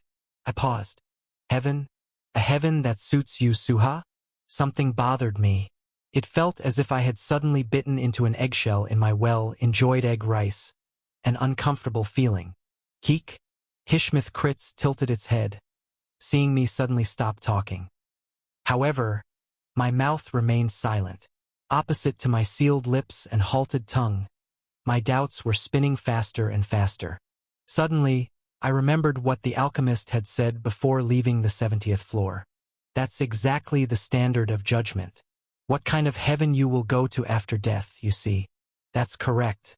Meaning, if Yasuha were to die, he would reincarnate considering this world as heaven. Hence the stage's judge role went to Yasuha. There's nothing strange so far. What exactly is bothering me? Why does my instinct feel so uncomfortable? What about Aberka? The musclehead who dreams of sinning against heaven doesn't go to the afterlife. The conversation I had jokingly shared with the wizard just before snapped in my head. Why? No, it's just that musclehead thinks it's cool to end when they die. What's the need for an afterlife? I could feel my eyes narrowing. By narrowing the field of view, I reduced external stimuli. With unnecessary information blocked, my thoughts in my head soared even more. Raviel not being the judge doesn't make sense. Suddenly, Duke Ivansha doesn't desire the afterlife unless it's with you. I murmured unknowingly. This can't be Yasuha's heaven. Ki? The snake lifted its chin to look up at me. It seemed to have misunderstood that I was speaking to it. Instead of correcting Hishmith Kritz's misunderstanding, I let out the conclusions that were silently flowing in my mind. According to what the Wand of Ages said, not everyone is led to heaven upon death. If, like Aberka, one has no lingering attachment to the afterlife, or like Raviel, refuses to let go of the memories of their current life no matter what, they simply embrace death instead of reincarnating in heaven. The more I verbalized it, the more solid my thoughts became. Maybe it's because the inside of the mouth is hot and the outside is cold? The thoughts that were mushy and melting on the tongue also cooled down and solidified as they squeezed past the lips. Then, Yasuha must accept the concept of the world after death to eventually go to the heaven floor. Otherwise, like Aberka or Raviel, he would be categorized as one who simply accepts death when it comes, and he wouldn't meet the qualifications to be selected as the judge for the 76th floor. Snake looked at me. Fox also turned her head to look at me. Bei Hurayong's gaze as well. There might be more gazes looking down at me now, unseen by my eyes. That's exactly the problem, I said. Yusuha would never consider this place heaven, asserting with certainty, because even if he dies, he would wish to be reborn in the same world. Not because he likes the world he was born into. Quite the opposite. He doesn't even like other worlds. He doesn't think that if he changes or the world changes, he'll become a better person. Just, what's precious to him is only his body that he has owned so far, his life, his memories. As long as he can protect them, it doesn't matter what becomes of the world. I looked up at the sky, the clear blue sky. If he cannot protect them, no world can satisfy him. I said this towards the Wand of Ages, which would be observing my every move from the lobby. I object to your selection of the judge. There was no answer. If Aberka and Raviel were excluded from being judges, then by the same standards, Yusuha cannot be a judge either. The reasons may be different, but the outcome is the same. He absolutely cannot accept a future where he reincarnates in heaven having lost his memories. Isn't that so? There was no answer. If I'm mistaken, please tell me. However, you won't be able to refute it. There was no answer. As Yusuha himself said, I know him better than he knows himself. And then, the Wand of Ages closes its eyes. The Wand of Ages fully accepts your objection. Buzz-dash. The 76th floor stage is forcibly terminated. The world of blue sky split apart. Chapter 358. Return to the origin, 3. 4. Let's talk about the old days for a moment. When Director was young, instead of smartphones, staring blankly at the television was a child's pleasure. It is said. On TV, you couldn't choose whatever video you wanted freely. You watched whatever the broadcasting station played. Since broadcasting stations are places where people work, nothing is broadcasted during the times when people drift off to dreamland. It's just like a restaurant that doesn't operate 24 hours. Rest. Closed. There is certainly a stop, but its function does not operate. ZZZT. And when the television rests, it shows a strange screen. Black dots and white dots intertwine messily with a crackling sound. Flicker, flicker. As if machines' AIs are playing their own game of Go at high speed, black and white dots mix together. Dizzily, dizzily, dizzily. ZZZT. ZZZT. That was the scene where I was standing now. The 76th stage has been forcibly terminated. The once blue sky had suddenly cracked open. From the split crevices, like the proliferation of mold, black and white vomit poured out. The sky was devoured first, then the humans wandering below the sky, and finally the horizon was eaten away. ZZZZT. The sixth pillar, the Wand of Ages, intervenes. The Wand of Ages wishes to maintain control of the stage. In the midst of a world where black and white fornicate, there was a wizard leaning on a lonely staff. One of the pillars operating this tower. It was the Wand of Ages. That's an interesting story you're telling. Death King. The wizard looked at me. So you just said my choice was wrong? Who is suitable to be the judge of this layer of heaven? Who is willingly able to judge pass or fail for you? Considering all of that, my choice of Yusuha as the judge, my judgment was wrong? Yes. The wizard's pupils were like water in which a knife was soaked, silvery. I did not avoid the gaze of the silver blade aimed at me. Yusuha, even if he were to face death, he would never wish to be reincarnated here. The wizard did not answer immediately. Press. After a long time, the wizard gripped his staff tightly. Maybe there's some merit to your words. However, what about here? The wizard raised his long staff high, and with all his might, he slammed it down on the ground. The Wand of Ages manifests its power. Whoosh! Centered around the spot hit by the staff, waves arose. White waves. The white waves instantly became violent torrents, driving away the blackness that was devouring various places in this world.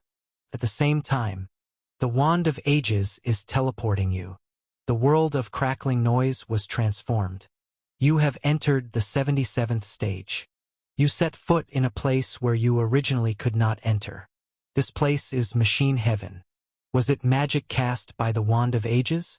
We were floating in the air. Dazzlingly far below was a splendid future city. The skyscrapers rose smoothly without a single pillar or joint, and buildings were connected like neurons in the brain. The pathways draped like spiderwebs between skyscrapers constantly emitted light. In this world, countless mechanical dolls live.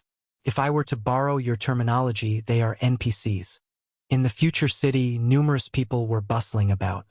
If what the wizard told me is correct, the vast majority of them are NPCs. That is, they are not hunters who have been reincarnated with souls. The constellation of this world, the god of machinery, controls millions of mechanical dolls. Of course, humans reincarnated here are unaware of such facts. NPCs too believe they are just like themselves, humans, naturally. The dolls controlled by the god of machinery are vividly indistinguishable from humans. And then, the dolls always lose to humans at life's decisive moments. A boxing-like match was being shown on the city's electronic display. Humans reincarnated here always win against the dolls. So cunningly that they never realize the dolls deliberately lose to them. No, they never notice that the people who lost to them were actually just dolls. Thump! A boxer with red gloves knocked his opponent down. Wow! Cheers from the audience could be heard beyond the display. The boxer with blue gloves staggered into a corner, and the red player aggressively pushed his opponent. Those reborn here lead a life of constant success. Even when crises that seem like defeats loom, they ultimately win. The sweetness of victory, the confidence of having overcome life's challenges.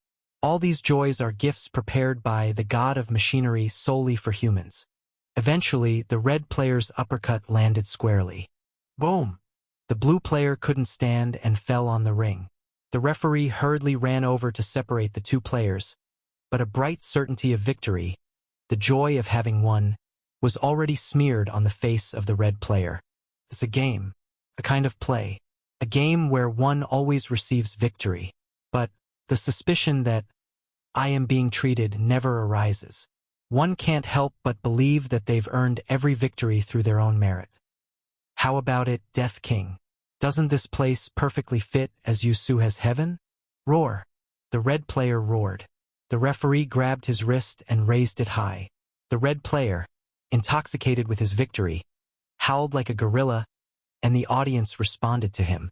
An even louder cheer rewarded him. You'll admit you know Yusuha well. From the sky died with cheers, the wizard softly said. Yeah, maybe I made a mistake once. Sorry. It's the administrator's responsibility. As an apology, he'll acknowledge that you've automatically cleared the 76th floor. So now, let's proceed to capturing the 77th floor. How long can you keep doing this? What? I narrowed my eyes. Those who wanted to abandon the world from the outside entered the tower. Those who want to abandon the world of the tower go to one of the heavenly layers prepared from the 71st to the 79th floors. Is that the end? What if the souls that arrived here want to abandon the world once more? Then, will you create another heaven of heavens? Build a tower within a tower, and again a tower within that tower, stacking it up forever to 100 floors, 1,000 floors, 10,000 floors, 100,000 floors, 1,000,000 floors? The wizard bit his lip. The wand of ages is teleporting you. The staff the wizard was tightly holding trembled. You have entered the 78th stage. You set foot in a place where you originally could not enter. How about this place? The world changed again. A tranquil yet fulfilling village by the seaside unfolded. People were paired up, peacefully engaging in conversation or enjoying meals. This place is Twin Heavens. Here, everyone can find their destined partner. Even those who did not meet their fate in their previous life, here, they are bound to meet and be together forever. There's no end.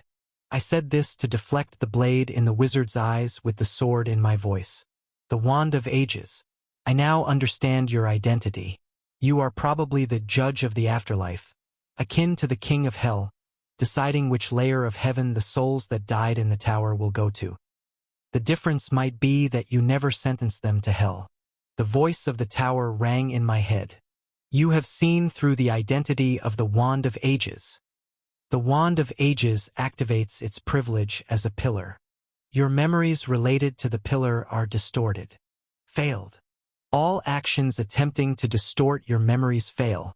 Fox Nim was wrapped around my neck like a scarf. I nodded my head and continued to glare at the wizard in front of me. The judge who decides and distributes all the souls that have died in the tower. You have made 2 critical errors. Errors, what do you mean? The tower never forces people from the outside world to come here. That's a decision for people to make on their own. Whether the world of the tower suits them, whether they really want to abandon the outside world once and for all. The hunters living here have come by making that decision on their own. I said emphatically, but you did not ask for their consent. You didn't ask the Crusader if she would choose this heaven if she died. You just decided on your own that the musical heaven would suit the Crusader best. The same goes for the Count, Venomous Snake, Heretic Questioner, Alchemist, and Yusuha. You summoned them without asking anything. But there's an even worse mistake. That is, the people who go to the layers of heaven you manage completely forget their past lives. So what? They are souls that chose to leave the world for a heaven that would make them happy. There's no need to remember the unwanted memories, the things related to the world they have abandoned. We did not choose to be born into the outside world.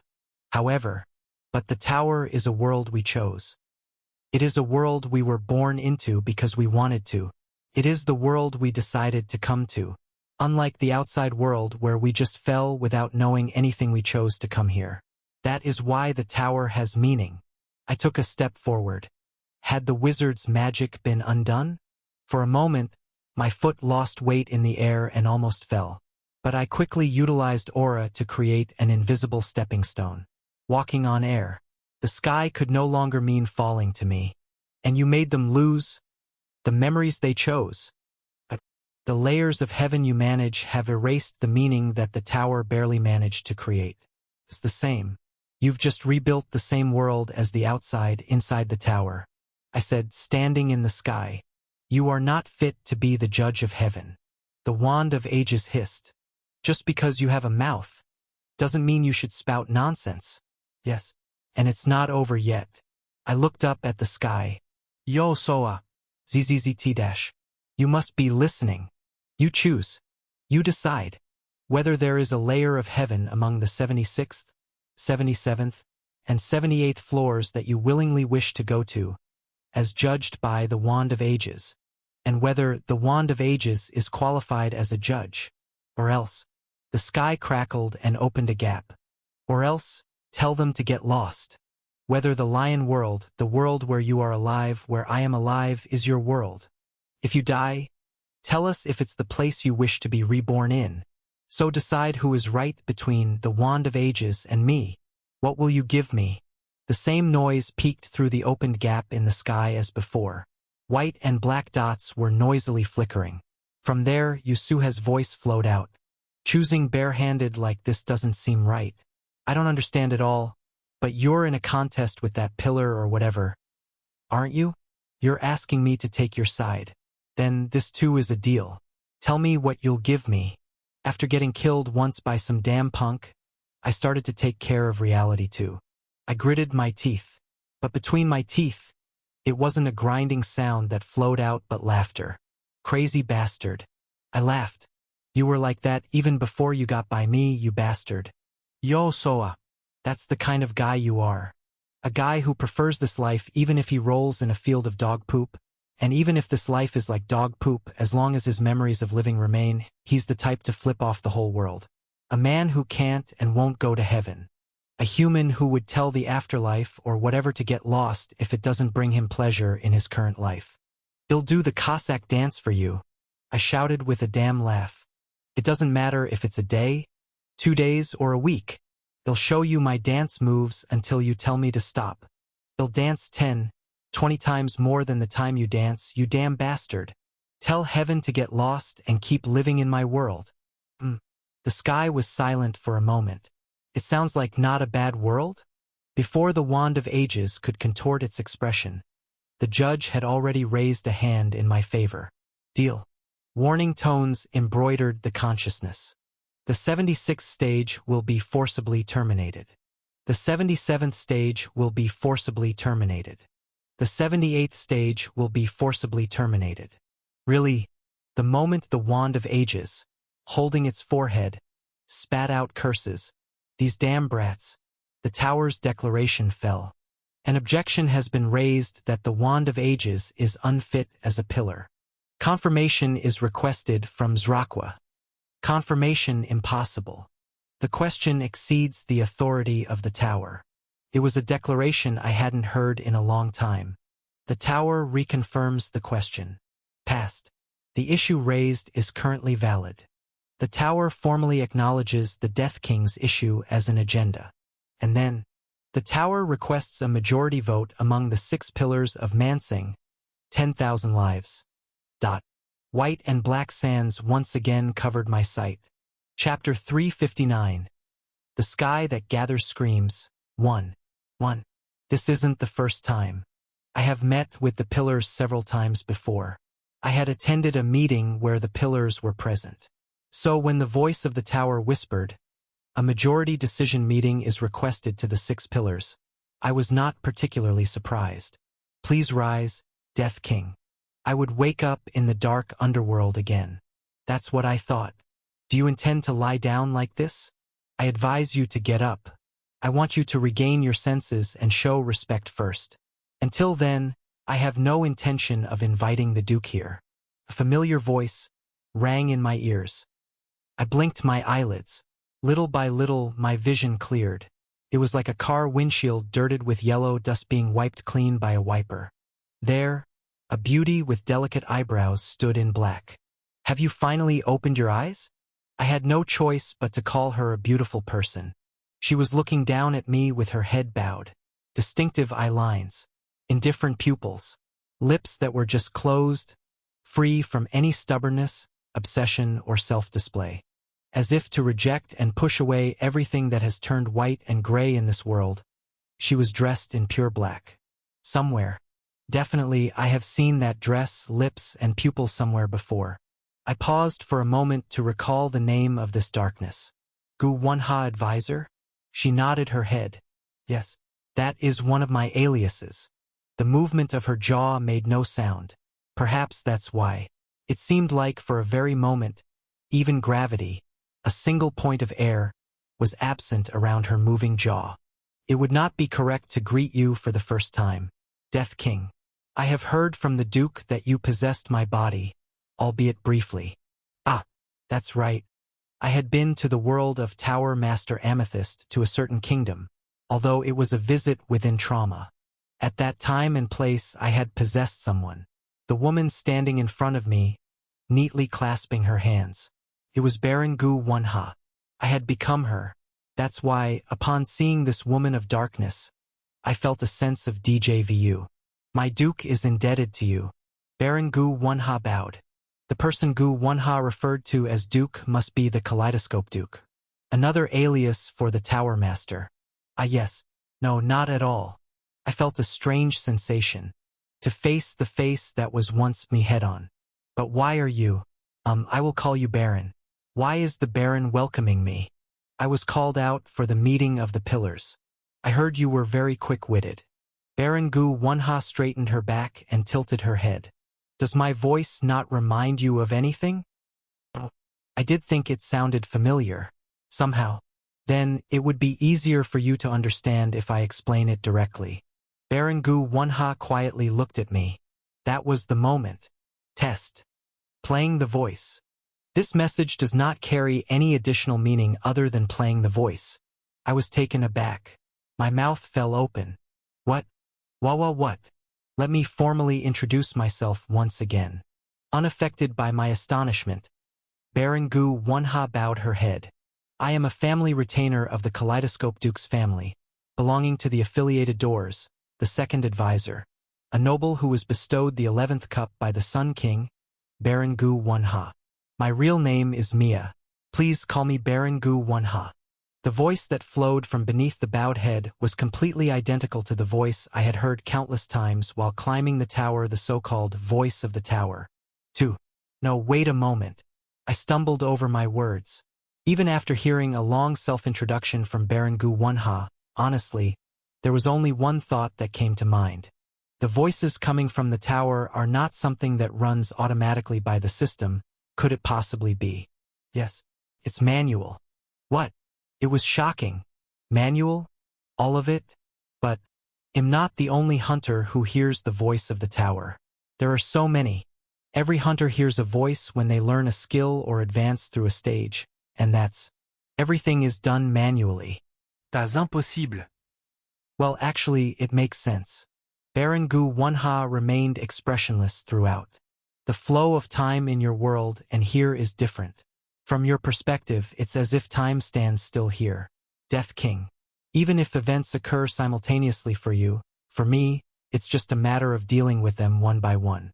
It seems like you'd have to respond to hunters thousands, tens of thousands, hundreds of thousands of times a day?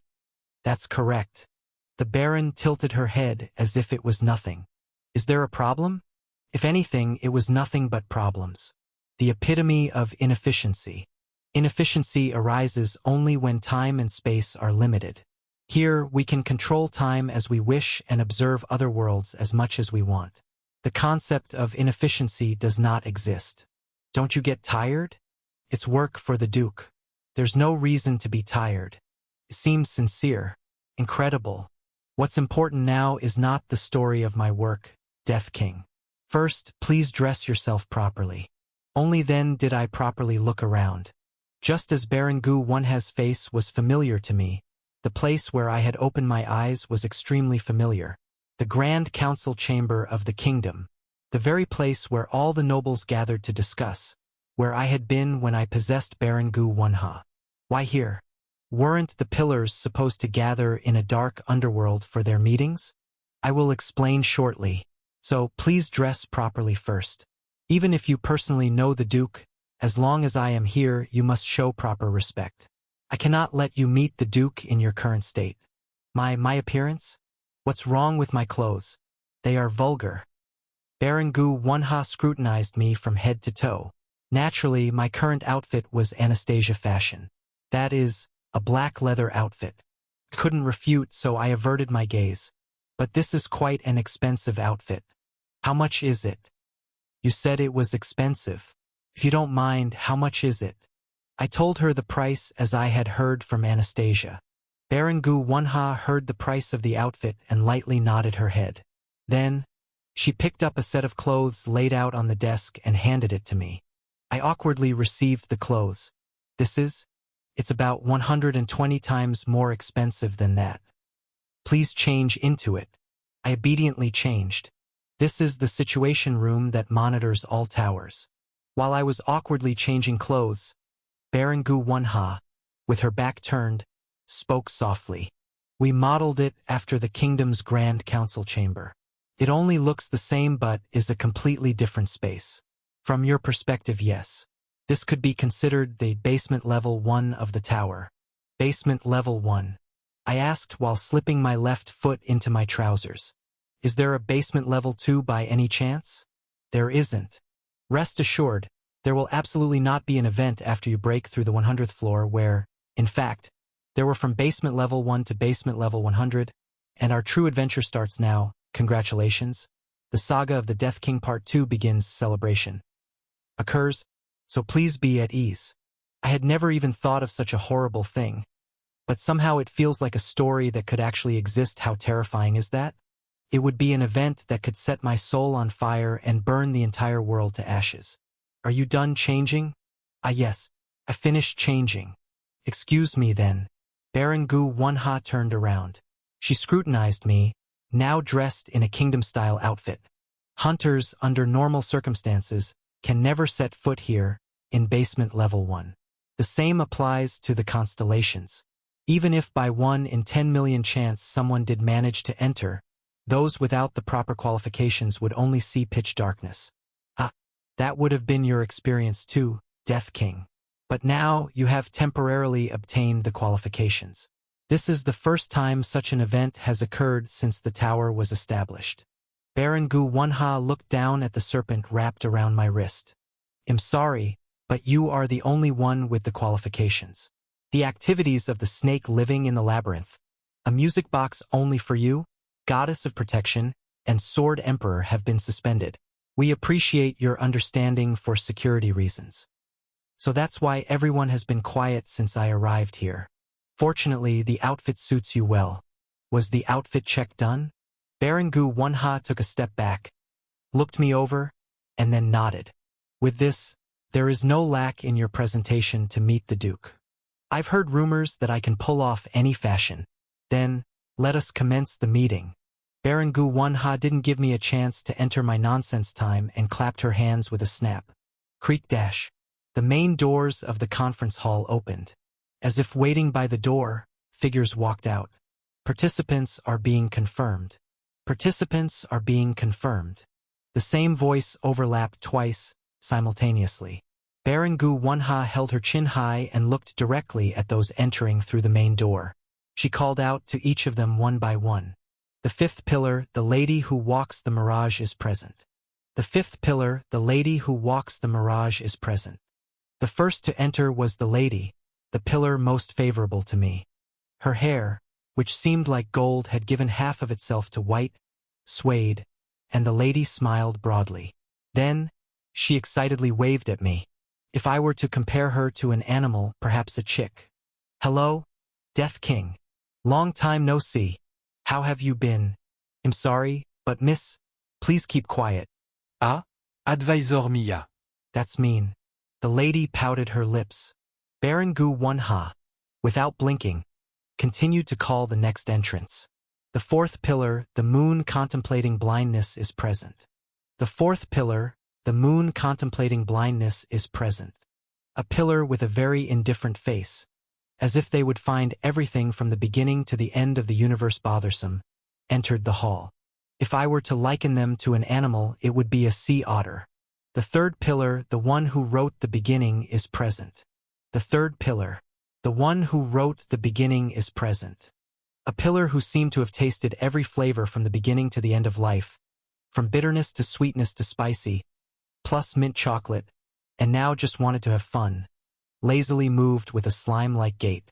If compared to an animal, perhaps a hedgehog. The second pillar, the god who dances in the void, is present. The second pillar, the god who dances in the void, is present. Regardless of whether the world is born or destroyed, as long as their own interests are preserved. What? Entering through the main door, their steps were not normal but rather like they were performing ballet. No, actually performing a 100% pure ballet, and even after entering, they continued to dance. What? No, seriously, what could it be? If likened to an animal, it would be an African flamingo. The sixth pillar, the wand of ages, is present. The sixth pillar, the wand of ages, is present. A wizard who, upon being born, would likely sigh thinking it's just being born, and upon dying would sigh realizing it's indeed dying, accepting various events in their life with just a sigh, glanced at me briefly.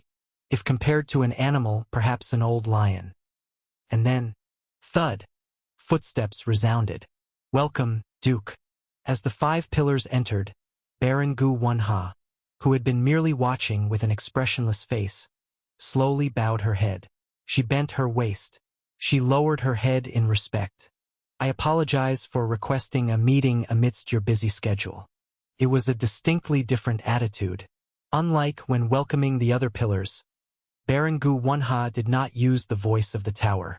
She did not send a message. Using only her own voice, she directly worshipped the owner of the footsteps.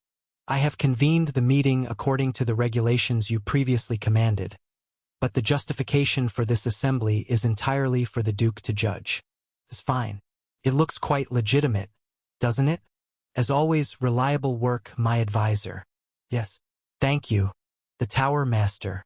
A noble with platinum hair, familiar to me as Amethyst, capable of wearing any expression and mimicking any voice in this world, known by the alias of Kaleidoscope Duke, smiled brightly at me. And the owner of the tower, maintaining the dignity of a noble here, greeted me. Hi. Death King. Nice to see you. Huh? Your reaction is a bit light. I heard this was the latest greeting method. Wasn't it? Hyam? Hying. Hiyo? Hello, hello? No. You know thou. Sighs flowed from everywhere. Baron Gu Wonha sighed. The Wand of Ages had been sighing all along, and the other pillars joined the new wave of sighs as if they knew this would happen. A bountiful harvest of sighs. Mom, that's not it. Only the lady, instead of sighing, frowned and firmly corrected. It's hi. Nice to see ya. Here, the hi is in English, so from a Korean perspective, it's the English hi. But since this is the English translation, it doesn't make any difference. The used after that translates as nice to see ya, which is old Korean slang used in the 1990s. Ah, I see. Thank you, my daughter. Yep, I'll gladly accept Mom's thanks. From now on, make sure to use what I taught you without mixing it up. Tower Master Amethyst turned to look at me, and she greeted me with an extremely graceful motion. Let me greet you again, Death King. Hi, nice to see ya. Where did you sell your final boss aura? And that's definitely not the latest greeting method. Chapter 360. The Sky That Gathers Screams. 2. 3. I diligently explained why hi, nice to meet ya is not the latest form of greeting. So, I had a time explaining to the Tower's Master about hi, nice to meet ya, and neither I nor the Tower Master knew that such a time would come in my life anyway. Nobody knows. Who could know? I knew, Death King. Did you think I did it because I didn't know? It was a joke thrown out of consideration, thinking you might be nervous. Ahaha. It was really, truly a super high-quality nice joke, Department Head Nim. I'm not the Department Head Nim, but the Tower Master. ED. Another Korean joke, when someone makes an unfunny joke, is used similar to OK Boomer. Then, narrowing her eyes, the Tower Master said, since an objection has been raised, it must be addressed. Her violet eyes glanced over me and the wizard. Death King and the Wand of Ages, please step forward. The wizard walked forward, holding the staff in front of me. In the grand conference hall, where the king used to sit and look over the assembly. The throne. The Tower Master was sitting at the bottom of the chair's legs, lightly leaning her head against the armrest of the throne. And the Wand of Ages and I were facing each other with the throne between us. The proposer is the Sky That Gathers Screams. The agenda is the no confidence in the Wand of Ages. Is this correct? Yes, it is. I nodded. Holding her chin, the Tower Master hummed, not a objection or a proposal, but a no-confidence vote. A smile like an inverted crescent moon was drawn on her lips. Very well, the Tower Master said in a cheerful tone. Before I could hesitate, the Tower Master's words continued. First, the pillars should not take this situation unpleasantly. Looking around at the pillars, the Tower Master continued, I know there are many here who do not favor the Death King. The pillars remained silent, but the Tower Master continued as if she knew their inner thoughts well. Arrogant. Proud. To dares challenge the pillars' work when you're just a mere newborn constellation that has stepped a boot onto the sky. Moreover, a vote of no confidence. I've disliked it since he started playing with the rules. We praised him as good, and he finally crosses the line. Even now, when I could understand the voices, the Tower Master's words sounded like the hissing of a snake. We have placed limitations on what we do. Even though we have the power to do as we wish, we are restraining ourselves. That alone should be considered a grace from us. Not knowing that. Impudent. Taking care of your unrelated world, and even creating conditions for you to shine, Death King.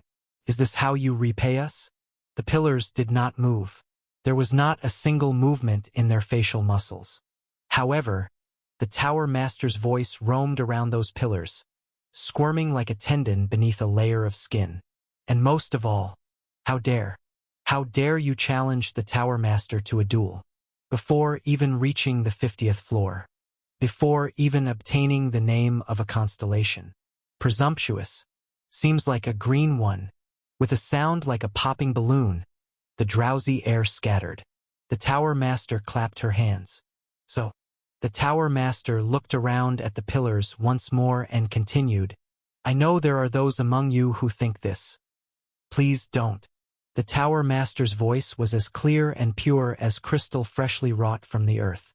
Because everyone, the kind of arrogant, proud, and bad seed behavior that the Death King is displaying right now, are precisely the actions I myself had been doing until I stood in this position.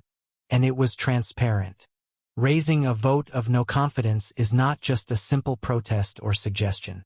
Crying out that what you're doing is fundamentally wrong and can't be resolved by making small adjustments. This very act is what I did in all sorts of ways before I built the tower, and what made me a top-notch lunatic. The pillars gathered here, of all people, should know that. I know, but for the first time someone spoke up. It was the one who wrote the beginning. The Tower Master and the Death King are not the same. The one who wrote the beginning spoke in a quiet but certain voice. The Tower Master didn't just stop at screaming that something was wrong. She proposed a better alternative. She didn't just stop at raising a vote of no confidence. She said she would replace and then did so. The one who wrote the beginning looked at me. His eyes were without warmth. Pointing fingers is easy. Criticizing is not hard. Saying something is wrong is convenient. Mocking is fun. And condemning is always a pleasure. And many people just stop there. They don't try to go further.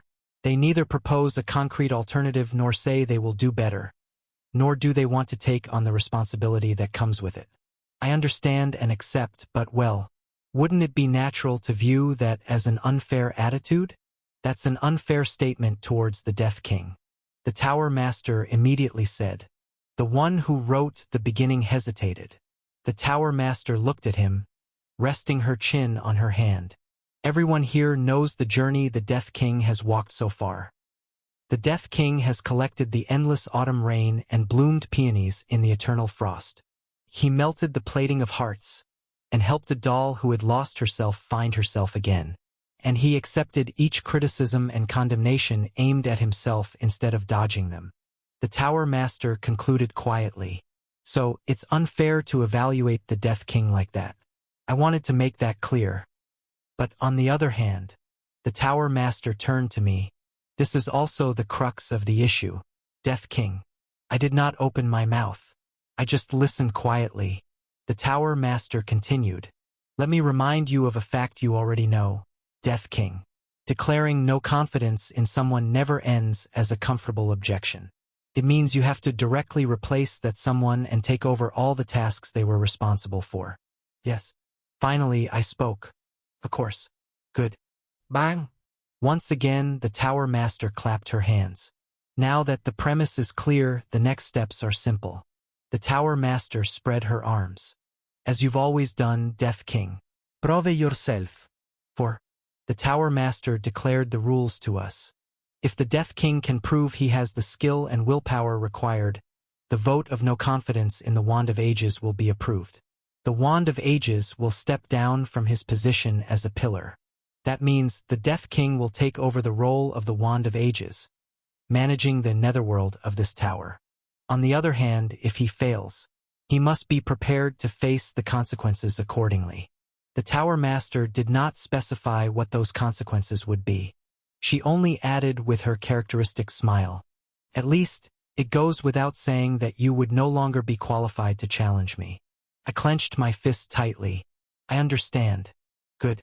The Tower Master's smile deepened. This time, the smile was directed at the wizard. What about you, the Wand of Ages?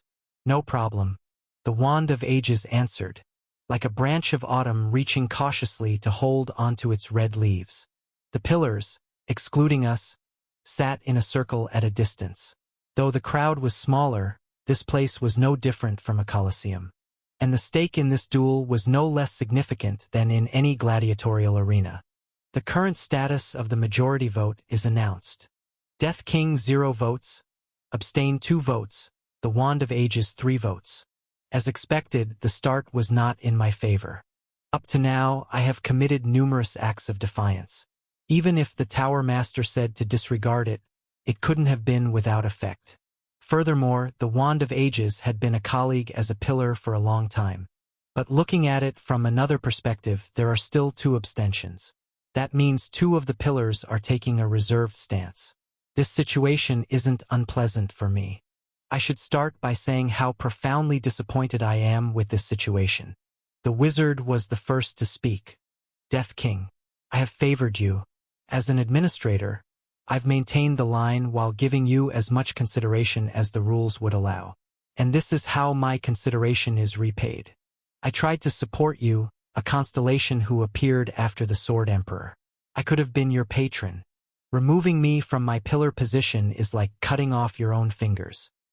It's not too late. The wizard discussed my interests. He reminded me of what he had done for me and what he could further offer, questioning how much he could help me with his position and power. It was the simplest yet most powerful form of persuasion since the dawn of time. Right? It may have been my mistake to appoint you Suha as the judge. Your criticism is valid. I acknowledge it and apologize. But even pillars can make mistakes. To condemn me for a single error, what arrogance is this? Next, the wizard emphasized his humanity. While seemingly taking a step back, he criticized my side for forcing him to do so. This too was an effective attack. The wizard well knew this duel was ultimately decided by majority vote. Persuading me was less important than persuading the pillars. Assuming you managed to pull me down. The wizard sighed lightly and continued. Since the tower was established, there have been many discussions on what to do with the netherworld. And among those, my opinion was accepted. So I took charge of the design from the 70th to the 79th floor. The history of the tower. Don't think this is the first time a vote of no confidence against a pillar has occurred. Since the tower's establishment, many constellations have coveted the position of a pillar. As a pillar in charge of the most sensitive issues, I have faced many attacks. But, despite all, the wizard, who still held his position, lightly bit the end of his staff with his lips, as if holding a pipe in his mouth. In the end, the exact problem that the one who wrote the beginning spoke of blocked them. It's easy to say I'm wrong. Anyone can make a critique. But what about responsibility? Do you have an alternative to replace my heavens? Lastly, the wizard discussed why he must win. It was about him being competent and me being incompetent. Though it was merely a relative issue, it could be decided by majority vote because it was relative. I am making souls happy. It's the happiness they wished for, the happiness they wanted to enjoy, and the happiness I can give. If you cannot give them as much as I do, Death King, you can never defeat me. A logic sharp as a knife cut at me from 3 directions. It wasn't an attack that would end if just one was blocked. All 3 directions had to be deflected before my body could be whole again. Shall we hear the answer? I gently rubbed the handkerchief with my index finger. Right. If you're going to dig someone else's grave, you should smooth out your own grave site first. And I always keep a few graves dug in my heart. You are right in saying you have favored me, Wizard SSI. Norrus. Start with the easiest sword to deflect. Did you say the constellation that appeared for the first time since the Sword Emperor? And that you intended to support me? But why did you want to support me in the first place? Surely it wasn't because of personal fondness, just wanting to push me forward for that reason alone. You don't even think highly of the Sword Emperor. You consider him a troublemaker. I saw your reaction after clearing the true heaven world.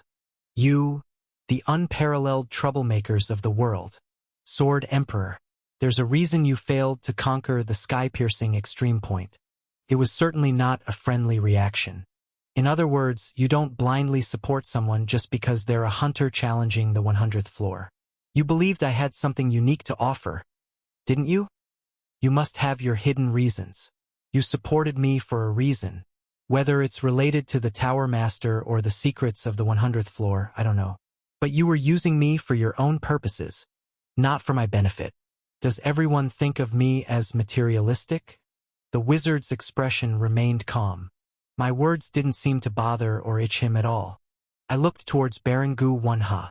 Death King 0 votes. Abstain 2 votes. The Wand of Ages 3 votes. The vote status was magically inscribed above the Baron's head. There had been no change in the score. I regrouped my stance. No, and am not condemning you just because you made a mistake. Regrettably, that's how it appears to me. A mistake is something done wrong unintentionally. But what if it was intentional? What if you knew but neglected it? If you clearly knew it would happen, and it was obvious it would happen, but you merely watched, is that still a mistake? As if I deliberately chose the wrong judge. Is Yu Suha the first? What? Is Yu Suha really the first and only mistake you've made? For the first time, the wizard hesitated. You decide which heaven layer hunters are assigned to when they die. You judge, and you made a misjudgment thinking Yu Suha would want heaven. Luckily, I was able to detect this mistake and point it out. But were other hunters given such an opportunity? No one can notice your mistakes. No one could point them out. So, it seems like the only mistake merely a mistake. Can you imagine how many mistakes have been hidden all this time? I felt the pillars looking at me. I didn't even need to amplify my senses with aura. Their gazes clung to my face, stinging. But I did not stop. While I was breaking through floors 71 to 76, there were a total of 6 heavens. Out of those 6 times, you made a mistake once. Yes, maybe this time was just a coincidence. But what if there was a mistake once in every 60 times? Even once in 600 times? If there have always been souls sent to the wrong heavens because of your misjudgments, because of mistakes, what then? Still, would you call that a mistake? Grip. The wizard's grip on his staff tightened. There must be. There are. There will be. But so what? I'm doing my best, Death King. Can you judge better than me? Can you decide who belongs in which heaven? Who will be happy where? Better than I, the Wand of Ages, can? You can't. It was a question filled with conviction. Up to now, the Wand of Ages must have judged countless souls. Through numerous judgment errors and trials, it would have reached its current state. It must have built up its own experience, know-how, and tips with infinite time and countless tears. I cannot deny that. Yes, I cannot know better than you. But that's just me. So, let's ask directly. What are you talking about? The dead. Those who have died and come before you waiting for judgment. Why not ask them directly? That's the only answer. Hunters came to the tower by their own decision. It's their right to decide where they want to go. If you make judgments on your own without asking them, the same mistakes will inevitably continue. Ask them where they want to go. Ah, ask them, you say? The wizard let out a scoff. Clearly, it was a tone of rebuke towards me. Fine. Go ahead and ask them yourself. If you can ask, that is. Thud. When the wizard tapped the floor with his staff, white ripples appeared in the air. And from beneath the ripples, black fingers emerged. You. It was a human hand. No, to be precise, it was a shadow flickering in the shape of a human. Go you. Grr. Fingers, palms, wrists, all were dyed in black. There was no light or shadow, only darkness. Black swirling noises were the only things defining their existence. The vast assembly hall was instantly covered with hundreds of noises. Barangu Wunha clapped her hands lightly. Clatter, clank, clank. Chains surged from the ground. The chains quickly bound each of the noises. You. Gurgr. Bound by the chains, the noises growled ferociously. They seemed like they would pounce on us the moment they were released from their chains. Look, this is what you call souls, the words of those who died in the tower. The wizard shouted. Only the emotions from their living days remain, knowing nothing but screams. They are not wounded. They are nothing but rags with nothing left but wounds. These are lives that have ended, broken stones. Essentially no different from that. Go ahead and ask. Ask for me. Where do they want to go? Having been abandoned by the world once and then again, where do they think they will finally be satisfied? Death King. It would be really nice if you could ask them for me. The wizard seemed to be mocking someone. Not just me, presumably. They have no memory. They're dead. They don't know why they were hurt. But the cause is gone, and only the wounds torment them. No, the torment itself is what they are. The only answer you can get from them is a scream of it hurts. It may not even be an answer. You can't call the noise made by crumbling rocks an answer. I wonder, what can we ask them? Crackle. From the magical ripples the wizard had spread, a faint image appeared. It was a moving picture. I can only watch. Images played from all around. The abridged lives of the noises before they were consumed by the dark whirlpool. Faces and smiles they had before being devoured by the dark swirl were reenacted in the images. I have to carefully examine and then make a judgment. That's all. Everything, right? Just watching isn't enough to know. There are times I don't know. But what more can I do? Other than watching, what else can we do here? Indeed. So that was it. I slowly looked around. Goo. Ugh. You. The noises couldn't meet my eyes. They had no gaze. They could no longer look at or reflect anything. Only deaths that could be looked at from the outside or be broken. Countless deaths. Death. There is. Above all, something familiar to me. There is more we can do here. We still have something more to do. I turned my face to look at the Wand of Ages. What? There is more we can do beyond just watching and observing their lives. Wizard SSI. There still is. What could possibly be left to do? The wizard wore a look of incomprehension. But to me, everything was clear. What I can do. What I want to do. What kind of constellation I could become if I ever became one. Everything suddenly became clear. In the end, a person will act according to what they have always done. With that clarity, I acted. Here. Walking slowly, I stood in front of the dead and spread my arms. Kill me. Before the wizard could understand my words, the dead bit into my neck. You have died. The Wand of Ages' eyes widened in shock, reading the situation in slow motion. Before the wizard could fully grasp the meaning of my action, had someone among the pillars understood my intentions? A voice resonated. The current status of the majority vote is announced. Death King 1 vote, Abstain 1 vote, the Wand of Ages 3 votes. And then, penalty severity is supreme. The human road. Reproducing the trauma of the enemy that killed you. Let's do more than just watch.